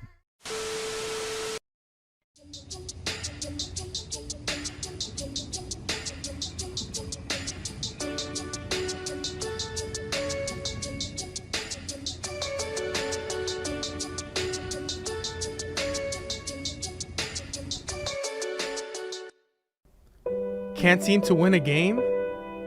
Opponents got you down? Can't even hand shuffle right? I promise you, it's not a skill issue.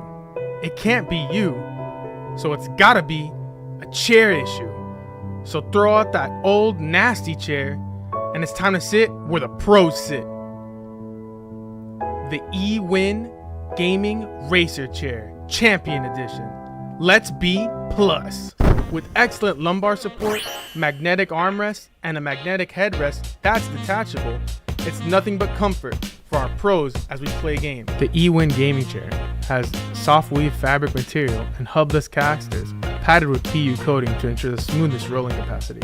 PU coating also protects all kinds of flooring from scratches created from the chairs using ordinary wheels. Check out the magnetic headrest that you can take off and adjust depending on how comfortable you want to be. If you want to order one of these chairs, check out eWin in the affiliate link below, where you can use the code PPG for 30% off.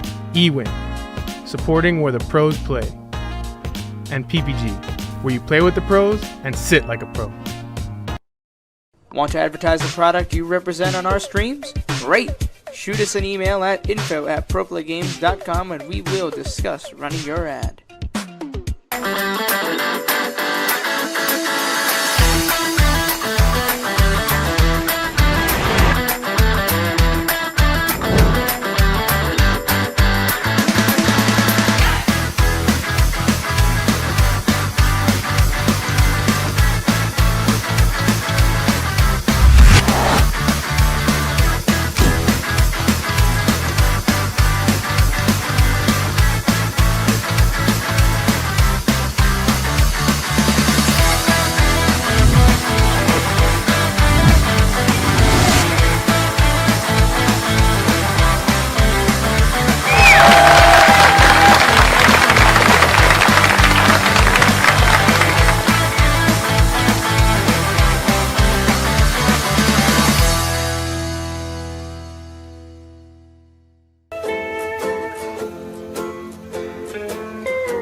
Want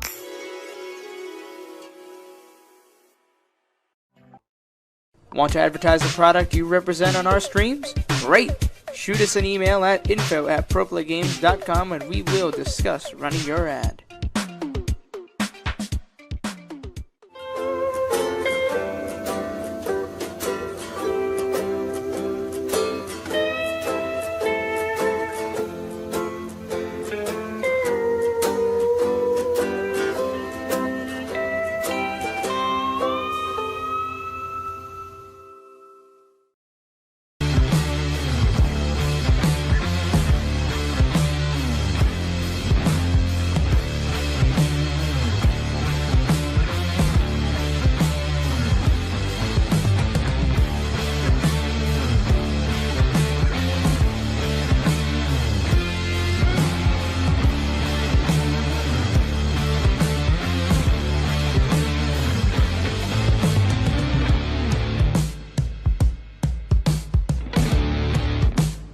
Be tough sitting in a chair for long periods of time, especially while you're playing your favorite trading card game. That's why eWin has designed a state-of-the-art luxury gaming chair. This ergonomic and breathable chair is the most affordable amongst its competitors. With great feedback from sources like GamesRadar, PC Gamer, and IGN, the chair is a perfect gift for any and all gamers.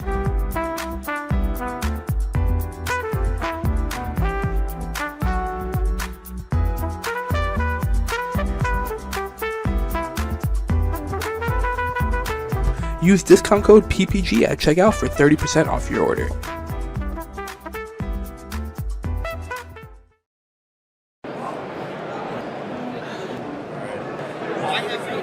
Welcome to Origins Game Fair. They have good tacos. TCG. I've enjoyed playing TCGs for about 15 years now. It's a thing I do with my friends. It's one of our most common activities. It doesn't matter who you are, it doesn't matter what you do. Anybody is capable of enjoying different aspects of trading card games. There's truly nothing like it. I'm like a problem solver. I like doing those type of things. So for me, TCGs are like a really good way to like exercise that, I guess, part of the brain. Like to make your brain think that fast, it have to be so strategic all the time. It's like, it's just the best, honestly. The only one I really play is Yu-Gi-Oh! I bought a pack of it at Walmart when I was a kid, and I fell in love with it ever since.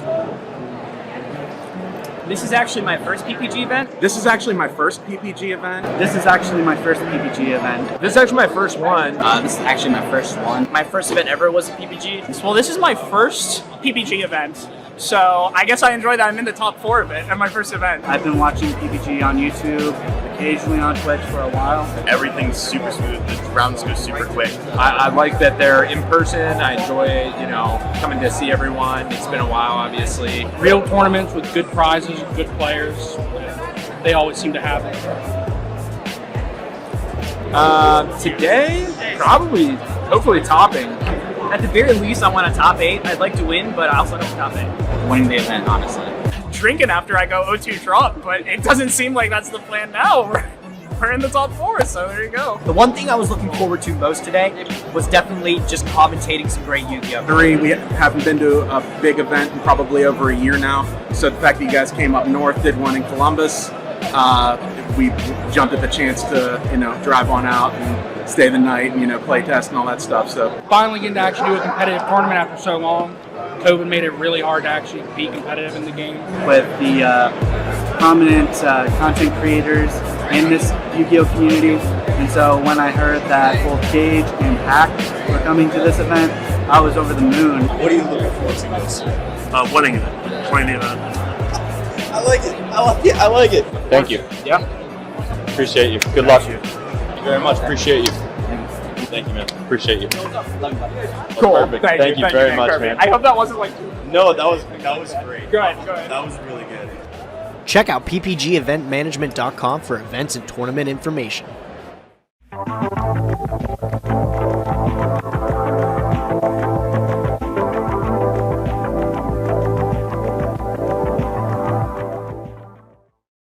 Want to advertise the product you represent on our streams? Great!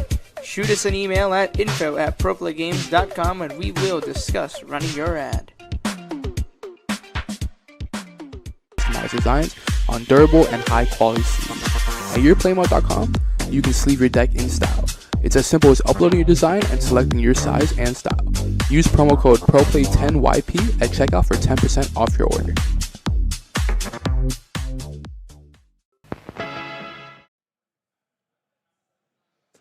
And welcome back to Pro Play Summit here in Orlando, hosted by Pro Play Games. I'm Cosmic, joined once more by Hyrule, and we are getting into the top 8 of our tournament for today. We just saw the yellow versus yellow match playing out, and we're going to go into our next match shortly, but we will have some different rules in terms of changing it up to be best of 3 for the later matches. So there's going to be a ton more games to watch here for us today. And of course, we still have 2 more days worth of CookieRun Braverse action, so definitely don't miss out. But, you know, what are we going to be seeing in this next match? You're hoping to see for the rest of the top 8?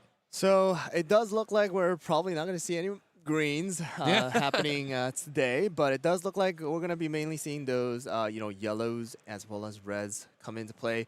I do know some of the names here that they do play things like, yellows, as well as some of them do play red. So it does look like we're going to see those 3 main colors. It looks like blues are kind of out of the race too, unless somebody brings it out. But it does look like the main 3 colors are going to be red, purple, as well as yellow, which honestly I think a lot of people were already expecting. Yes.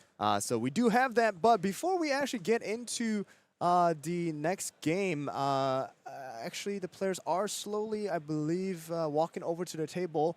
But just want to let everybody know that right now this one is going to be a new CookieRun collectible card set, the Obsidian Collection, that has started being on sale all across North America. So it is being sold here at PPG Summit, as well as you guys will be able to find it at different stores like your local game shop as well as online. So if you guys are interested, go and search it up. Or if you guys are here again, you guys can go and buy them.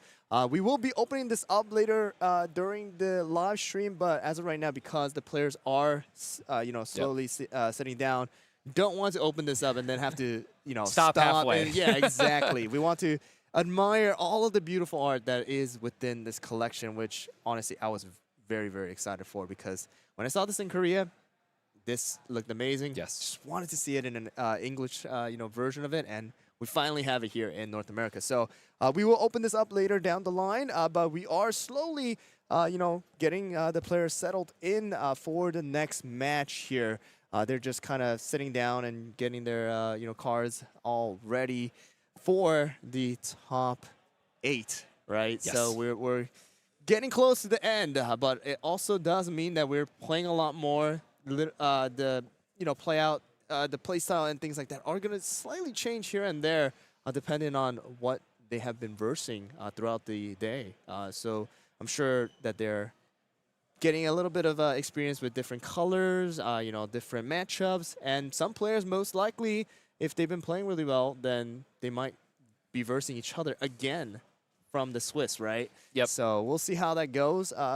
But yeah, we're just gonna let them kind of settle in, and then we'll go from there. But how about you? What are you looking out for the top, let's say 4?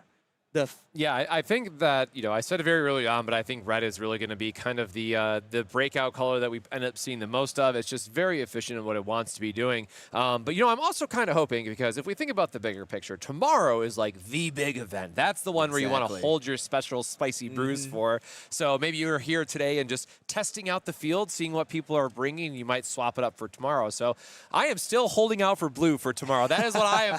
I know we want to see green, but I'd love to see blue tomorrow. That is my, I'm going to put my foot down and cheer it on from my side best I can. But yeah, I mean, we did see a blue, and the blue did well. Yeah, it popped off. I was happy. We got to see it do its thing. So the players are now getting ready. They are shuffling their decks. They have, I do know one of them is was top 5 in their Brave League last season. Oh, nice. And he does play yellow. So I do want to see how his yellow plays out during this, tournament, as well as I'm not too sure about the opponent, but it does look like we are going to switch over to them now and just kind of see what they have in store for us. Yeah, and while the players are getting set up, I do want to take a moment here just to remind everybody that this is a game you can definitely go ask your local game store about, but also those Brave Leagues. There's starting to be a lot more online tournaments that are picking up for this game, and I'm hoping we get like a graphic that we can share tomorrow, but a little bit of a spoiler for you. One of the things that really caught my eye about next year for the roadmap is a digital sim or official online play for this game to be used in tournament settings. So we didn't really get much more than that, than a line in the roadmap, but that is like the big thing that I'm waiting to see what Dev Sisters is cooking up, and hopefully just make the game more accessible for people to come out, play, and enjoy CookieRun Braverse, because I know not everyone has a nearby locals, but still really wants to play. So having some type of online,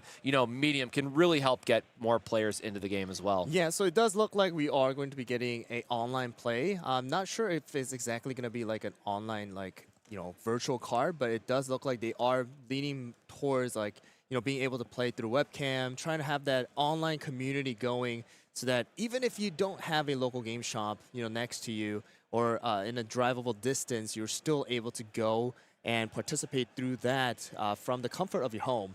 So I believe that that's what Dev Sisters are trying to focus on for the coming year of 2026. And it does look like we're going to start off the top 8 gameplay here with Chris versus Adept. They are both at 5 wins and 2 losses, and it does look like we're going to start it off with Starfruit, getting rid of all of the cookies here, and going to force Adept to bring out a Ninja Cookie. So it is that, again, the 1/4s that are really, really powerful, and I know that Adept likes to play the 1/4s to kind of do that stalling, to get the support area going for that yellow to dish out those combos.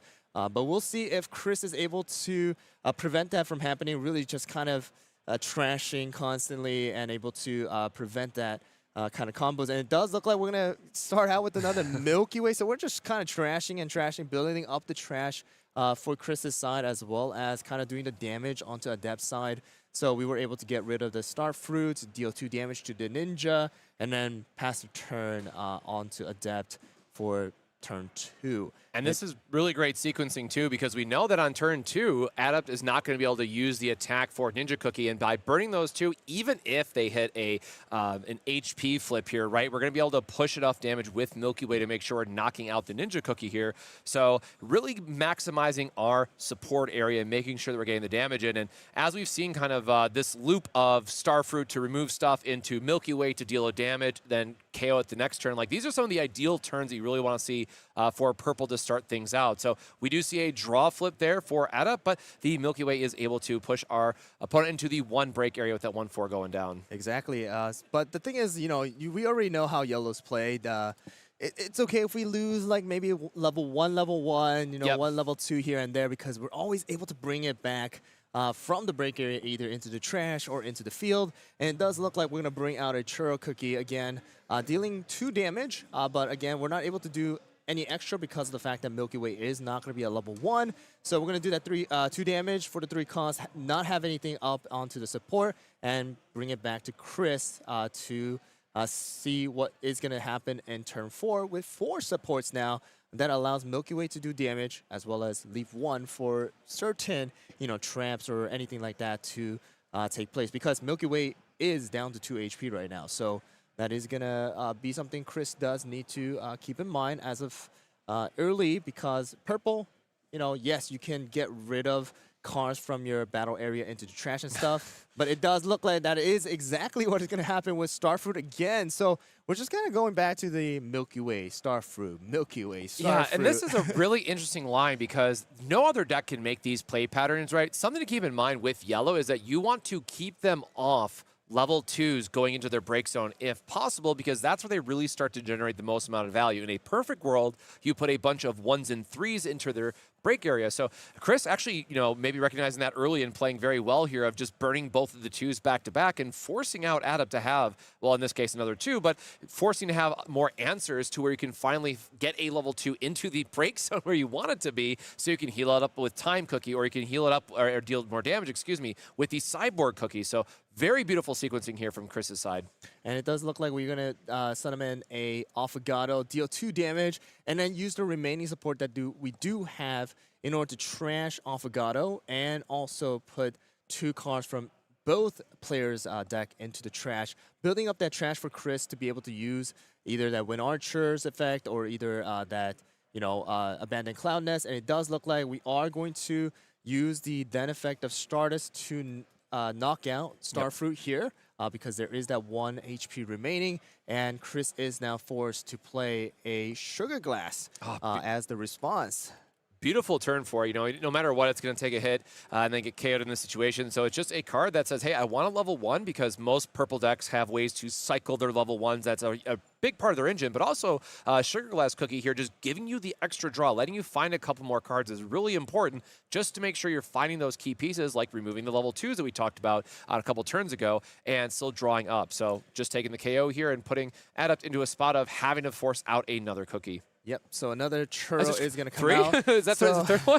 So this actually is going to work in his favor just because of the fact that, again, this one is going to be a level 1. So if Chris does, either way, if Chris uses the effect to, trash an HP and draw a card, whether you do that or not, this churro cookie is going to be able to knock out that Sugar Glass next turn with just 3 costs. Again, allowing Adept to have 2 supports remaining. And now he's building up that break area with level 2s. So we're going to go into it. Going to go use the Abandoned Cloud Nest to negate the 2 damage. And then going to do that extra 2 damage because of the fact that it is going to be a level 1. And Churro does have more than 2 HP. Going to leave Sugar Glass with only 1 HP, but it is going to be now Chris's turn. Chris does have different ways of getting, rid of this Sugar Glass so that it does not go into the break area, but we'll see what kind of cards he does have in hand. I believe that is a Grimoire that he does have.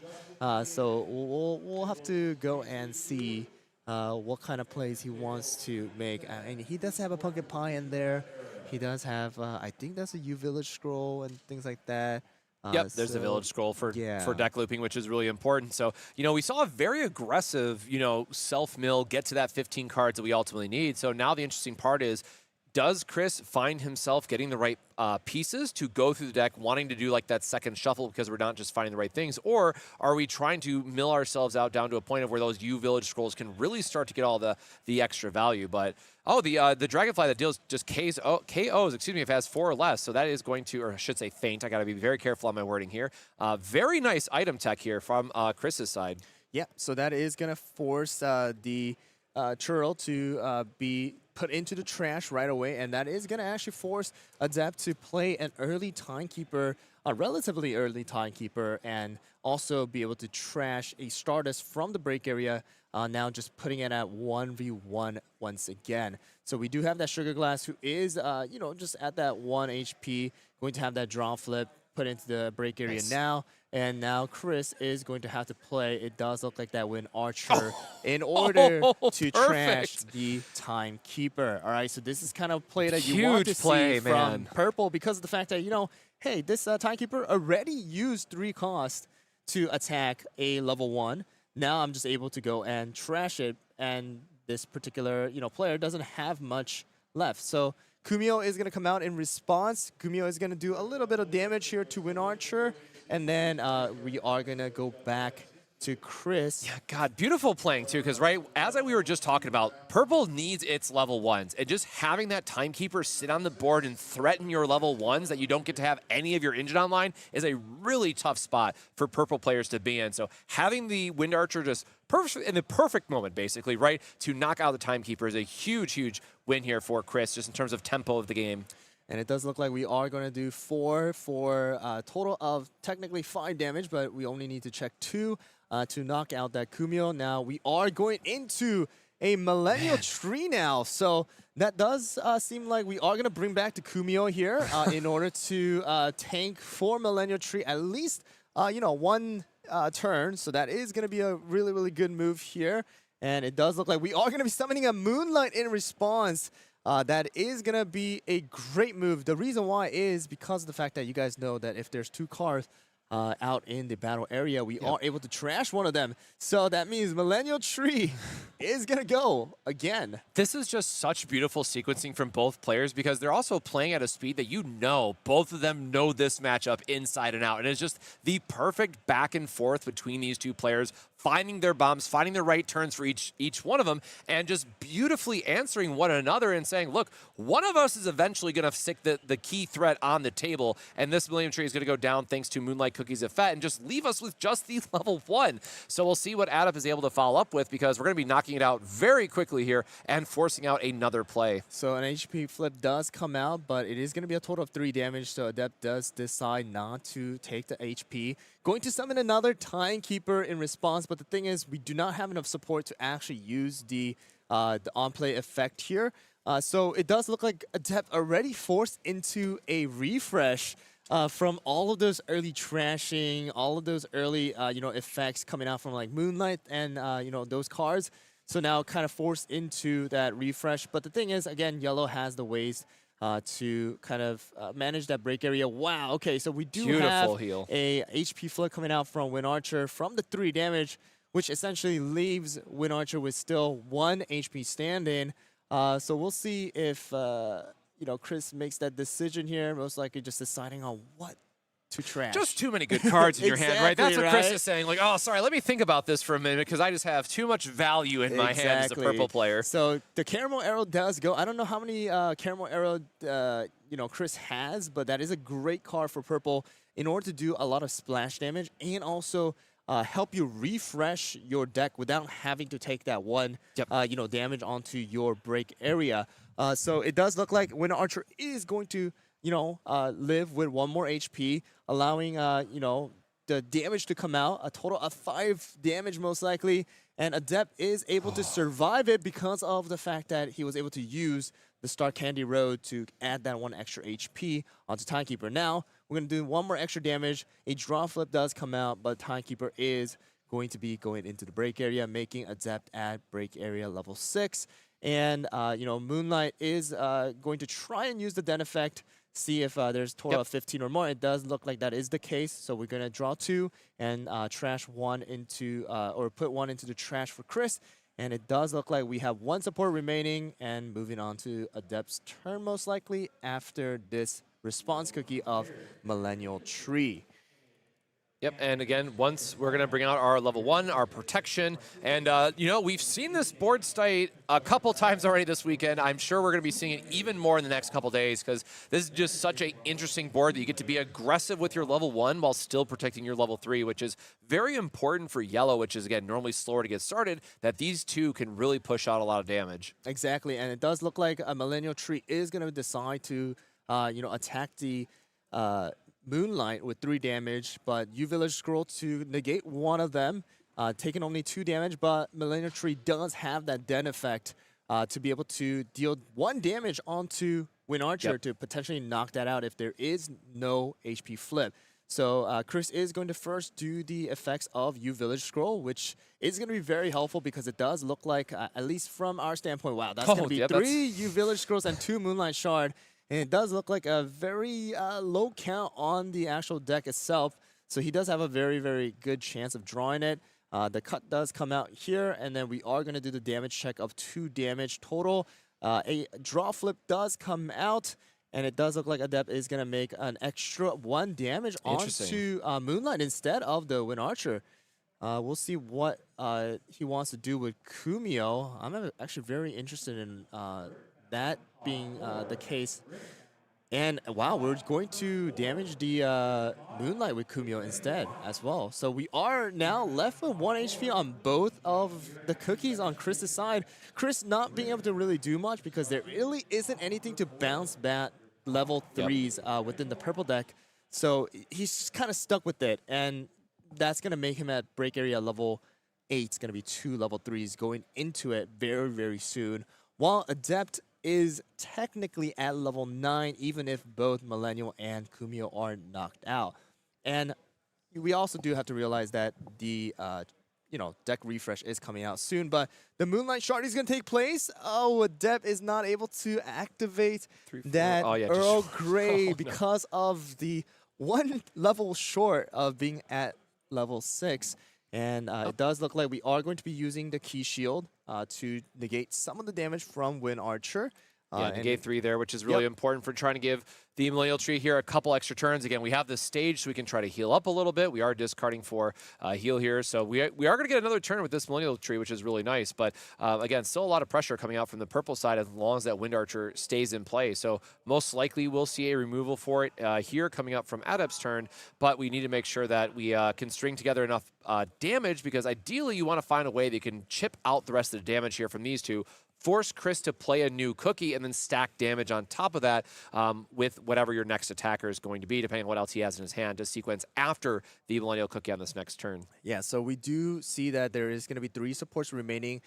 Chris does decide not to attack the Millennial Tree with the 3 remaining costs because of the fact that even though you do damage it, there really is no way to knock it out, and that does leave you wide open without any traps that is available to negate any damage that Adept does with the Millennial Tree and other cookies that he does have. So we are going to keep that 3 supports remaining, and then we're most likely going to see something like the Abandoned Cloud Nest and things like that. But Mozzarella Cookie is the next cookie that Adept does want to finish the board with alongside Millennial Tree. It's very important to have that out because of the fact that you do need to, have one more cookie to do that splash damage. And Mozzarella also is able to bring a level 1 into the break area of the opponent if their break area is less than level 6. And that is the case, making Chris's break area now a total of 3.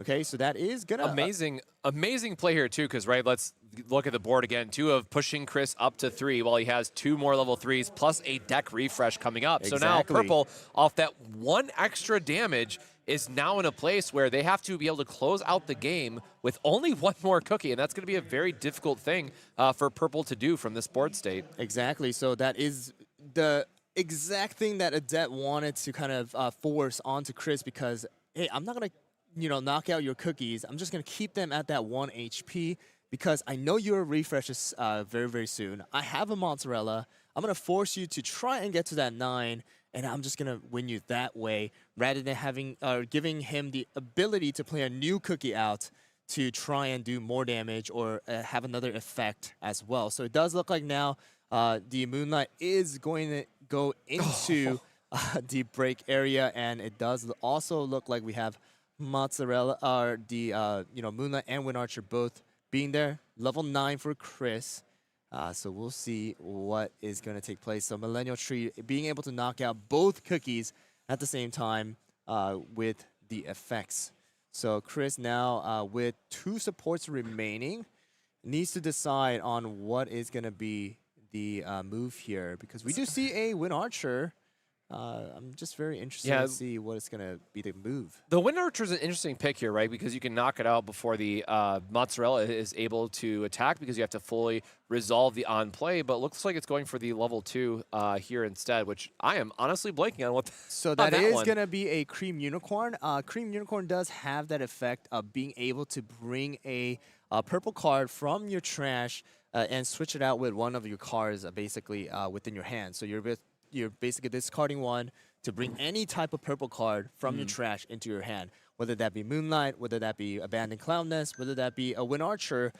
You are going to be the one deciding that, and it does look like from here, I would say a Wind Archer is going to be preferable, but we'll have to see what kind of decision Chris does make. And it's going to be an Affogato here. Interesting. A very interesting choice, and it does look like we are going to do some extra damage here onto Cream Unicorn. Cream Unicorn is pretty beefy. Does have that extra, 5 HP basically onto a level 2.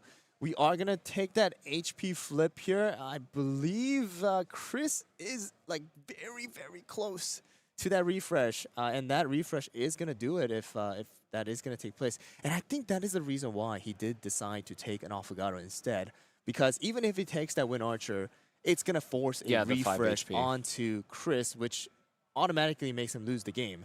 So I think that is the reason why that is the case. He decides to just draw the 2, pass a turn. I think he wants to try and use the U-Village Scroll as well as the Abandoned Cloud Nest to try and get some more. Oh, he just... But it does look like that is not going to be the case, and that would be the victory for Adept.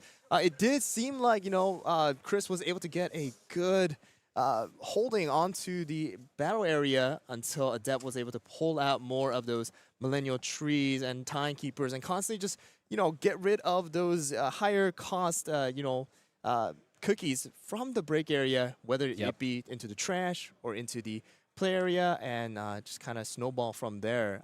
So, yeah, I wanted to ask, how'd you feel about that play, with how the yellow plays? Because it's a little bit, I would say, this time around, Adept had a better combo going compared to how we saw last couple times with yellows.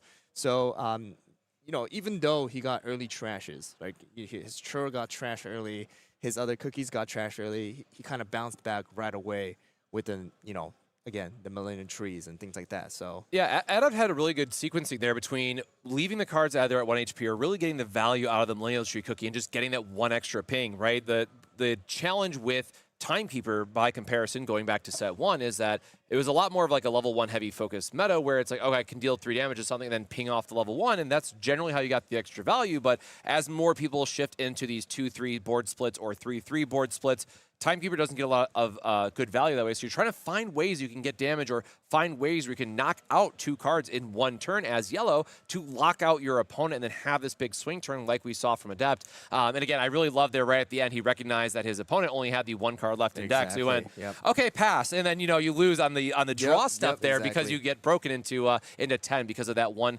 level 1 that got placed into the break area. Yeah, so I think Chris wanted that, U Village scroll to be able to play, but Adept, knew that. And it's like, hey, if that's the case, then I'm just going to pass it to you because automatically you're going to have to refresh with only 1 card remaining. And this is the unique thing about Braverse is that it does look like you're kind of losing out.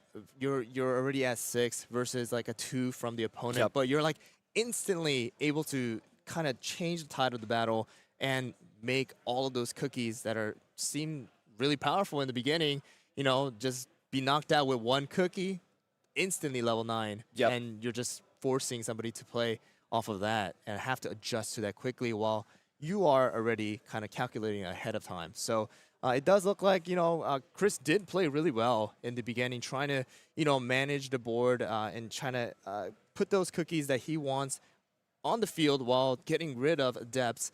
But it does look like Adept was able to close it out with a very interesting victory this time around for the top 8 game. All right. So we are now going to go into possibly an interview with Adept. So we'll be right back with the interview.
All right, so we are in the interview area with Adept, who just won the round or top 8 game right here. Moving on to top 4 now. How'd you feel about that game? Because that game was Very interesting. Stressful? Yeah, it was stressful. I think most likely, stressful is the best way to describe it. My opponent did a great job putting me on 1 to 2 Yep. cookies in hand for most of the game, so that Yes, was definitely a stress factor. For us as casters, we weren't able to exactly see the hand, so we were not sure exactly how many cookies you had in your hand, Yeah, how it many cards you was- had, but It was down to, I was mostly on 4 to 5 cards in hand, 2 cookies for most of the game. I had a pretty bad non-cookie draw, especially in the early Got it, game, okay. which definitely kind of set me back. yeah, so that early play of like constantly trashing your cookies with the Starfruit, Right. Milky Way, Yep. it was a great play. And then he It was absolutely really great, yeah. managed his break area to keep it low as possible because of the fact that purple, once you do get those cookies in there, there's no way to, bring it back just like how yellow does it. Right. So it looked like, Chris had the upper hand, and then instantly, Instantly it those, flipped, those ability to keep them at 1 HP,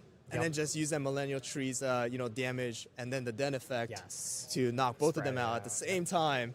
That just Yeah. kind of, put him at a rough spot, It was, yeah, right? It was. I definitely have practiced a lot against the purple deck, and so I know that most of its value comes from when the cookies enter the battle area and getting those on-play values. Exactly, okay. So denying both lanes the opportunity to do that Mhm. throughout the course of the game was kind of my main objective. I knew I could push him up to 9 with a refresh. So I knew purple players tend to do that at some point in the late game. I saw him shuffle back that caramel arrow cookie Yep. towards the end, and having done the math on that, I figured it's pretty unlikely that he'd actually be able to see it unless he had a second one in hand, in which case I was probably losing that game anyways. Yeah. but- Yeah, that play from keeping at level 2 and then using the mozzarella, Yeah. and then bringing a level 1 in, Right. and then knocking the 2 I didn't of have them that out. mozzarella for most of the game, so Got that it, was actually okay. a really lucky draw for me Okay. to push him to 3, and then the Then- combo kill yeah, to getting exactly. to 9, and then going to 10 from And the then just refresh. kind of ending it with that. Yep. So that really was kind of like that, that luck of the draw right there, course, getting yeah. that mozzarella in there. But yeah, I mean, how do you feel about top 4 now? Top 4, it's incredibly exciting. I thought kind of there'd be a shot that I'd be here, but all the players here are obviously spectacular. Mhm. They're all wonderful people, and they're all wonderful players. And so I'm like, okay, the odds are maybe not necessarily in my favor, but not 0 for sure. Gotcha. And so Is there yeah. then a color now that you got into top 4 that you don't want to play against? Ooh, Is there that's a tough one. color? I know there is. So I had 2 losses in Swiss, and I know one of my opponents got knocked out in top 16. The Gotcha. other one is in top 8. He's playing yellow. I Okay. don't know if he won his quarterfinal match yet, but Okay. I don't particularly want to see him quite yet. I think that would be Gotcha. a finals match for the ages if we both make it there. So but more of a mirror yellow matchup is Yeah. kind of something you don't want to see I don't want to until see that. later down the line. I wouldn't mind skipping red again. I've already played red 4 times today. Okay. So. All right. 3 and 1. All right, but- sounds good. Well, Yeah. you're now moving on to top 4. Any shout outs or any last comment you want to make before you go into yeah. that? So, I know my parents are both watching. A lot of my testing friends are watching, and also the ones in the venue. Shout out Nick and Josh for doing the great work that we have, and and everybody else who I've got reps in against. Thank you all so much. All right. Well, good luck with top, the 4 game now. Yeah. And then Thank you, Harold. hopefully you can make it to the finals, and we'll try to interview That would be then if awesome. that happens. Yeah. All right. Looking well, forward to it. Good Thank luck. you. All right, guys. Well, we'll be back with the top 4 games very soon.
Want to advertise the product you represent on our streams? Great! Shoot us an email at info@proplaygames.com and we will discuss running your ad.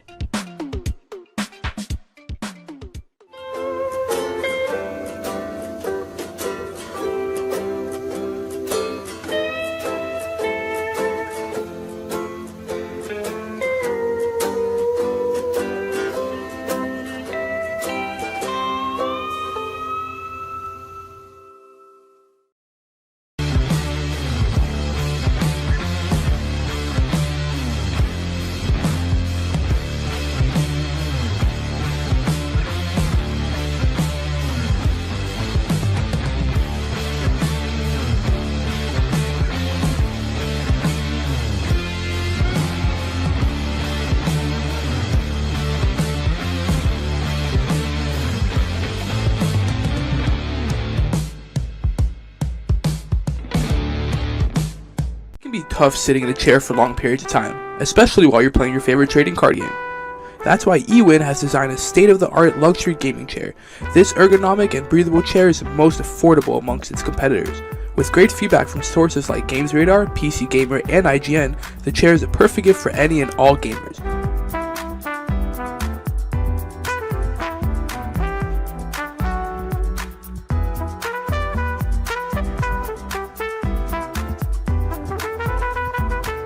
Use discount code PPG at checkout for 30% off your order.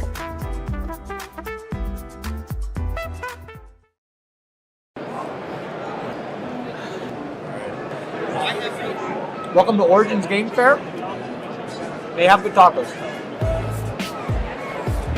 TCG. I've enjoyed playing TCGs for about 15 years now. It's a thing I do with my friends. It's one of our most common activities. It doesn't matter who you are, it doesn't matter what you do. Anybody is capable of enjoying different aspects of trading card games. There's truly nothing like it. I'm like a problem solver. I like doing those type of things. So for me, TCGs are like a really good way to like exercise that, I guess, part of the brain. Like to make your brain think that fast and have to be so strategic all the time. It's like, it's just the best, honestly. The only one I really play is Yu-Gi-Oh! I bought a pack of it at Walmart when I was a kid, and I fell in love with it ever since. This is actually my first PPG event. This is actually my first PPG event. This is actually my first PPG event. This is actually my first one. This is actually my first one. My first event ever was a PPG. Well, this is my first PPG event. So I guess I enjoy that I'm in the top 4 of it at my first event. I've been watching PPG on YouTube, occasionally on Twitch for a while. Everything's super smooth. The rounds go super quick. I like that they're in person. I enjoy, coming to see everyone. It's been a while, obviously. Real tournaments with good prizes and good players. They always seem to have it. Today, probably, hopefully topping. At the very least, I want a top 8. I'd like to win, but I also don't top 8. Winning the event, honestly. Drinking after I go 0-2 drunk, but it doesn't seem like that's the plan now. We're in the top 4, so there you go. The one thing I was looking forward to most today was definitely just commentating some great Yu-Gi-Oh! 3, we haven't been to a big event in probably over a year now. So the fact that you guys came up north, did one in Columbus, we jumped at the chance to, drive on out and stay the night and, play test and all that stuff. So Finally getting to actually do a competitive tournament after so long. COVID made it really hard to actually be competitive in the game. With the prominent content creators in this Yu-Gi-Oh! Community. And so when I heard that both Cage and Hack were coming to this event, I was over the moon. What are you looking forward to most? Winning it. Winning the event. I like it. I like it. Thank you. Yeah. Appreciate you. Good luck. Thank Thank you very much. Appreciate you. Thank you, man. Appreciate you. Cool. Perfect. Thank you very much, man. I hope that wasn't like... No, that was great. Good. That was really good. Check out ppgeventmanagement.com for events and tournament information.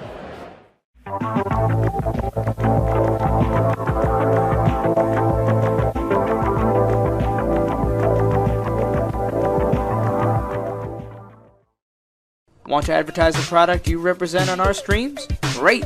Shoot us an email at info@proplaygames.com and we will discuss running your ad.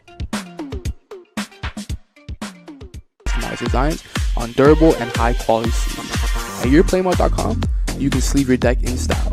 It's as simple as uploading your design and selecting your size and style. Use promo code ProPlay10YP at checkout for 10% off your order.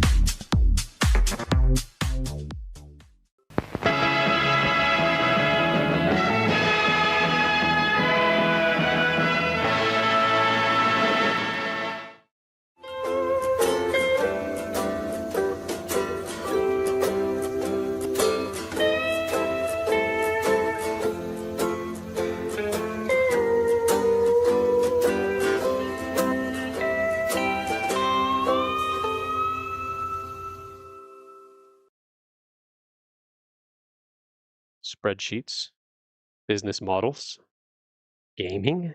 What does this all mean? Oh, hi. I didn't see you there. Let me put this down. But while you're here, let me ask you something. Have you ever wanted to take your trading card game hobby and turn it into a business, but you found it impossible to find any product at a rate that you could possibly make money from? Or are you a player that's struggling to find product for the games you love? Well, have I got the solution for you. The PPG Investment Patreon can be your one-stop supplier for your trading card game needs.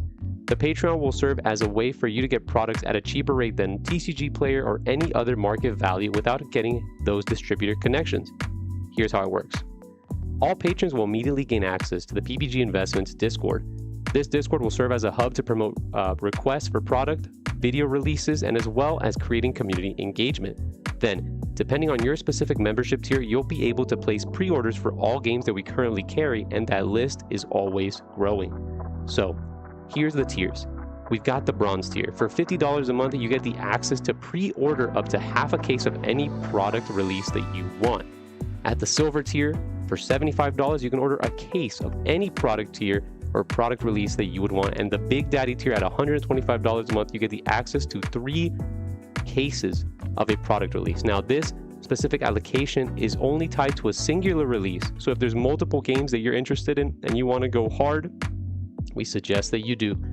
Our goal is to help you create a successful TCG side hustle or to get the product that you desperately want to have. The only problem is you got to act soon, because once each tier is capped out, there won't be another opening until possibly next month. So don't wait and join the PPG Investment Patreon today.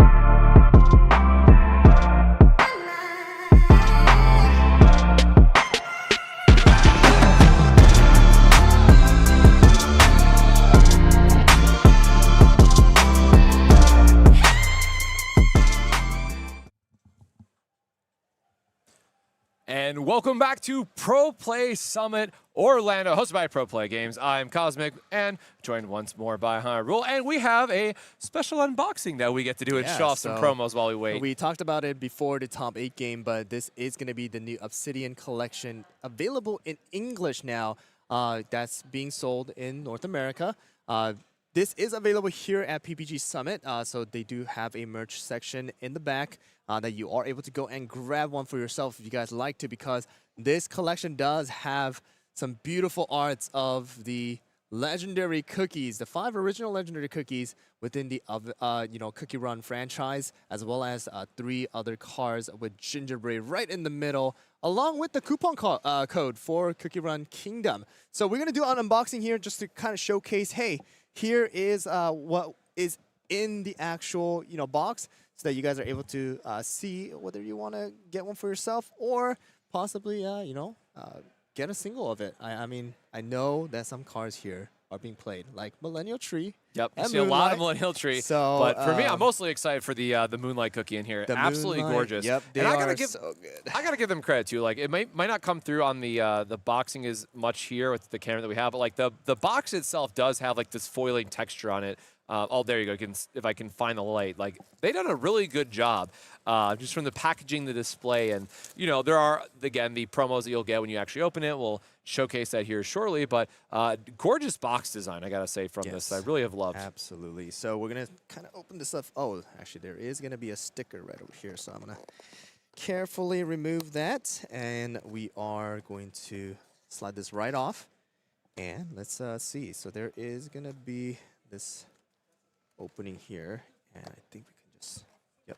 Okay, so let's lift it right open, and bam, we are met with some information here regarding the artist, I believe, that drew this Obsidian collection. So the full panel is beautiful. Yeah, there so there too. is gonna be a playmat, which I actually do have. Actually, is in my backpack. You wanna hand that to me, Cosmic? It's in the little storage. Is it in the green one? Yes, it is. So I do have the championship one here, but we do have this right over here that I actually used to play CookieRun Braverse, and that is going to be the Obsidian Collection playmat. This I did have that's to sick, purchase from actually. Korea. So I got this over here, and that is going to be the set that features all of the cars. So we do have the cars right over here. So Cosmic has right here the Millennial Tree that we were able to see in that top 8 game. We have a Fire Spirit, which we also did get to see today being played out.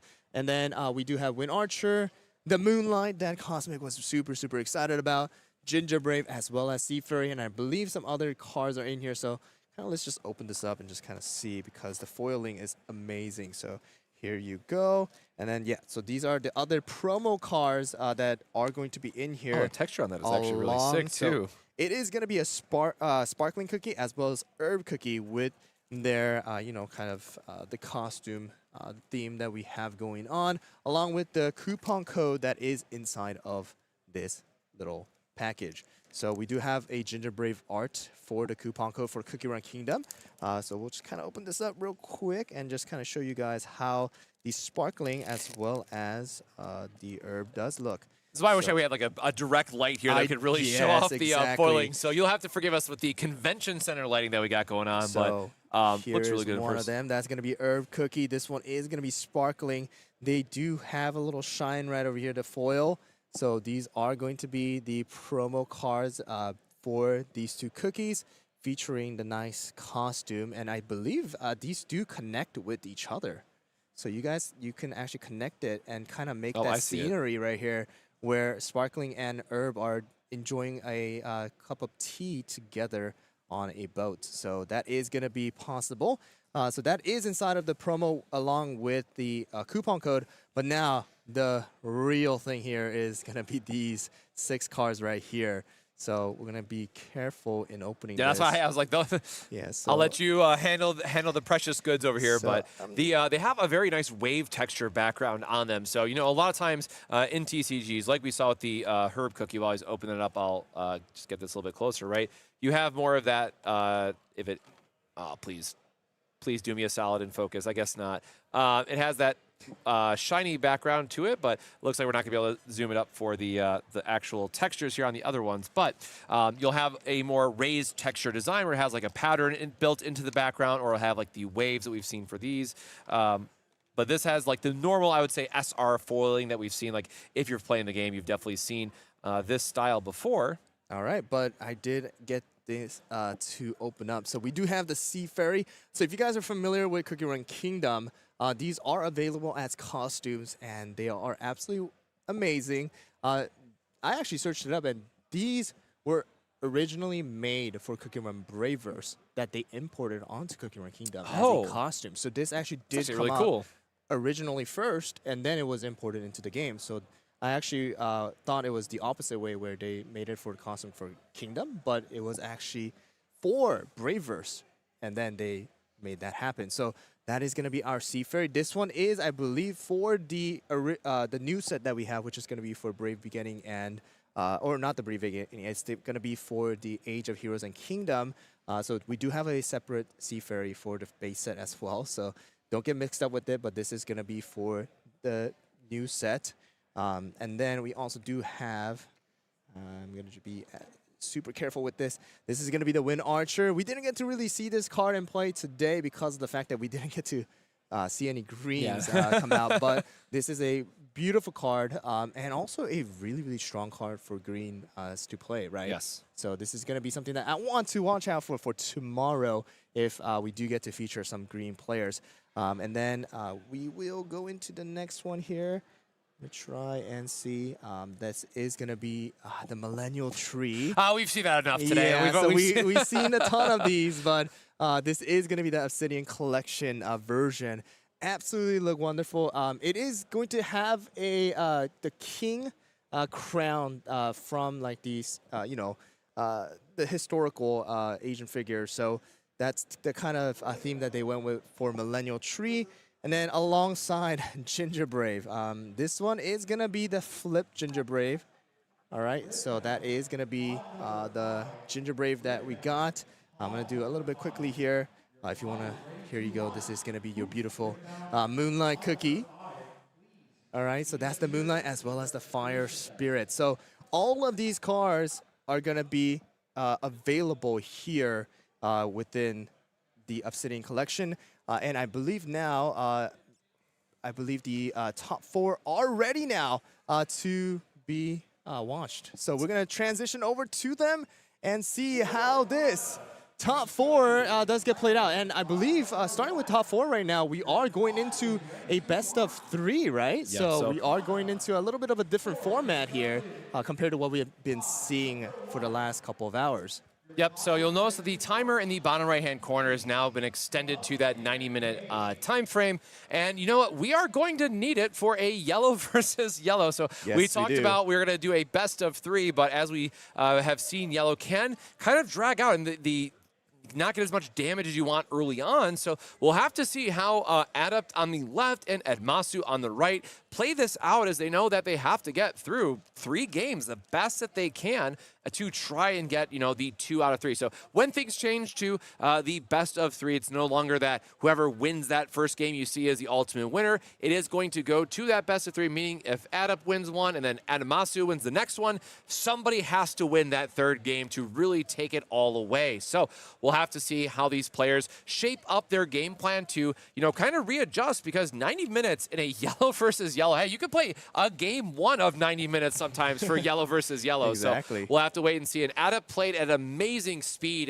and showcased just how good of a yellow player that they were in that last round. So we'll have to wait and see how the players, as I mentioned, kind of change up their strategy. So we are seeing that Churro Cookie on the left, which is, again, being that nice 2-5 start, very beefy, allows us to, charge up and make sure they're getting enough of our support, where Edmasu on the right has that burnt cheese cookie, which we've only really seen go into the support so far. Yes. It is a very nice 2-for-2 damage. It's allowing itself to get lower and get that early damage in, but it only has 2 HP, meaning it is very easy to get into the break area. But what's nice is that when Feint's ability, you can pay a yellow and then choose one of your cookies and give it an extra HP. So it's a way to move over some HP, make something else a little bit tankier, and in some cases, get your Churro Cookie up to a 2-6, which can be just a massive wall to climb over for the yellow players. Exactly. So it does look like we're going to finally see burnt cheese in action, because, again, like you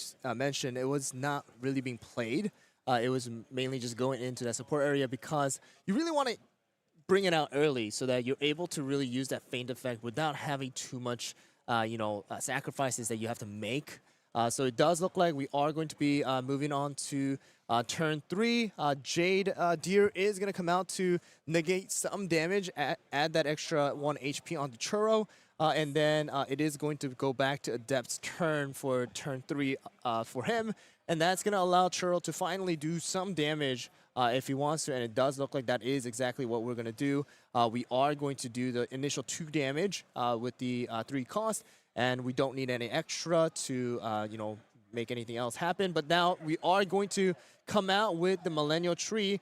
It is going to be a 5 HP, but because of the fact, I believe we do have that burnt cheese, unless the burnt cheese, we have to double check it does require actually a additional cost. Yep. So that is actually not going to be taking place here. And it does look like instead of that, we are going to use the extra cost to summon Backburn Cheese into the field.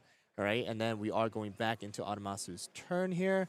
So we will see how this turns out. Yeah, great sequencing, and also with that Millennial Tree Cookie coming online when you're at 4 support, just allows you to do a lot of damage here and still hold up something if needed. So we are going to see that Churro Cookie just get knocked out here, going to the level 2, and force Adept to play something else for their turn. So not able, if we were at 5, we could also get like the burnt cheese to attack in there, but we will just have a pretty safe pass here. There's not anything that Admasu is going to do for just the 1 yellow support left that they have, so we will just be passing it over quickly to Adept with the level 1 alt art of Fettuccine. So this is a card that we did not get to see, but you guys are able to see. It is a level 1 with 1 HP, but for 2 costs, you're able to do a total of 3 damage, and then you're just basically sacrificing it and going into a break area. So Adamasu is going to use the signpost here to redirect the damage onto Burnt Cheese. So that break area is going to go up to 3 for Adept and 1 for Adamasu.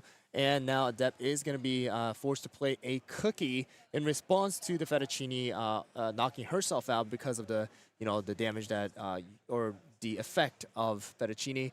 We're going to be going into the Melon Bun here in response. Yep, another one of the 1/4 line that is just being able to be put into any deck. One thing that hasn't come up too much because it hasn't mattered is that on all the cards you'll notice that they have to pay for their attacks. They'll usually have a symbol that matches their color because it means you need to use that much support for that attack. And in this case with Melon Bun Cookie, it has a more rainbow effect, so you can use 3 of any color to use that 2 damage attack, which is really nice. And we have the yellow version here as well, the Banana Cookie doing that same thing.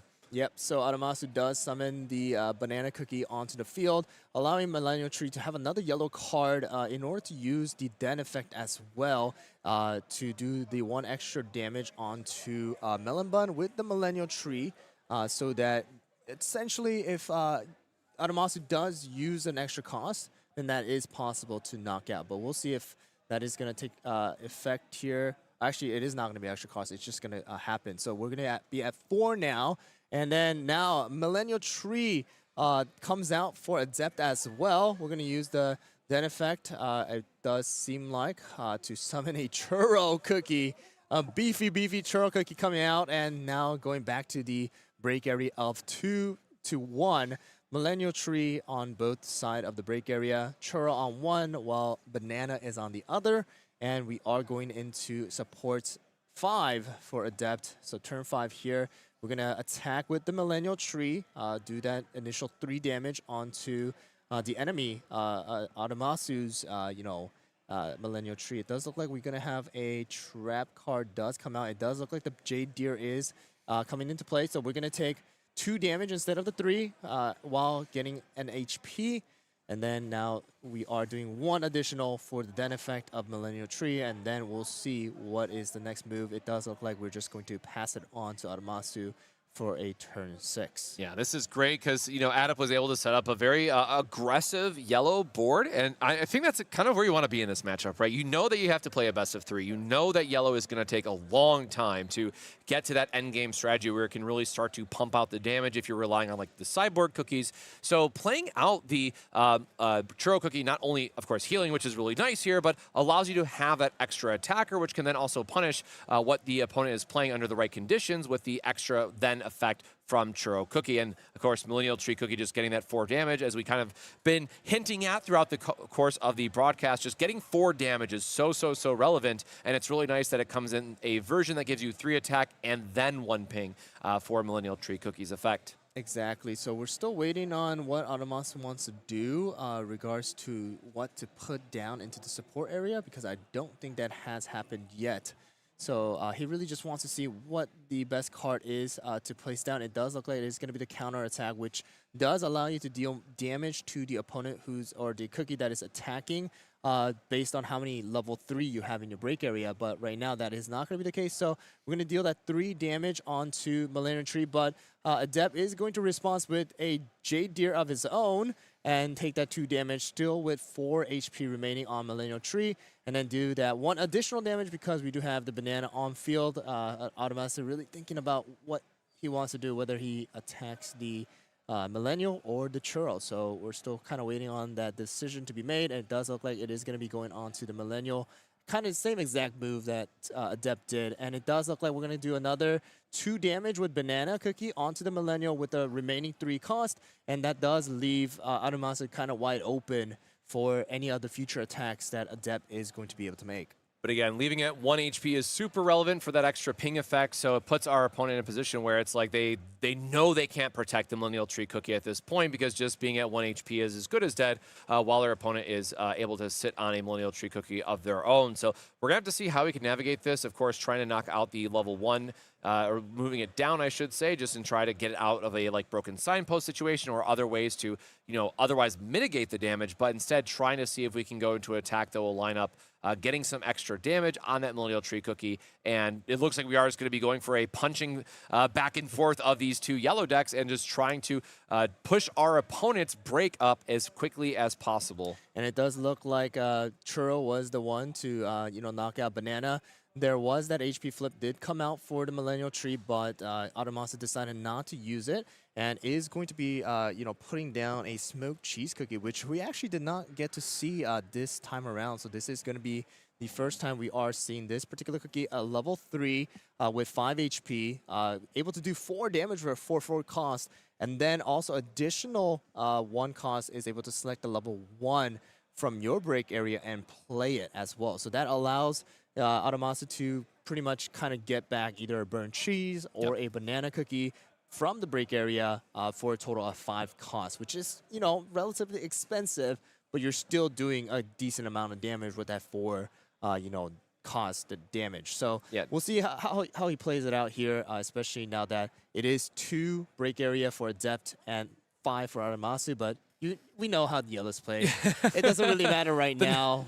That break number is a fool and a liar until we get much later into the game because, I really do like the grabbing the burnt cheese here because it sets you up to then use the on feint ability so that you can get even more HP to your next unit. So this is really just going to be a long-form calculation of how much effective HP can I give all of my cookies over the entire course of the match to give myself that incremental advantage. It's not always about flips or getting the HP or getting the extra draw. Sometimes it's about just getting 1 extra turn for that cookie to stick around. And sometimes all you need to do that is 1 HP, which again can be accessed by that burnt cheese in the break area. So smoked cheese cookie is going to actually provide a lot of value here, just on top of being a 4/4 attacker, which again, yellow can mostly struggle with, again, having a lot of a 3 cost, but 4 is just a very great number to be able to attack for here. Yep, so we'll see what, Automasa wants to do here.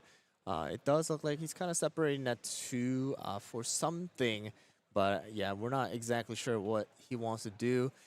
It kind of, makes it frustrating for us as casters when we can't see their hands because we don't know what is coming out. There's so nothing to go off of. Exactly. So we're just kind of waiting to see what he wants to do, especially with especially because of the fact that we have 7 supports right now. But we're kind of just waiting to see what kind of decision. It does look like he wants to use the 4, but what are you gonna do? It looks like a chestnut is being played out here, which is gonna be as you guys know, a flip card, a level 1 HP, able to do 1 damage. Very interesting choice coming out from Automasa here, but we'll see what the decision is because we are able to do that 1 damage to the Millennial, right? So that is going to be the way to knock out the Millennial, making it a 5v5 now for the break area. No response coming out from Adept. It does look like Automasa does need to decide whether use that extra 4 to do 4 damage onto Churro, and that is exactly what's going to happen. No dead effect is going to be played because of the fact that Chestnut is out on the field, but we do get an HP flip along with the draw flip. So Adept does need to decide on whether he wants to use it, and it does look like we are dropping a Earl Grey, and then we're getting another final draw flip to end the battle, or at least that instance of battle. And it does look like we are back to Adept's turn. A total of 7 supports played or available for plays right now for this turn. Yeah, and instead of going for maybe say the burnt cheese that turn, which would have cost 2 for the attack versus the 1 of the chestnut, now Adamasu is able to give himself that extra support and be able to leave it up for a trap card if he wants to use it on this turn. We could just see another Dear Jade coming out. There's a lot of 2-cost trap options at this point, but we want to try to protect our heavy attack here from Adamasu's side just to see if we can line up a clean 4 attack on a following turn, or of course just have a broken signpost and let the big attack go into level 1. Exactly. So we are doing that 2 damage onto the smoked cheese. We're kind of waiting on Adamasu whether he wants to use a trap or anything like that. So we are waiting to check that damage. He does have a card in hand, it does look like. And he does look like he is trying to use that Jade Deer for that 2 cost. We're going to negate 1 damage and then just going to check that 1 extra flip or the HP that he added from the deck. And now that does leave where, Adept is able to use the Den effect because of the fact that it does have 2 or more HP. You're able to select that Chestnut to do 2 damage to it if Adept chooses to do so. But we'll see what Adept wants to do because it is an optional, effect. So it does look like it is going to be where Chestnut is staying on the board. It does look like Adept just wants the board to be locked as of right now because if you do knock out that Chestnut, it's just 1 cost. You kind of allow the opponent to now start using Earl Greys if that actually does come out as an HP flip, which is actually highly possible with Smoked Cheese having so much HP. So I think Adept just wants to board lock it and kind of see what the next move Adamasu makes. It doesn't even allow Adamasu to also use a Den effect of Smoked Cheese because Chestnut is already there. Just going to have to do that 4 damage. No way to, knock out Churro with just Chestnut. So we'll see what the next move is. Adept still has 4 supports for trap cards. Yeah, real heads-up play there, as you mentioned, just locking their opponent to having not a open slot to play out an extra cookie to get either, again, with Smoked Cheese being able to play something itself or just naturally playing another cookie out of her hand. And the Chestnut's only dealing 1 damage, and Yellow has infinite and a half ways to mitigate 1 instance of damage, so that's not really like the main threat applicator here. But we are going to be playing the item that's going to sacrifice one of our own, put it into the break zone, and then deal damage to the Churro cookie. So it looks like we're resolving an HP flip and able to keep ourselves alive with just 1 HP here remaining. All right, so yeah, we are going to be using the Golden Cheese Guardian Golem for the 1 cost. We're able to put that Chestnut into the break area and deal 2 damage to Churro. And then now we're going to be replacing that Chestnut with a Kumio coming out here. So we'll see what kind of move, that actually does start protecting Smoked Cheese a little bit here, right? Yeah, this is a big play here too because it is something that allows you to just attack 2 for 2, which is totally fine. It gives you protection, so you don't have to leave up a trap card to protect your level 3, and allows us to just still be aggressive where we need to. So it's very interesting here. Adamasu decides just letting it go, having a total of, it does look like 7 supports up, just using that 1 support to do that 2 damage, and then, just leaving the Kumio to tank for Smoked Cheese, possibly we'll see what happens, and then I'll just answer it next turn. Yep. So we'll see what Churro does here, because Churro does need to attack the Kumio because of the fact that, Kumio is going to be force targeting Churro, and does look like an HP flip does come out. It looks like Adamasu decides not to use the HP flip going into a break level of 7 now. You know that it's going to die there, so might as well just let it go. And now we see the same item going back across, putting our Churro into our break area to deal 2 damage. It does come out, and it does look like, because of the fact that Smoked Cheese, if you know, is a level 3. So that does mean right now, if Adamasu is not able to respond with anything other or anything else like Millennial Tree, or even, actually not even Millennial Tree, it has to be a Timekeeper, because Smoked Cheese is there. It's not going to disappear. Yep. But it does look like we are going to have Millennial Tree come out from Adept's side, and we do still have enough supports to use different effects. So we'll see how it comes out. It does look like we are playing a Kumio from the break area, and that's gonna allow Adept to use or deal damage. We're gonna use the key shield here to negate some damage, and it does look like we are passing it on to Adamasu, with Adamasu having that smoked cheese still out. Gonna have to possibly use the effect to bring out a level 1. I'm not exactly sure what the play is here. We do have a lot of support, so we do have more than enough to make plays. It's just, what do you have in your hand, because we can't see that, and what is the response from Adept, because Adept right now, it looks like we do still have 2 supports up, which allows you to use that Jade Deer once again. Yep, and of course we still have to get through that level 1 as well. With the Kumio, it has the protection ability, right? So it's not only, if he wants to do the attack here, all 4 of it has to go to level 1, and that's not exactly a great feeling to spend 4 of my energy just to knock out a level 1. Like, yes, I am going to get a level 1 out of my break, so I don't just automatically lose as my level 3 gets put into the break zone. So we'll probably just take the burnt cheese as an option. But again, spending 4 just to remove the 1 is going to feel pretty bad. But we do have the key shield, meaning we're only going to take 1 and still have a protector live for Adept. Yep, so Adept is going to use that key shield because the break area is at level 7, negates 3 of the damage. Adamasu is going to answer with the Kumio of his own and going to knock out the Adept's Kumio here and putting Adept at break area or break level 8 here. And now moving on to Adept's turn. Again, we do have the Kumio out. We do have the Smoked Cheese out. Smoked Cheese does look like it only has 3 HP. So if that Smoked Cheese as well as Kumio are both knocked out this turn, Adept does take it here. Again, though, we do have Adamasu with 2 supports up, which allows for a Key Shield or a Jade Deer. So we'll see what happens, but it does look like a Mustard Cookie is coming out from Adept. Yeah, I feel like it might just be another item to burn it, deal a 2 damage to level 1, and then just a big swing from the Millennial Tree Cookie, or you could just go for splitting the damage the other way. So we know that we have to send 3 over to the Kumio, and just because it has the Defender text or the protection, whatever. It doesn't actually have a keyword in this game, I don't believe, but that's effectively what it does, right? As long as it's in play, it's going to act as the bodyguard. Yeah, so Adept chooses to use 3 costs for Millennial Tree to do 3 damage onto Kumio, which means that if the Kumio does get knocked out, then that rest of the damage that Millennial Tree has is going to go on to Smoked Cheese. And Smoked Cheese is going to only have 2 HP remaining, which allows Mustard Cookie to do 1 damage, possibly.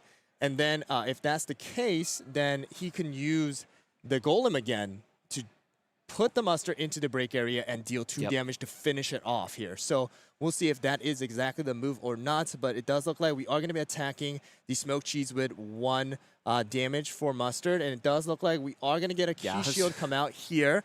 So we are going to negate that 1 damage, but if the Golem does come out, then it's going to do the 2. So we'll have to now wait on the fact that if there's an HP flip comes out, then it is going to be hard. And the HP flip does come out, and that is going to keep the Smoked Cheese alive for with 1 HP remaining. Well, we have 4 support up. Do we just have any other cookie to play? Like, I think you slam. If I have a flip card, I'm slamming it here, right? Just to try to get that last attack in, because we know that this is a very dangerous spot for Adept to be in now that if it passes over. But so it does look like that is going to be the end because of the fact that Adept is at break area level 9 and the refresh actually has to come out. So it does look like he only had 1 card remaining, and that is going to force him to just give the round to Adamasu, because even if he summons a level 1, he has to instant refresh because of the HP. Yep. So that is going to be game 1 for the top 4, going to Adamasu and Adept, having to play the catch-up now for the best of 3.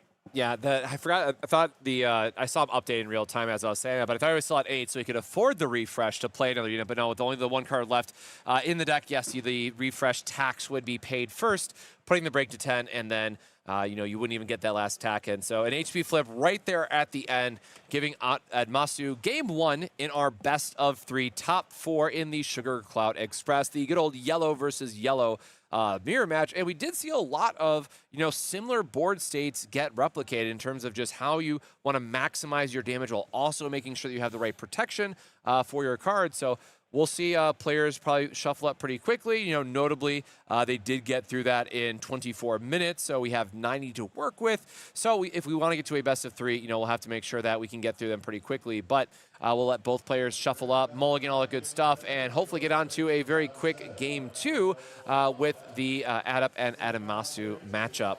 Yeah, I mean, that gameplay was very identical for a lot of the cases. Yeah. And then, you know, those kind of cards that we don't usually see, like Smoked Cheese, that card is a very unique card because of the fact that, again, it is a strong card where you're able to do 4 damage for 4 costs, but at the same time, you're kind of just, you know, stuck with only level 1 having to be played into the field. So it is a very strong card in certain situations, and it did work out in favor of Adamasu actually this time around. Adept having to try and knock out that 5 HP, but in the end, the HP flip coming out. So that is kind of how some of the plays of CookieRun Braverse goes. That HP flip just kind of determining whether you actually win the game or not at the very end. That is how really yellow. Matters. Yeah, that is how yellow plays out because you just have so much healing built into your deck, and especially again the Jade Tree just being the one that keep putting HP back. The stage keeps putting HP back. You're like, please just give me some type of value so I can either draw the card I need or just last for another turn before I deal the damage. And that is really what a lot of yellow decks will rely on to give you that 1 or 2 turns that you really need to catch back up in a lot of cases. Now there in the end, it came down to the HP at the very final turn, but you know, generally you want to see a lot of those draw triggers coming out and helping the players find the key combos that they really want to rely on. All right, and it does look like the players are ready for the second round of the best of 3. And it does look like we are going to be flipping our starter cards, and we are going to be met with Churro and Marshmallow. So again, we already know what Churro does. Marshmallow here going to come out for Adamasu as the starter cookie. And it does look like Adept is going to go first and put down a support and end it there. So Adamasu getting into his turn 1 here, and we'll see how it goes with this second round. I mean, see, the thing about best of 3 is now you kind of know all the cards in the opponent's deck. So you kind of know what kind of cookies that are going to come out, what kind of traps are available at hand or in the deck. So you kind of have to now start adjusting to these kind of playstyle that you were met with previously. So I think it's going to be really, really cool to see how they adjust to each other with this second round. Whether Adept is going to be able to take that round 2 to force a third round, or if Adamasu is going to get that second round to move up to the final. Yeah, with that 8-0 record, I mean, Adamasu has just been on a win streak so far, looking to continue it in the top 4 and maybe take, you know, yellow undefeated all the way. I know that a lot of people had red as their pick, myself included, so, you know, calling myself out here, but, you know, we're putting ourselves in a position where it looks like yellow might actually get the win for the first of 3 tournaments that we have this weekend. So, again, I think both of us at this point are rooting for like green to appear at some point, just so we can get all the colors from CookieRun Braverse on the on camera for the weekend. But we'll have to see if someone plays green either tomorrow or a following day. Yep. But right now, we're getting into our you know, second turn here for Adamasu, trying to figure out if we're going to be burning in a Stormbringer into support, it looks like, or he's just trying to remember the fact that it just is able to burn a cookie into the break area, so a great catch-up card for yellow. But we'll have to see what they're choosing to put in the support at this point. Yep, so we are kind of able to see the hand a little bit this time around, but it does look like the decision is going to come down to this, you know, putting down a Stardust Cookie, and we are going to use the 2 cost to deal 2 damage. A draw flip does come out, and then we are going to check the rest, and Churro is going to be left with 3 HP and back to Adept's turn. So no supports up for Adamasu, kind of taking that early aggression here compared to last time.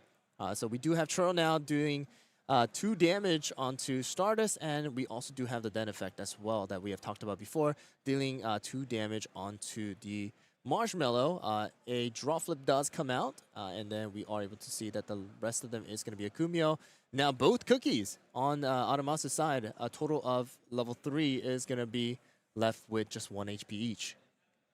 And again, you know, the blocker Cookie can do a lot there with the Marshmallow in terms of redirecting an attack. But if you're able to find something like that Millennial Tree on the next turn, that it's going to allow us to set up a board, we're able to kill one and then ping the other, it's an opportunity for us to knock out both in one turn. And it does look like we are going to be checking the damage here for Stardust. And Churl is left with 2 HP still. With 1 support remaining for Adamasu still, and it does look like he is going to pass the turn to Adept. Churl, you know, staying alive 1 more turn to try and knock out these cookies, and that is what Adept is able to do here. So that 3 cost is going to come into effect, deal damage to the Stardust. The blocker effect does come into play, so we are using that remaining 1 support to redirect the damage to Marshmallow, knock it out, and pretty much not use the den effect too, because there is no level 1 remaining. And Adept passing it on to Adamasu with no response cookie being played by his you know, side. So we'll see what the turn 4 here is going to come into play. Yeah, with that 1 HP left, like, you know, maybe you try to set yourself up for like a timekeeper play on the next turn so you can heal it. Or if I think we actually did see Snake Cookie from Edmasu's side, but it didn't come out in game 1. So that's another card that allows you to take a card from the break area and put it into play. So I do like the idea of just leaving up the 1 cookie here with 1 HP, trying to see what we might line up our turns and try to find which combo piece we might want to use on our following turn. Yep, so it does look like we are going to be able to knock out Churro with the Stardust, but another Churro is coming out by Adept and going to finish off the Stardust from Adamasu's side to be able to go and, you know, see what other cookies are going to come out. It does look like the Stardust is going to be removed already from the break area because of the effect of Timekeeper. So Adamasu does tap 2 to use the Timekeeper and be able to discard 1 to, you know, remove Stardust. And it does look like he's deciding on what card to discard before being able to place the Stardust into the trash from the break area. So he's still making up his mind here. He does have a good amount of cards. We talked about that Stormbringer. It does look like there's a counterattack again there. And it does look like we have that's Banana Cookie in his hand. We'll see what kind of card he decides to choose. Because he does need to choose it. He already tapped the 2, so he is wanting to make that happen. We're just waiting on what it's going to be. And it does look like the final decision is going to be Banana, Stardust back into the break area. Now we are at 2-1. Back to it. You know, again, we're just going to constantly see that, you know, level 2s being removed from the break area, being played, level 1s doing the same. So until, you know, late game, just like we saw last round, we're not going to see much of these things changing here, even if they may be in the lead early on.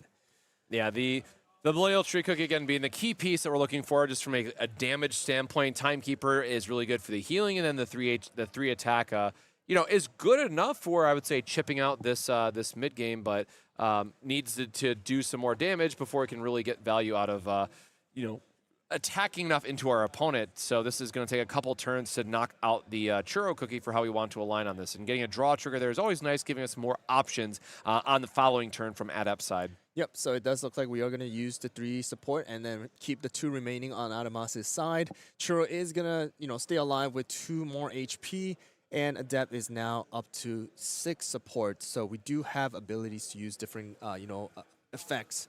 But, you know, traps are still available on Adamasu's side, and it does look like we're going to do 2 damage.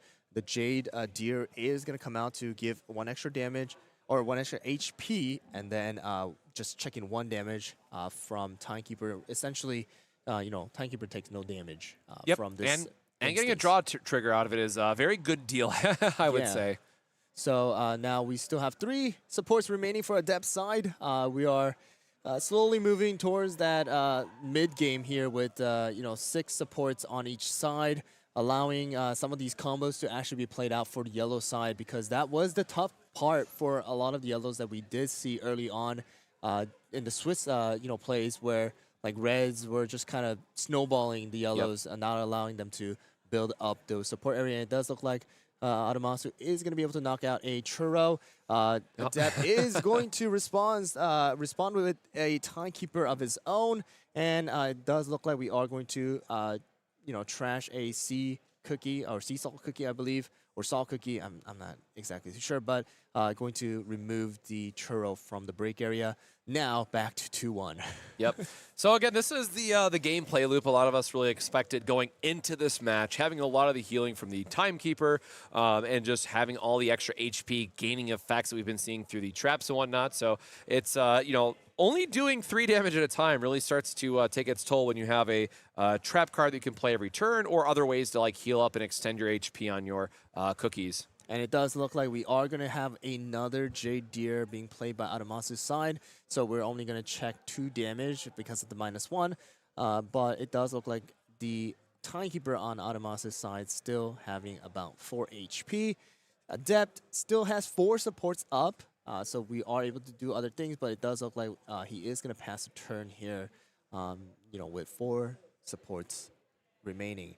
It allows traps to be played, and it allows other on plays to take effect as well for yellow. So we'll kind of see what kind of cards Adept does have in his hand, because it's very hard for us to see his hand. Yeah, the 7-8 is really the sweet spot for the support count for yellow, because again, as you mentioned, just having to pay 2 for some of those on plays and trying to pay 2 more for the support cards, you're paying 3 to 4 for your attacks. Like, this is where the game, the speed of the game really starts to pick up as players are able to now freely attack and hold up answers of their own while we're just trying to race the break zone to 10. And it does look like Adamasu wants to attack the Timekeeper. Going to, respond with the Jade Deer of his own for Adept's side, and then it's going to really just do a mirror, play from what Adamasu did. So Adept attacked, Adamasu responded with the Jade Deer. Adamasu attacks, Adept responds with the Jade Deer. Yep. So it's going to be the exact same play here, leaving with 4 HP onto both Timekeepers. Now we are in turn 8 with 8 supports for Adept, and it does look like we're going to go into a 3 damage onto the Timekeeper. We'll see if there is going to be a trap to be played by Adamasu. I mean, that Jade Deer, I think he already used like 3 or so total already. So I'm not expecting more to come out because you can only have up to 4 at max. So we'll see if 1 more is somehow in his hand. But if that's not the case, then it has to be full damage because Key Shield is not active yet.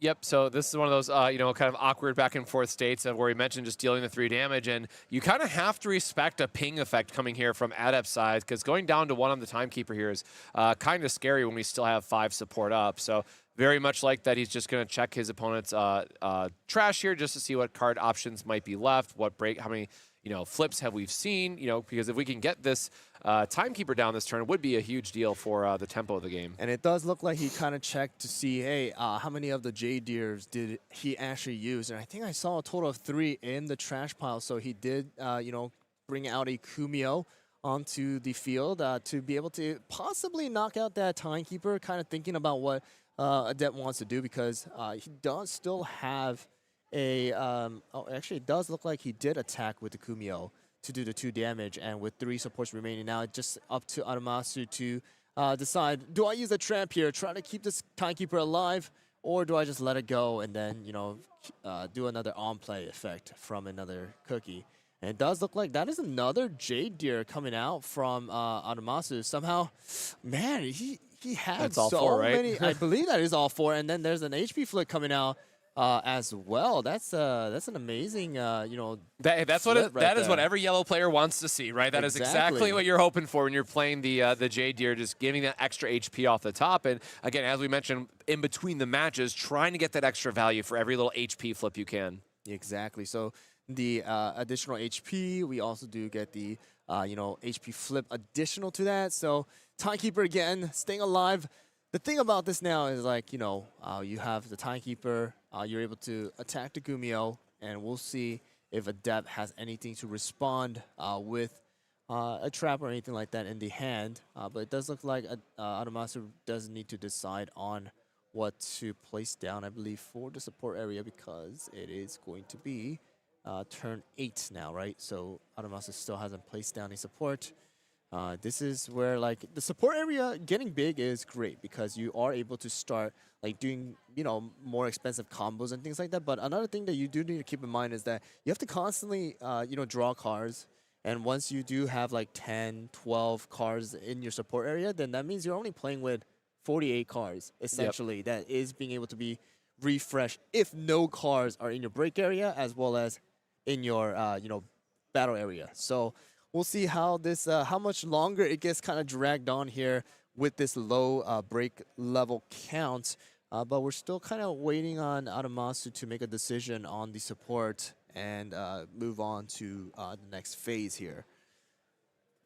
Yeah, it looks like we're going to put one of our level 3s into the support, which is, you know, we can only play so many level 3s, you know, over the course of a game, and especially as we're trying to draw through and find more pieces, we really have to decide which ones are going to be pivotal for the match and just giving us the most amount of value possible, and, you know, what else we might want to pair with, for example, this Timekeeper. So he might be holding back an on play, so for when the Timekeeper dies, he can just follow it up with something, but you know, if that's the case, this could very well just be a 3-for-3 attack and a pass because we want to leave up some traps. We want to have some on-play options, but at least at this point in the game is where you can really start to get more options from the yellow side. All right, so it's a very interesting move here coming out from Adamasu, a Snake Fruit coming out. This is a card that we did not actually get to see this time around, but it is going to be a level 2, 4 HP.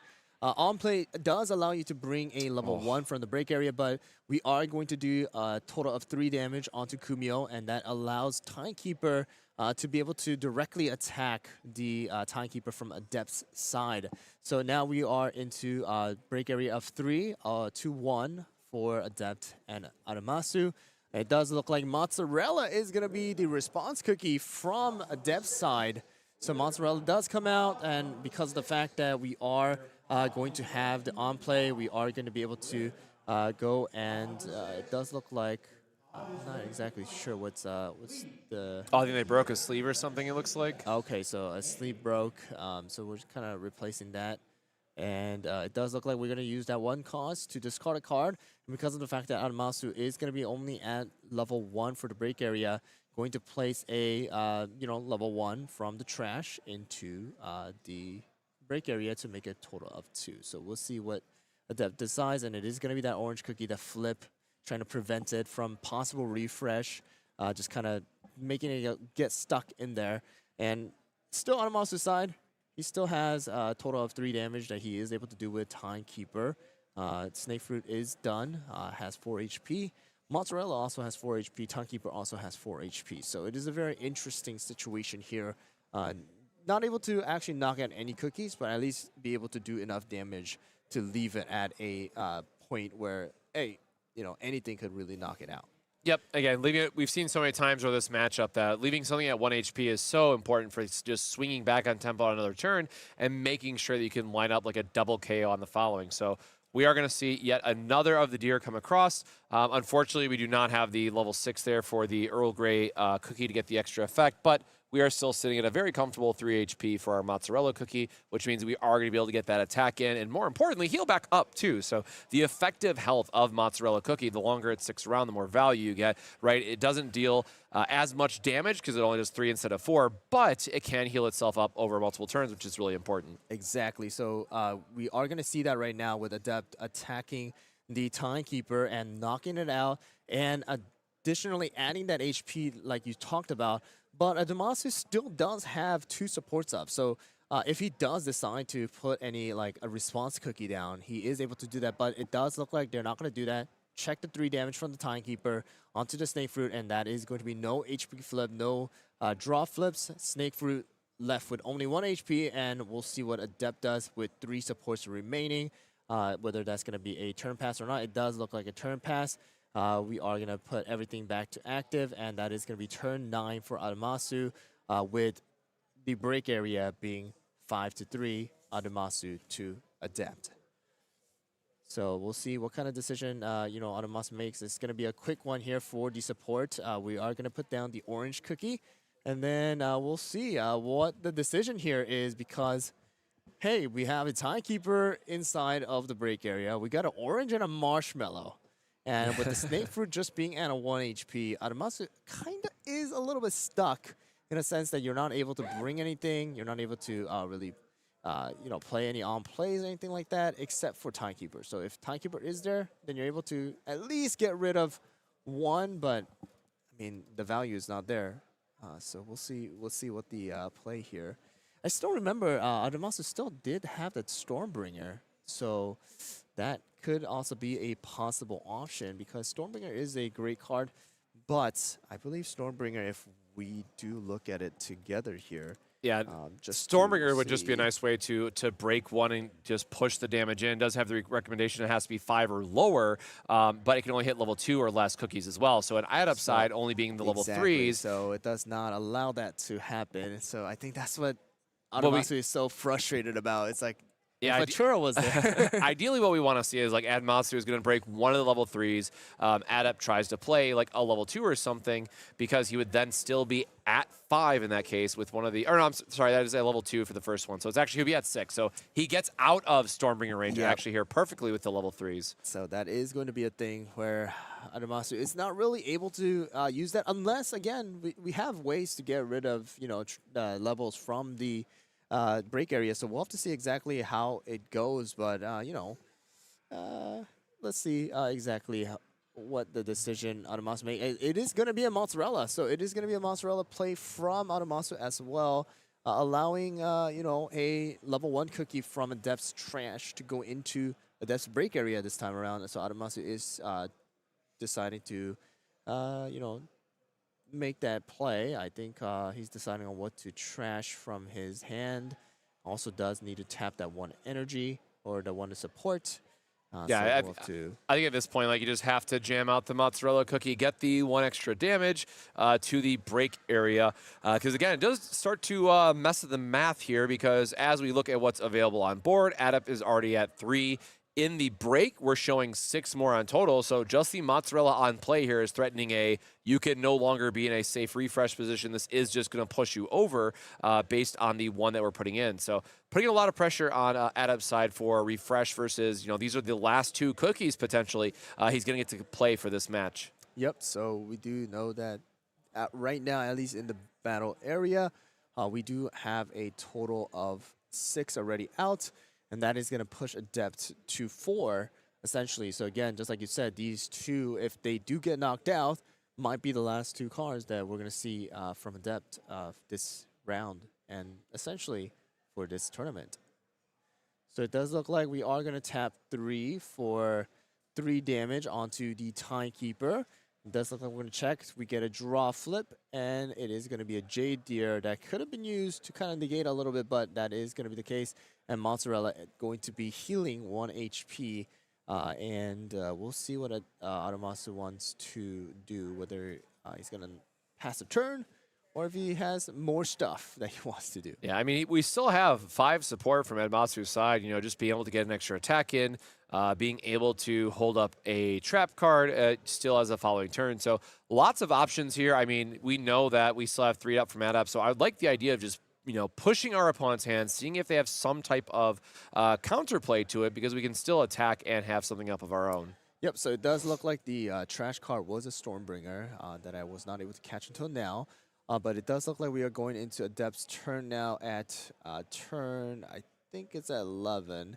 So Timekeeper is going to deal 3 damage onto Mozzarella. Adamasu is able to respond with a Broken Signpost, which is going to allow the Snake Fruit to take the damage instead. We get a draw flip here. It does look like Adamasu is deciding, do I want to take this draw flip? Because depending on how many cards are remaining on my deck, if I summon a level 3 with like 6 HP or 5 HP, whatever it is, that is going to force me to refresh. So kind of seeing what decision he wants to make regarding this draw flip. It does look like he does take the draw flip, and that is going to knock out Snake Fruit, making a total of break area of level 7 for Adamasu. And if that Mozzarella does get dropped, it's supposed to be game, but a Timekeeper does come out. So again, we're kind of seeing the same thing over and over again, where that yellow is just kind of manipulating that break area, and most likely we're going to see a I want to say another Timekeeper possibly coming up for Adept too, but it does look like we're going to do additional 3 damage, and we'll see which one is going to be the target. It does look like Timekeeper is the target. The Key Shield does come out. We're still going to add that 1 extra HP onto Mozzarella, and with about 4 remaining, or 4 supports remaining, Adamasu is going to take the turn. So pushing a good amount of damage here. Again, we are still staring down a Timekeeper that is left at 1 HP. We have the Mozzarella, which did just heal up a little bit, but again, that magic number of 10 is apparent on board, and Adamasu just realizes he has 2 threats left that stand between him and the finals. And again, just getting the top 2, getting the finals before we crown a ultimate champion in the Sugar Cloud Express. So he could just be a couple short turns away from Adamasu taking the top 4 match and going 2-0. So it does look like we are going to be targeting Mozzarella here, trying to board lock Adept from playing anything else.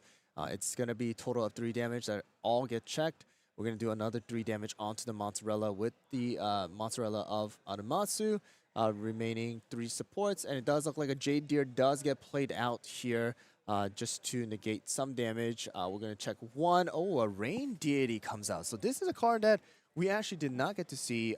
It does look like a card that is a very interesting one. So you're going to be able to see right over here. If your break area is 5 or higher, return up to 1 level 1 cookie from your break area to your hand, and then place this cookie or this card into the break area. So you're able to essentially like replace stuff if you would like, and it does look like that is the case here. All right, so that is a very interesting one. So we'll see what the effect is, or the outcome is. And it does look like we are going to... just decline and pass. Looks like Adamasu recognizing that, trying to leave both the cookies at 1 to knock them both out on the next turn, and not giving Adept the opportunity here to have something they could play on the following turn, or again, staring down that refresh being a critical moment here too. So we have, Mozzarella that can heal up as well. At least we don't automatically lose to the refresh here from Adept's side. But these 2 level 3s are the only thing that's helping him cling on and stay in this game, because that is 6 more break that we are about to put into the break zone. So it does look like Adept is attacking with the Timekeeper, but a key shield is coming out from Adamasu's side. Because of the fact that it is going to be, break area level 5, that is going to come into effect, negate the 3 damage, and still have 2 supports remaining to do whatever he needs to do when Adept does attack with the Mozzarella. So Adept really kind of thinking what to do here, and wanting to make a decision on what the next play is. So we are going to come out with a Golem coming out here, dealing 2 damage, putting that Timekeeper into the break area, making it a total of 7. But the thing is, now it frees up some area to play another cookie by Adept. So if there is something like a Timekeeper, you do kind of buy out 1 more turn. And it does look like that is exactly what is going to be the play here, because you are able to trash that Churro cookie and make it a total of break area of 6, which means that even though Mozzarella does get knocked out next turn, you're going to have, the refresh comes out. So that is going to be a tough situation here, because that means that if the Mozzarella does get knocked out, it most likely means that Adept does lose this round. So we'll see what the plan is, because he needs to figure something out here, because there is still 2 very healthy, or decently healthy, cookie of Mozzarella, as well as Timekeeper still have that 3 HP as well. So we'll see what the plan is here. We're going to use the 2 support and discard 1 card in order to kind of free up that break area. So it does look like, actually, is it going to be... Oh, it's not going to... No, 4. It'd be 7. There we go. It's going to be 6. Actually, so it is right. So we do still have the ability where if Adept does have the Mozzarella get knocked out, it will be okay, because of the fact that it is going to be a total of break area level 9. So it does look like we are going to be attacking with Mozzarella to the enemy Mozzarella. We'll see what the response is for Adamasu, because he is able to use the trap if he wants to, because he still does have 2. But let's see what happens. just double checking which one it is. Does look like we are going to have another trap card come out. Drop the cards. So we're going to go pick it up. Yep, and again, Mozzarella is still going to be getting a heal here, which is appreciated, but... Okay, so it is going to be a counter attack. So this is something that we were not able to see, but it is going to be a trap card where, depending on how many level 3 cards are in your break area, you are going to deal damage to that particular attacker. And because of the fact that Mozzarella only had 1 HP, you are able to do that 1 HP first before the damage actually goes through, leaving Adept at break area 9 and passing the turn to Adamasu. So that was a very, very clean play coming out from Adamasu to negate those damage, prevent Mozzarella from damaging the Mozzarella of his own, and then still keeping a very, very healthy 2 cookies. So it does look like the refresh comes out though. So that is going to leave Adamasu at 7. Yep, so we just need, one really good key shield and soaking up some damage, and it could be a quick turnaround for Adept to push Adamasu, because, again, taking down 1 damage from the break up to 7, and then just knocking out the Timekeeper that's at 3. And if we can find, like, a key shield into a level 3 anything is, what it feels like, we could see a game 3 here. Actually, I kind of made a mistake right there. It is going to be 6, so even though that Timekeeper does does get knocked out, it is not going to be anything. Oh, but it is going to be where the 2 level 3s are going to, attack the Timekeeper, and Adept is going to give this top 4 round to Adamasu for the best of 3. So Adamasu is going to move up to that finalist position, and then we are going to see the winner, or who is going to be the winner for this first tournament of the PPG Summit for the Sugar Cloud Express. It has already been a total of like 7 hours. Yeah, we're going. Of this going.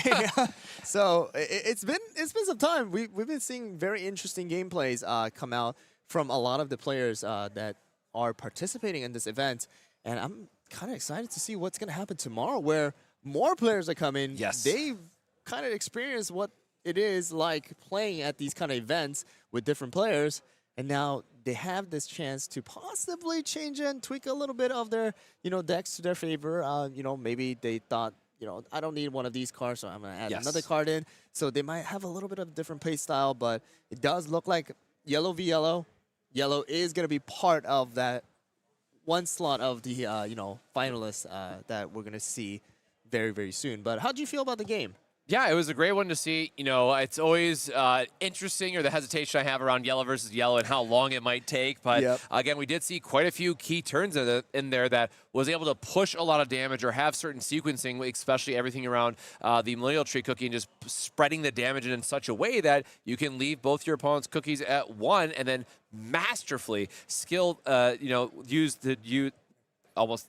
I was trying to think of the skill that actually called, but anyways, use the Millennial Tree Cookie attack to spread the damage, get both of them knocked out, and push 6 damage all at once, and just have a very flashy finish to the game. Or the item that we saw making a big roll there and just giving the extra 2 burn really did help out quite a bit. So very fun game to see just how the yellow decks want to play out, and how they can combo and do all their certain things together. But as you mentioned, yellow will be taking one of these slots to the finals, and we'll have to wait for the final match to wrap up, and we'll have that here shortly and figure out what the grand finals is going to be. But again, this is just one day of 3 that we have for CookieRun Braverse. Exactly. So I hope you're ready. This is just the warm-up, right, to see all weekend long. The interesting thing about the second round of that best of 3 was that the key factor that played in round 1 actually never came out. That Millennial Tree never came out for both sides of the players. So it was mainly the Timekeepers trying to keep the break area a little bit lower, and try to play out these other cookies. But at the end, it did get decided where Timekeeper and Mozzarella from Adamasu's side was able to knock out both from a depth side. So that is going to be how our top 4, our one of the game from the top 4 is going to go. I believe we are still waiting on the results for the other table. So as of right now, we're going to take a quick break, and then we will be back for the finalist. And to see who is going to be the winner of this first tournament, Sugar Cloud Express. And so we'll be right back. So if there's multiple games that you're interested in and you want to go hard, we suggest that you do. Our goal is to help you create a successful TCG side hustle or to get the product that you desperately want to have. The only problem is you got to act soon, because once each tier is capped out, there won't be another opening until possibly next month. So don't wait and join the PPG Investment Patreon today.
Check out ppgeventmanagement.com for events and tournament information.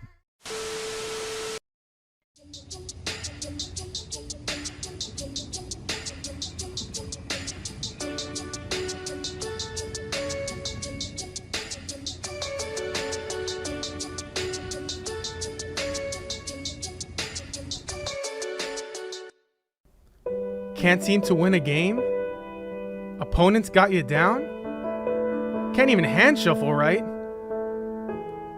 I promise you, it's not a skill issue. It can't be you, so it's gotta be a chair issue. So throw out that old nasty chair, and it's time to sit where the pros sit.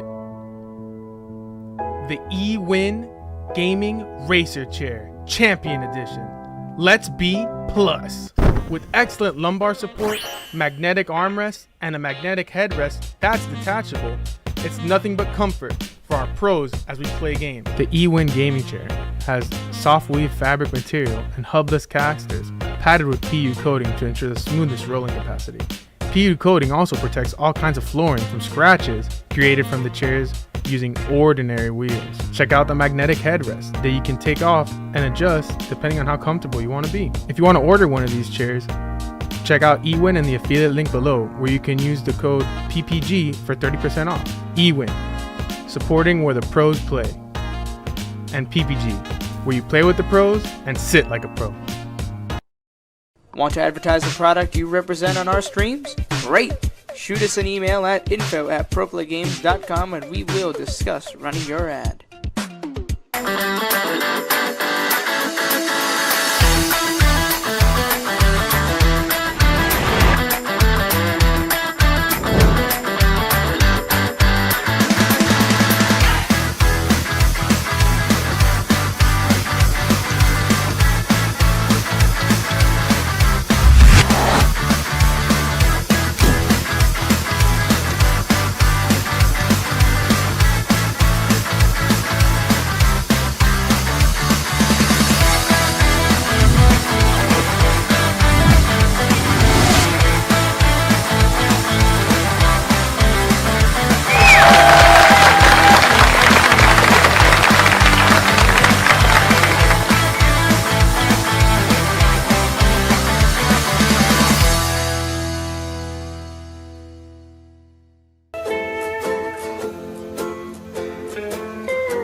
Want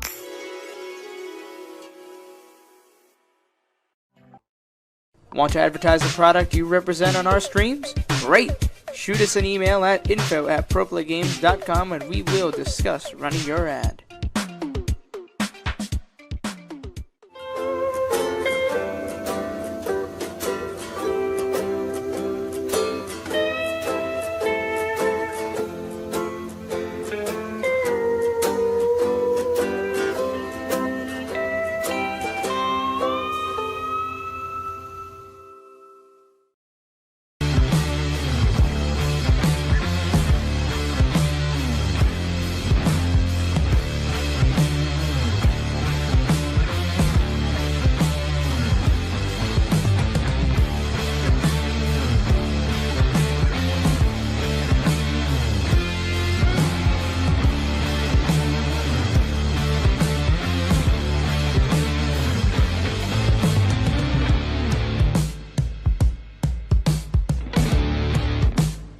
Be tough sitting in a chair for long periods of time, especially while you're playing your favorite trading card game.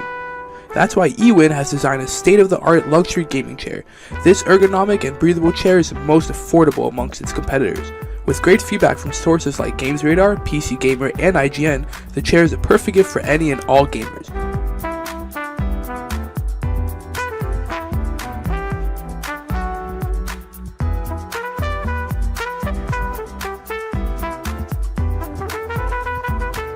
Use discount code PPG at checkout for 30% off your order.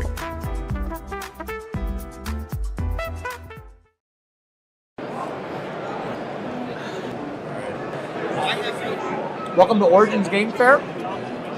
They have good tacos. TCG. I've enjoyed playing TCGs for about 15 years now. It's a thing I do with my friends. It's one of our most common activities. It doesn't matter who you are, it doesn't matter what you do. Anybody is capable of enjoying different aspects of trading card games. There's truly nothing like it. I'm like a problem solver. I like doing those type of things. So for me, TCGs are like a really good way to like exercise that, I guess, part of the brain. Like to make your brain think that fast, it have to be so strategic all the time. It's like, it's just the best, honestly. The only one I really play is Yu-Gi-Oh! I bought a pack of it at Walmart when I was a kid, and I fell in love with it ever since. This is actually my first PPG event. This is actually my first PPG event. This is actually my first PPG event. This is actually my first one. This is actually my first one. My first event ever was a PPG. Well, this is my first PPG event, so I guess I enjoy that I'm in the top 4 of it at my first event. I've been watching PPG on YouTube, occasionally on Twitch for a while. Everything's super smooth. The rounds go super quick. I like that they're in person. I enjoy, coming to see everyone. It's been a while, obviously. Real tournaments with good prizes, good players. They always seem to have it. Today, probably, hopefully topping. At the very least, I want a top 8. I'd like to win, but I also want a top 8. Winning the event, honestly. Drinking after I go 0-2 drop, but it doesn't seem like that's the plan now. We're in the top 4, so there you go. The one thing I was looking forward to most today was definitely just commentating some great Yu-Gi-Oh! 3, we haven't been to a big event in probably over a year now. So the fact that you guys came up north, did one in Columbus, we jumped at the chance to, drive on out and stay the night and, play test and all that stuff. So. And welcome back to Pro Play Summit here in Orlando, Florida, hosted by Pro Play Games. My name is Cosmic, joined by Hyrule, and we are getting ready for the grand finals here for CookieRun Braverse, the first of 3 tournaments this weekend. Exactly. But we saw just in that last round, we have Admasu on yellow, and we're going to learn in real time who our other player is because they just got seated and they're getting ready to go very quickly. So. You excited? I'm excited to see what's going to be the outcome. What 2 colors are going to be versing in the finals for the first official tournament that we have here for CookieRun Braverse, and who's going to be the one to take the that finalist playmat as well as the trophy card of Stardust Cookie, along with other amazing prizes. Yes. So we're going to be jumping right in very, very soon here. I'm not too sure if they actually started, but we'll go right into it and see if that is going to be the case, because it does look like they do already have a bunch of cards out. And it All does right, look jumping like, in. Yeah, it is going to be right here, red versus yellow. So it does look like you were kind of right on that when you just kind of guessed it. It's going to be a red player here coming into the finals along with the yellow player. And it does look like we do have a seeding right there. So we have Cho as well as Adamasu. So first seed as well as 10th seed. Yep. But we are going to be seeing the winner for this one is going to be taking the title, right? Yeah, Whether you were undefeated until now or whether you had a little bit of defeat here and there, you know, the one who wins here is going to be the one. So we are going to start out with like cookies that we have actually not been able to see here, like mala sauce here coming out from our red side here, who is going to be a very, very heavy hitter. So 2 cost, 3 damage. Yep. Usually that downside, right, is that it has only the 2 HP, but we are getting that flip out of the break here, which is going to deal additional damage to the Millennial Tree, setting us up for the following turn, and then just a draw. So what's important about that cookie is if it gets to stay in the field, it deals some damage back, so you have to really try to knock it out in one go. But with red, you know, you just want to deal as much damage as you can, so that 2 for 3 is very good value for what you're normally want to be pushing damage-wise. Exactly. So the mala sauce is going to be placed into the break area, making the break level 4. It shall total of 2, and that is going to be a tartar-tan cookie. That is a brand new one for me. I've seen a lot of red players, but that's a new one for me. So we have not really seen this card too much either. So it is going to be this one right here, level 1, 2 HP.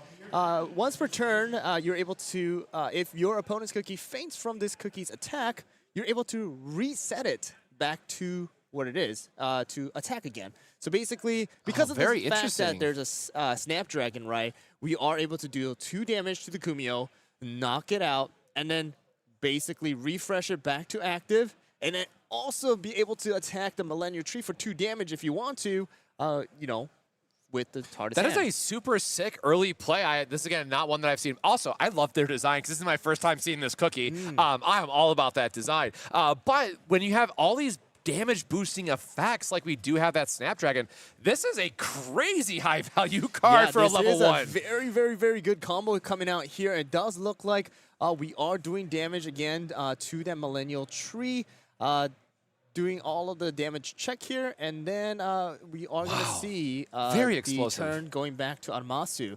So, wow, that is a very, very, like you said, high value card. Like, we're getting the best value out of this. With the Tartan, the Snapdragon really, really supporting well in the damage output as well. But another Kumio is going to be played from Adamasu's side. So Kumio, again, being able to become that little, you know, bodyguard, the tank. And then we are going to met with a flip Kumio, which is going to be, again, that ping damage, that 1 damage that you were able to do to any of your opponent's cookie, as long as you are able to discard a card. But the thing is now, red. That's a good hand, though. Yeah, it is a good hand. It's a wild berry. Is that another wild berry? Yeah, and both then wild berries in the swamp. Right? So do you decide to discard one of these cards to do that extra 1 damage, or do you just let it slide and then keep that hand? And it does look like that is going to be the case here, where we're going to keep the hand, let the Snapdragon faint, and then we are going to let the Tartan faint as well. Where double Pitaya Dragon. Oh, man. Both Pitayas are going to be going into the trash here, and it does look like Chell is going to be putting in a Wildberry.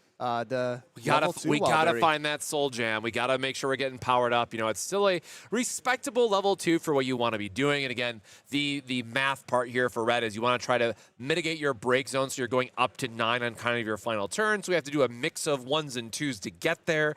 Currently at the 4 break from his side, and you know, this will again push us to 6, which means we want to line up like 2 more level 3s after this. But to get the most from Wildberry, you really do need that Soul Jam in the support area to get that extra damage. And it does look like we are going to be attacking the Kumio with the 3 hits or 3 HP, and that is going to knock it out. And we are going to go to Adamasu once again for turn 4. So we still have that early Millennial Tree still alive with 2 more HP remaining.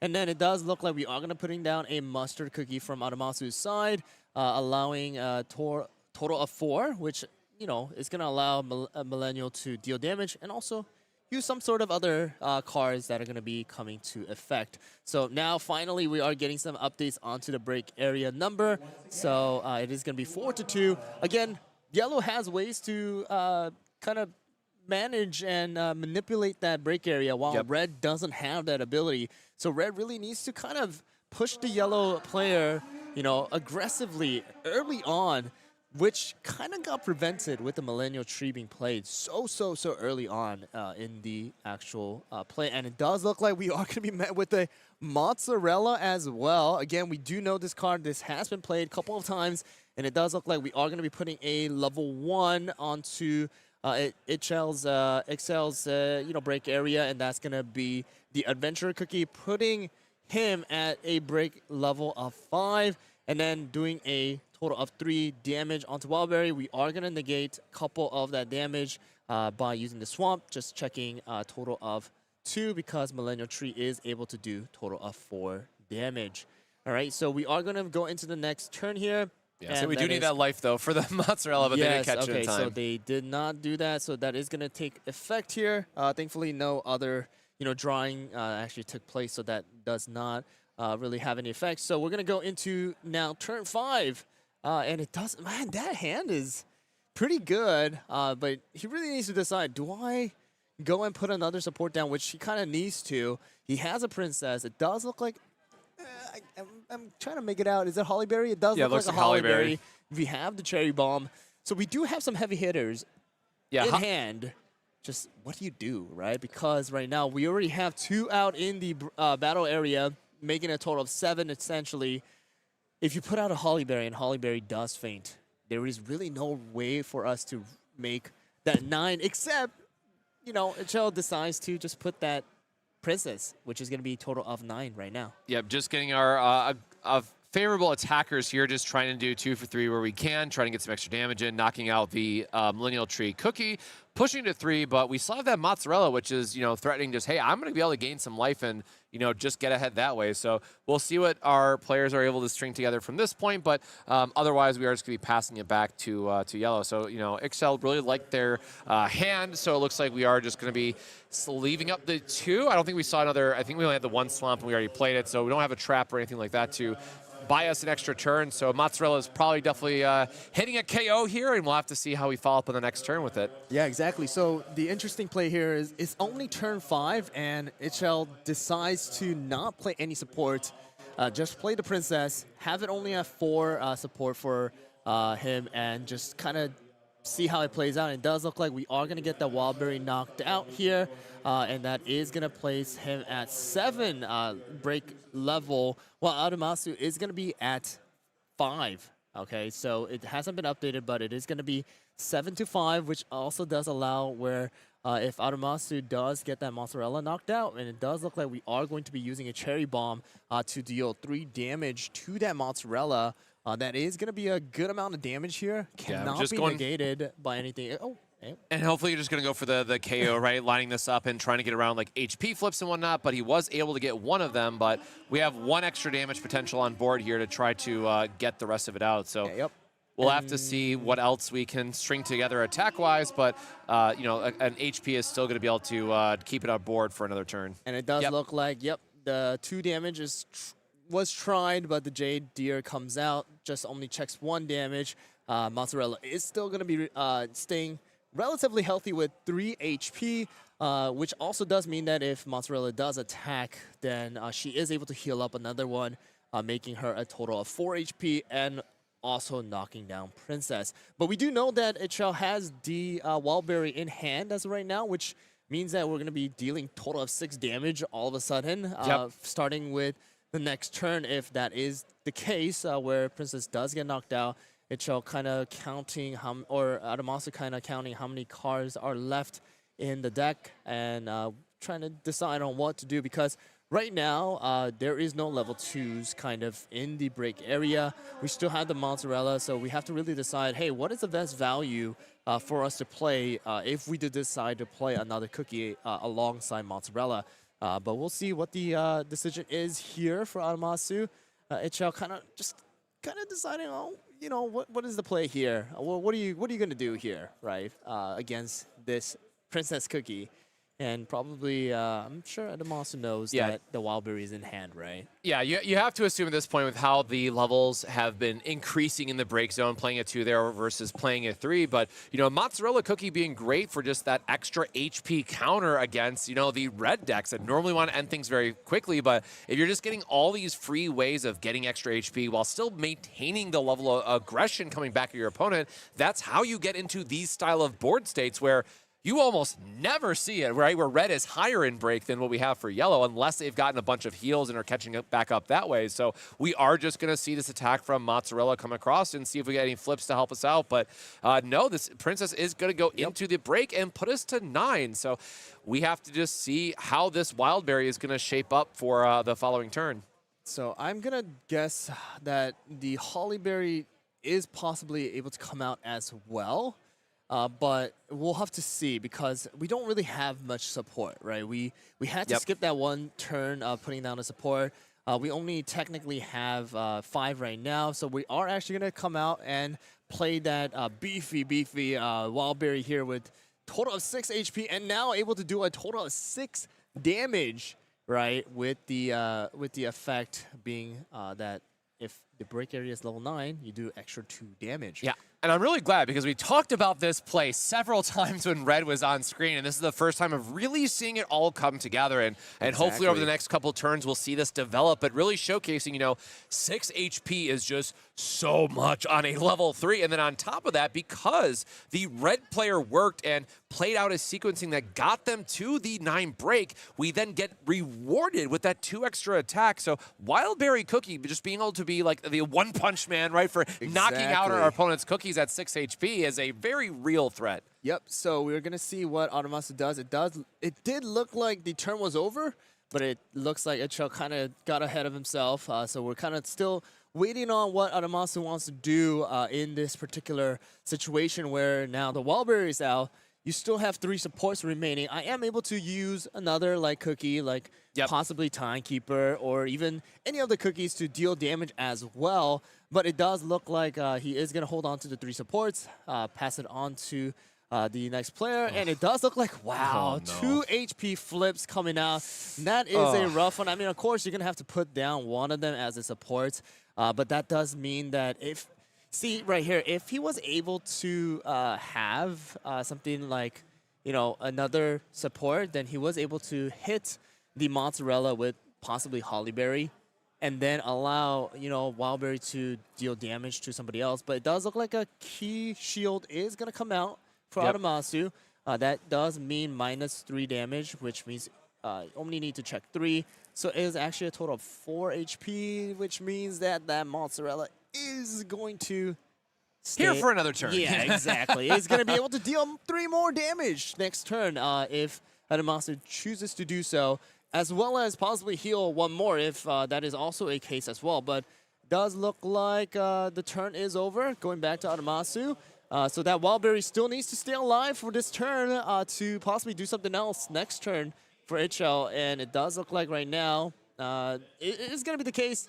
We'll have to see if Adamasu has something else up his sleeve, especially with Mozzarella being able to do that first 3 damage. So it's going to be a 3 damage coming out for the Mozzarella and the Hollyberry Pataya. Man, all of those cards that he really wants to see in his hands are kind of just being placed in the HP.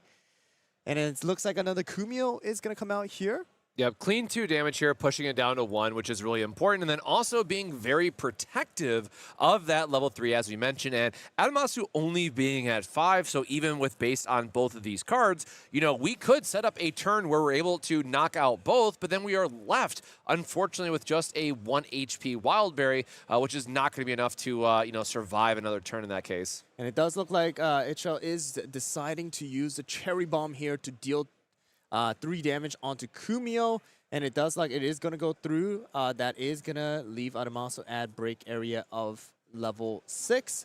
And it does look like we're going to use the rest or the remaining, support to deal total of 6 damage onto Mozzarella.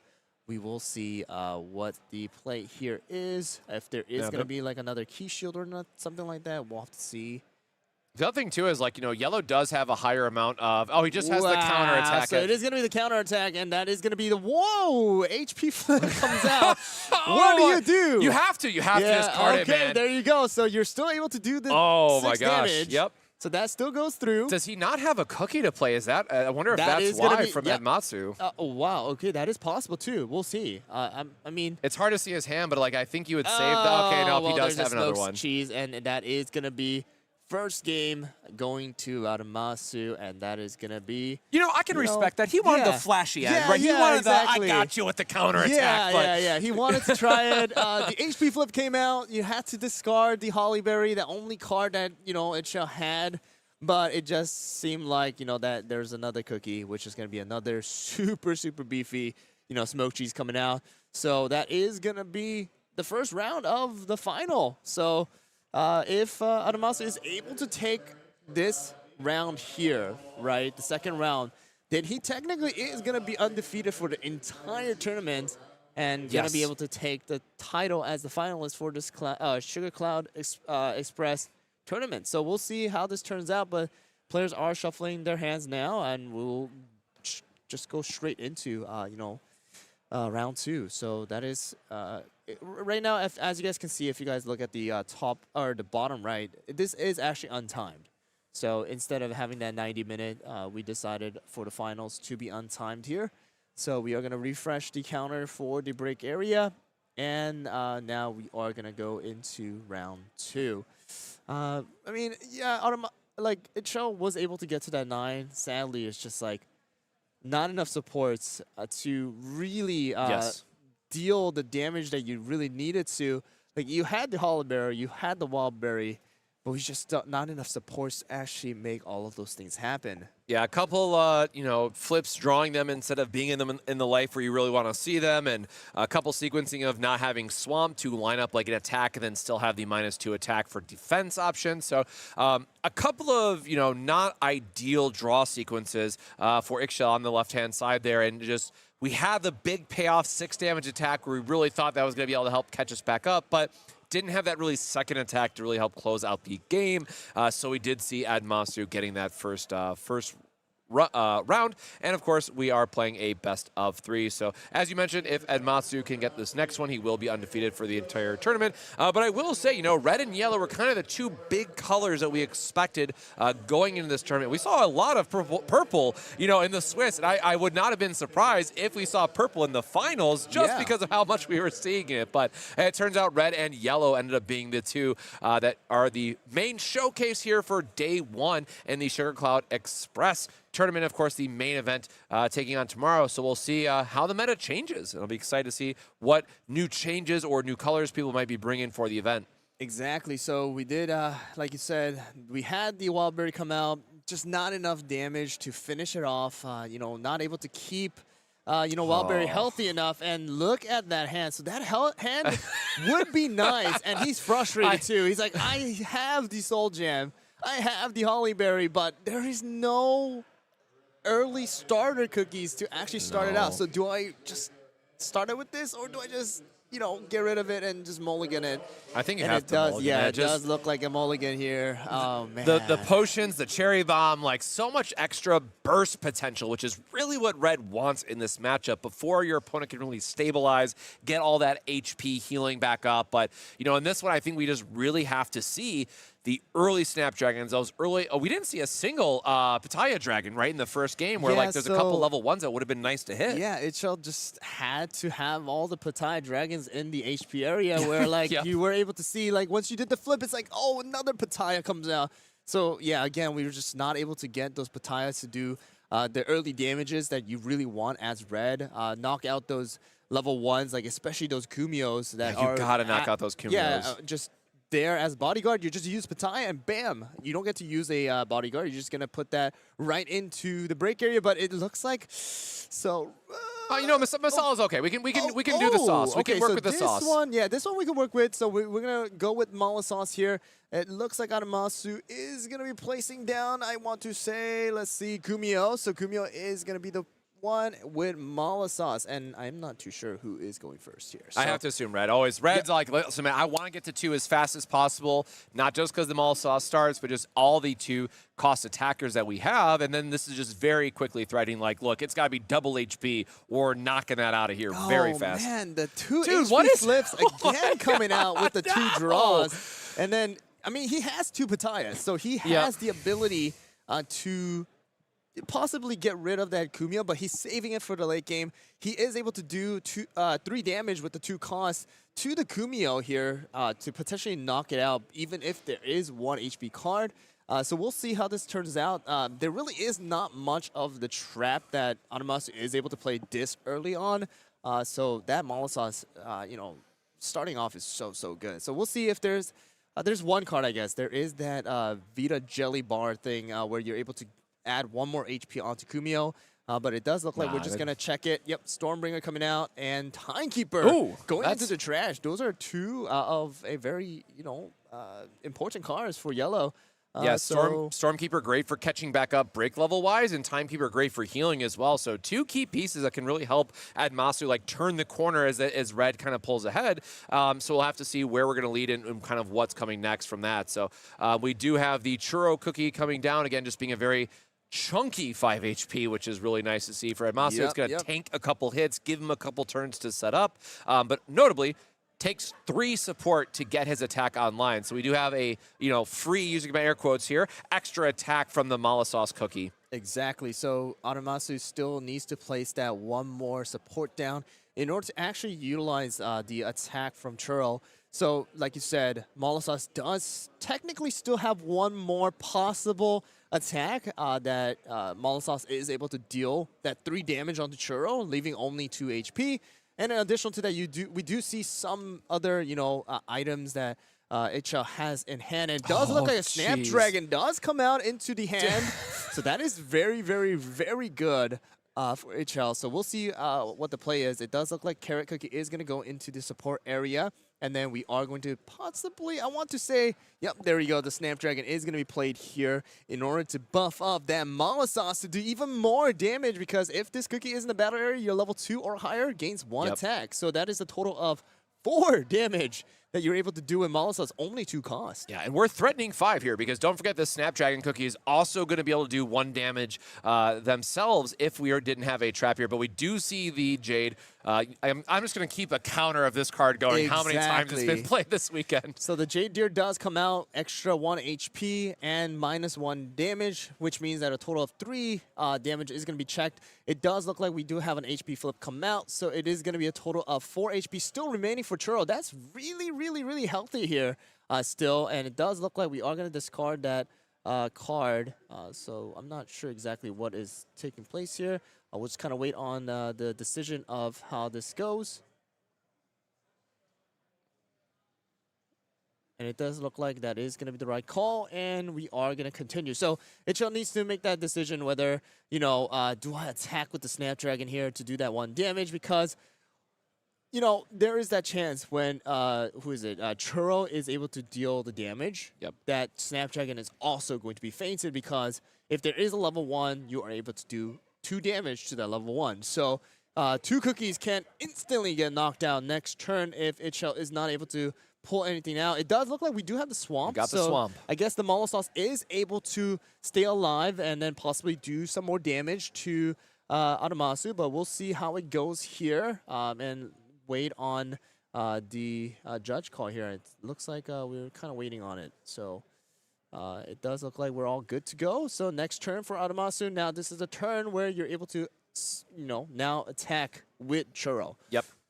And again, this is like, we were just turn 3, right, for the red player, threatening 5 damage. That is insane amount of value. That is a lot of damage. And that could have been a clear knockout for the Churro Cookie, and that's how Red can very quickly come out ahead with some of these early game plays. And, you know, Snapdragon Cookie, cute, adorable. It's a level 1 with only 2 HP. It doesn't seem too intimidating, but it brings a lot of power behind it with just a 1 extra attack.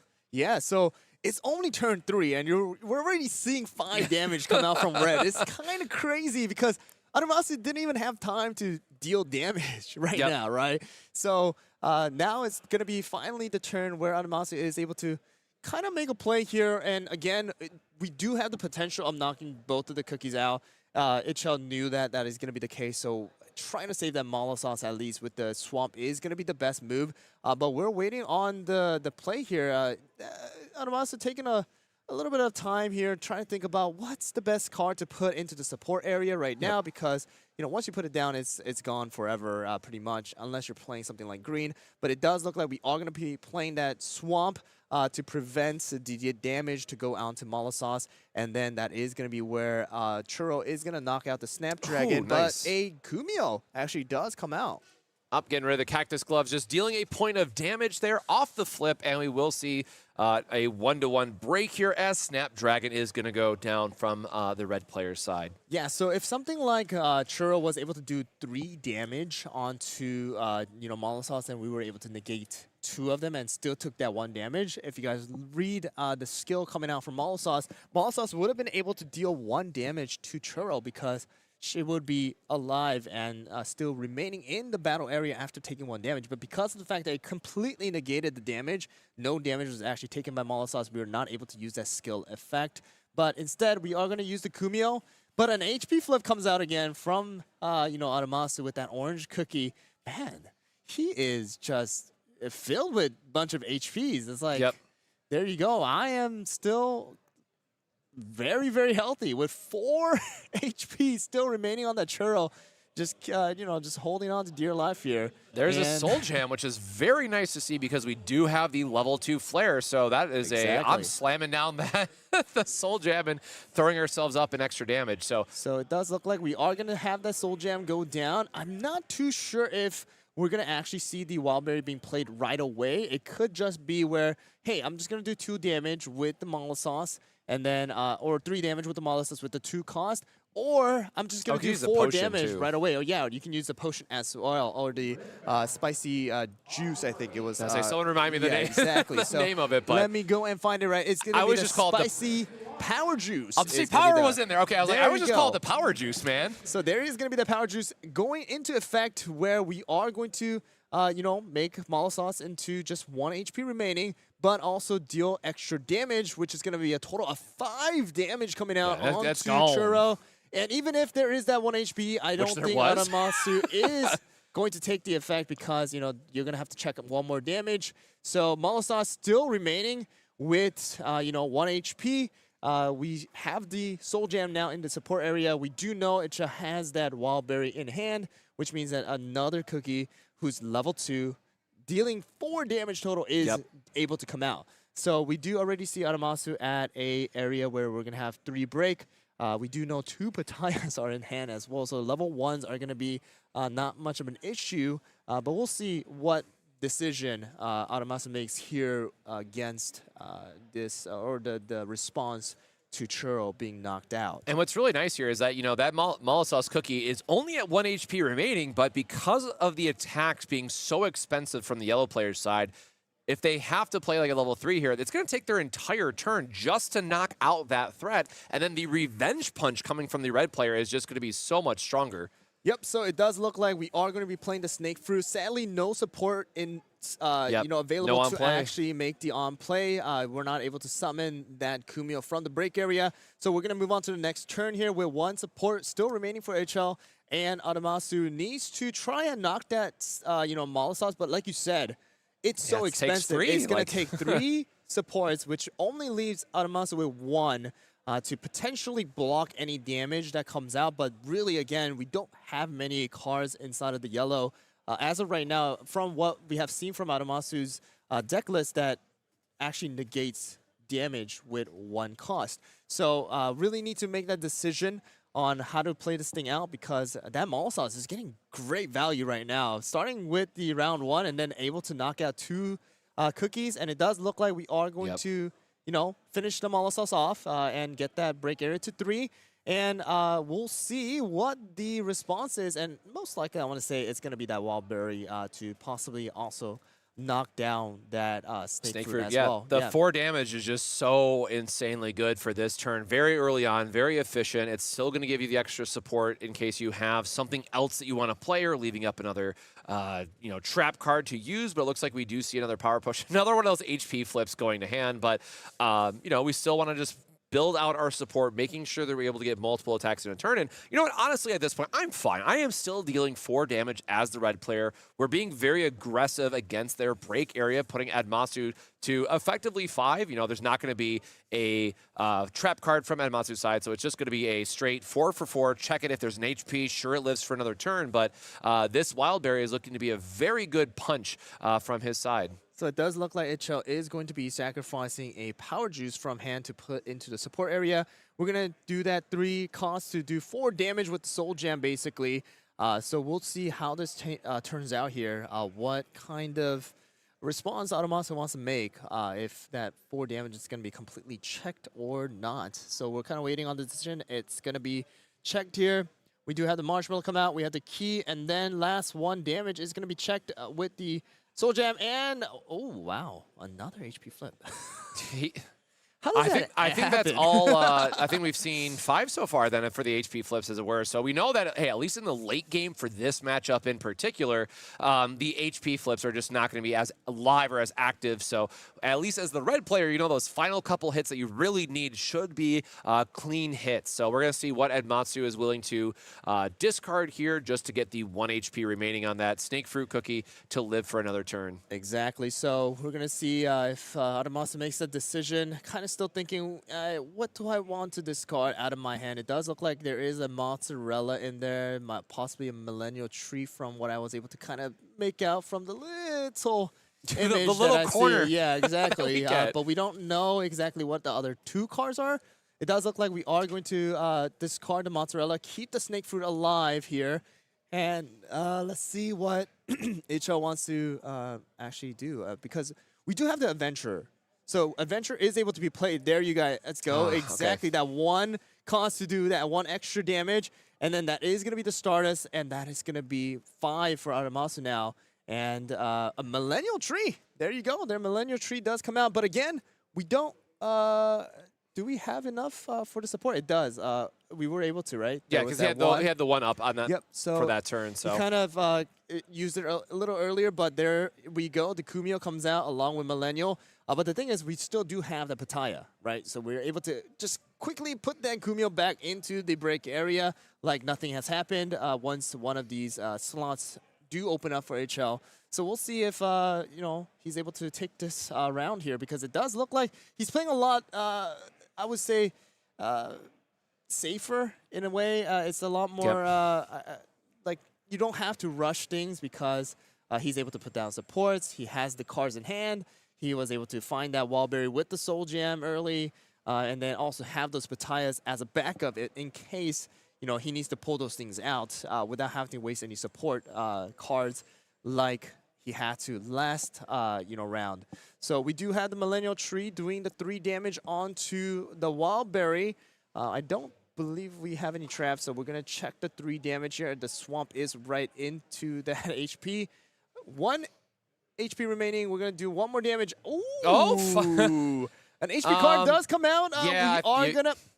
I'm going to get rid of it. I want to keep this guy around for another turn if we can. Exactly. So the Kumio is able to knock out the Wallberry, but that does also mean that Adamasu is not going to have any supports remaining. So we'll have to see if Adamasu wants to take that risk to deal the damage onto the Wallberry, knock it out, and then have nothing remaining. And that is actually going to be exactly what the case is, where you do the extra and the Wildberry is going to get knocked out here.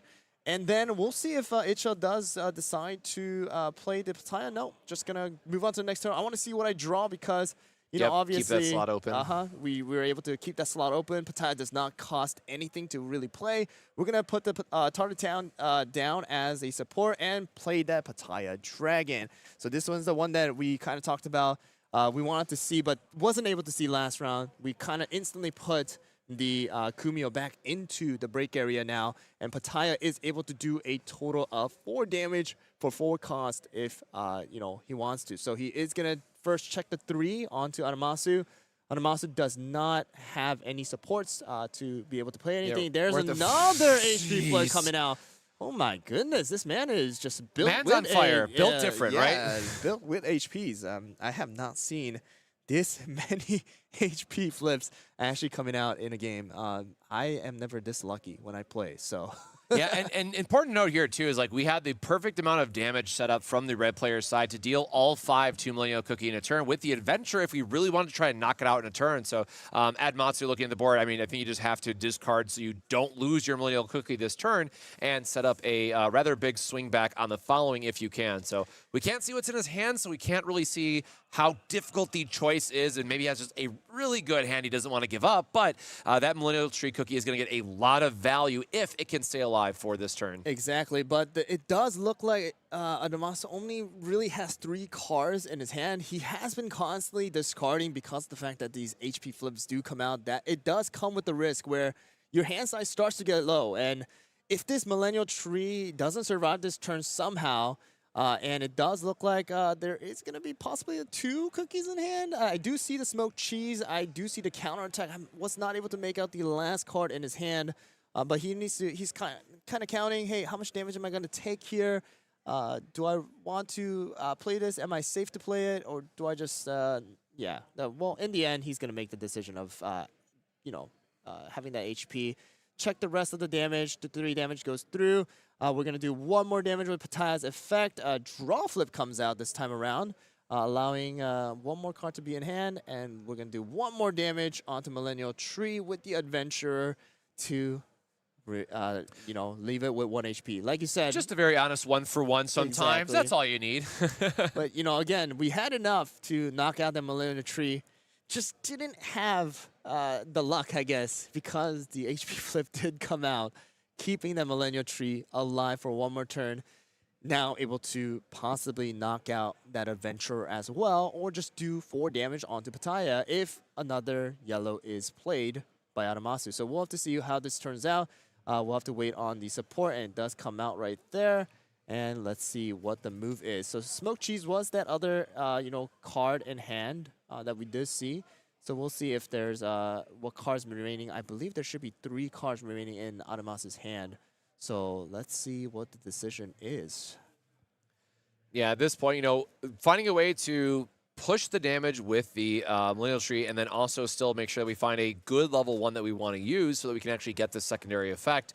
If we had that Kumiho, I'd just be slamming that down and having a good day of it. But we know that there was another level 3 in his hand, which would just soak up the damage because we can't attack with both of the level 3s in this case. So our hand would be, we would need 7 support based on the, well, I guess he did put the golden cheese into the support there, but I don't think he had another level 3 that he could use to attack for this turn. So trying to figure out how he can split his damage the best way, or if he's just going to leave it at 1 HP and maybe play a trap card on the following turn to try to see how he can pressure the red opponent's life. Yep, so it is going to be the 3 damage, and the Kumiho comes out. That is exactly what you want to see, but we do only have 1 card remaining in HL's hand, so if he does sacrifice that, not exactly sure what the remaining card was, but if we do that, then the Millennial does get knocked out.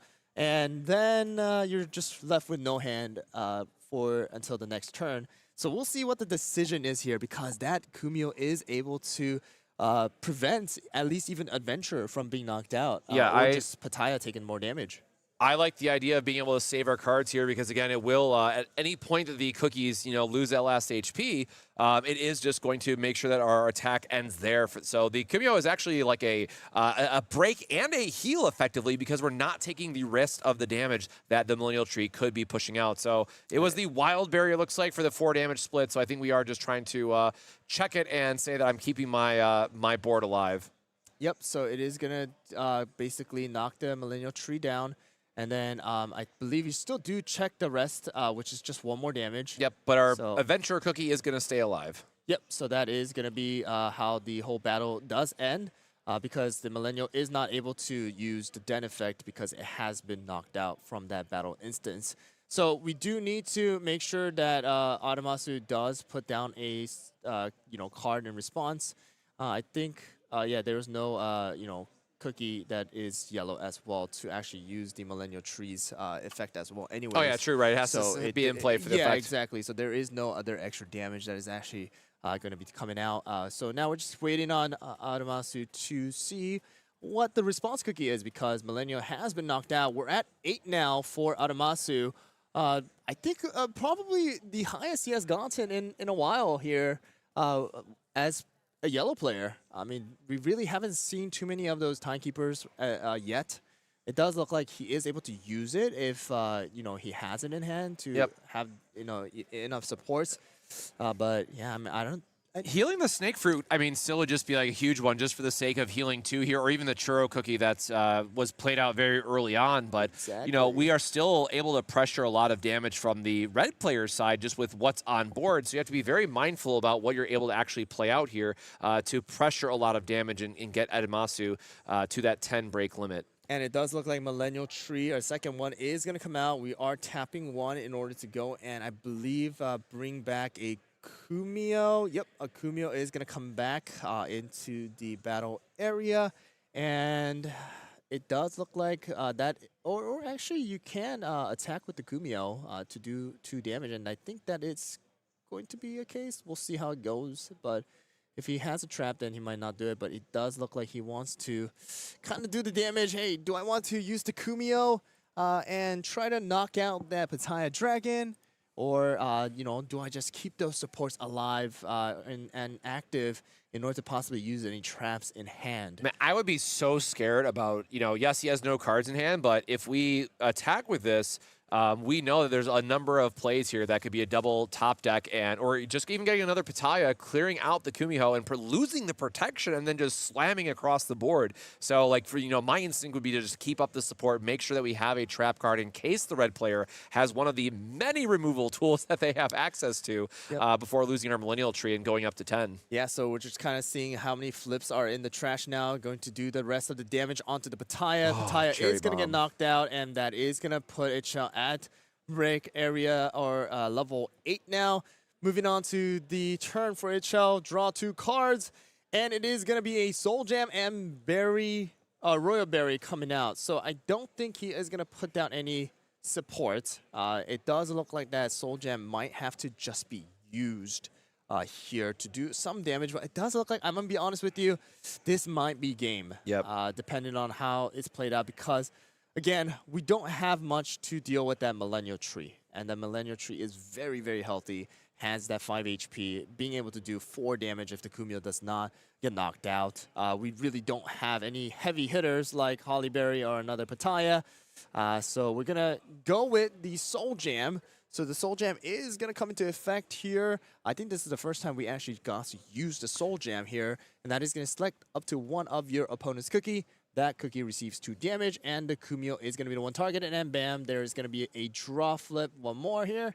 So Adamasu is going to take that draw, and we're going to check the last one. That is going to be another Millennial Tree. So Kumio just going back to the break area, leaving at 8. The Adventure going to take the deal 1 damage to the Millennial Tree. So actually, right here, we're going to pass it on to the next turn. So we do have Royal Berry in hand, allowing at least 1 more turn possibly to be played out here. But we'll see. If there is another card by Adamasu that is able to deal a decent amount of damage, knock out that Royal Berry, it is pretty much game here. So we'll see how it goes. We do see that it is going to be 8. That makes it 9 for, you know, Itchel if the Adventure does get knocked out. And if there is a luck of cards, you know, that top deck that you're able to really get that Wildberry out from the next turn, if it goes on to the next turn, you're able to dish out 6 damage. Yeah, Masu looking very low here in the deck, so it looks like he does actually have enough to play a level 3 and survive another turn, because I was just going to mention that, you know, he has to, if he tries to play like level 1 and then churns through too much of the deck, he will lose to the break damage, but he looks like he just did count his deck there, and seeing that he does have enough to tank it out, as it were, with another level 3 if he wants to, just to try to buy him an extra turn. Yeah, so we're going to have to see what the decision is, and it does look like we're just going to do the 3 damage first to the Adventurer. Adventurer is going to have a draw flip, so we do get to draw 1 that's card. actually potentially huge. And that is going to be a Tartatan, so not really Well, heavy not much hitter. better. Yeah, so the Royal Berry is going to come out. That's another 2 cost here, or level 2, and being able to do a little 2 damage. But we'll have to see what the decision is from Adamasu, because right now, if that cookie gets knocked out, it's game over. So let's see what's the decision. Yeah, there's almost a case here to play the level 1 just to make your opponent attack it. Try to maybe get like a draw trigger or something, but And it does look nope. like the smoked cheese comes out, and NHL knows that there is no way to deal with the 4 damage, and Adamasu is actually going to take the finalist title as an undefeated player for this particular tournament. God, all flips coming up too from the red side, so just no help from the deck. All the heavy hitters just did taking a little bit of a cookie break, as it were, and Yes. hanging out as somewhere else in the deck, unfortunately. Yeah, so that is going to be pretty much the end of day 1 for the PPG Summit in Orlando, Florida, for our Sugar Cloud Express. And then tomorrow is our big one, right? Yes. That is going to be the one that everybody is anticipating here as a player, as casters as well for us, to see who is going to be the winner for the tournament, because the winner, as well as actually the runner-up too, Yes. they do get a spot to go fly over to South Korea to compete for the World Championship next year in April. So everybody is very, very excited for that one. How did you like all the plays today overall? So I was really happy that we actually got to see just about everything. Of course, I'd love to see green pop up on camera tomorrow at some point, but we got to see the level 2 blue really get to do its showcase of all the drawing and damage denial. It got to pop off in a really cool way. We got to see purple do purple shenanigans and just having all the break and manipulating the game that way and choosing which ones could go to discard versus which ones I want to try to attack through. And then, of course, just the red and yellow, and I would expect that we're going to see a lot more red and yellow tomorrow. As kind of like the 2 pillars of the format. On one end, you have a very aggressive package that tries to end the game quickly. And, I would normally call yellow the more control, slow style, which it is to a point, but we have seen some very aggressive yellow decks today. So it almost feels a little cheating to call them as a control deck. So we are going to see more decks tomorrow again as just one of the tournaments. We had one today, one tomorrow, and then, of course, one on Sunday as well. So there is going to be a lot of CookieRun Braverse action all weekend long, so make sure to follow Pro Play Games on their social media pages to stay up to date on the meta breakdowns. Of course, we'll be back on this Twitch channel and YouTube tomorrow for even more coverage, but I do believe we're going to have an interview here to talk to our champion for the first day, and then we will be kicking it off from there. So with that out of the way, we're going to go right over to the interview in just a short break, so don't go anywhere, and we'll be right back. We do also just want to remind you guys that if you guys are in the premise of this event right now, we are going to be having a raffle, so awesome extra gifts being given out by PPG as well as CookieRun Braverse to celebrate this particular first official tournament that we have just concluded. So we had a bunch of side events. Again, we had the Junior Cup as well as the Gunslingers. I think we had 2 rounds of Gunslingers, or 2 different events for Gunslinger from 3 p.m. as well as 5 p.m., which I think it is ongoing right now because it is still still 5 p.m. So we're going to go into the interview, but just keep in mind that there's going to be more prizes, more events. Again, tomorrow we're going to have the mascot. We're going to have the photo shoot with the mascot available. We have cosplay tournament as well, or cosplay competition. Yes. So that is going to also be taking place. We have a lot of goodies.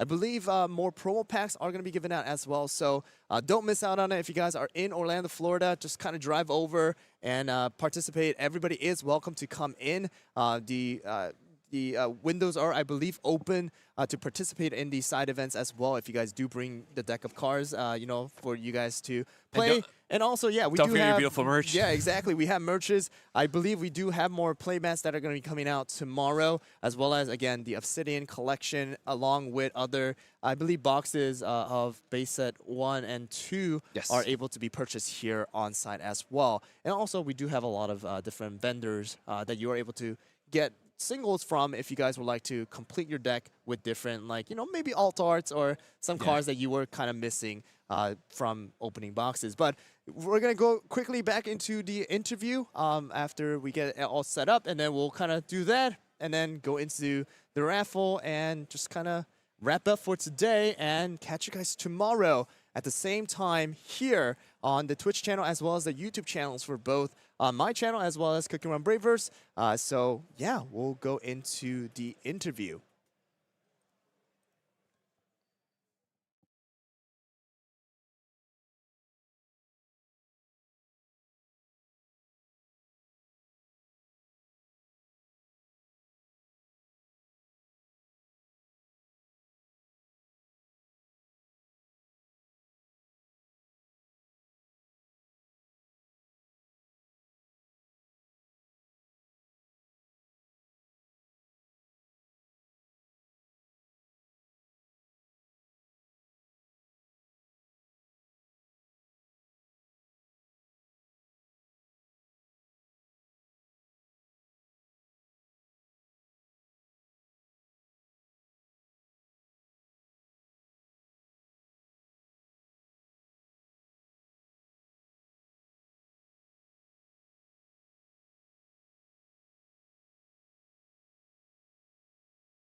All right, so I am in the interview area with Anamasu, who is actually going to be an undefeated finalist for the first official tournament of Braverse for the Sugar Cloud Express tournament. How did you feel about the whole entire tournament?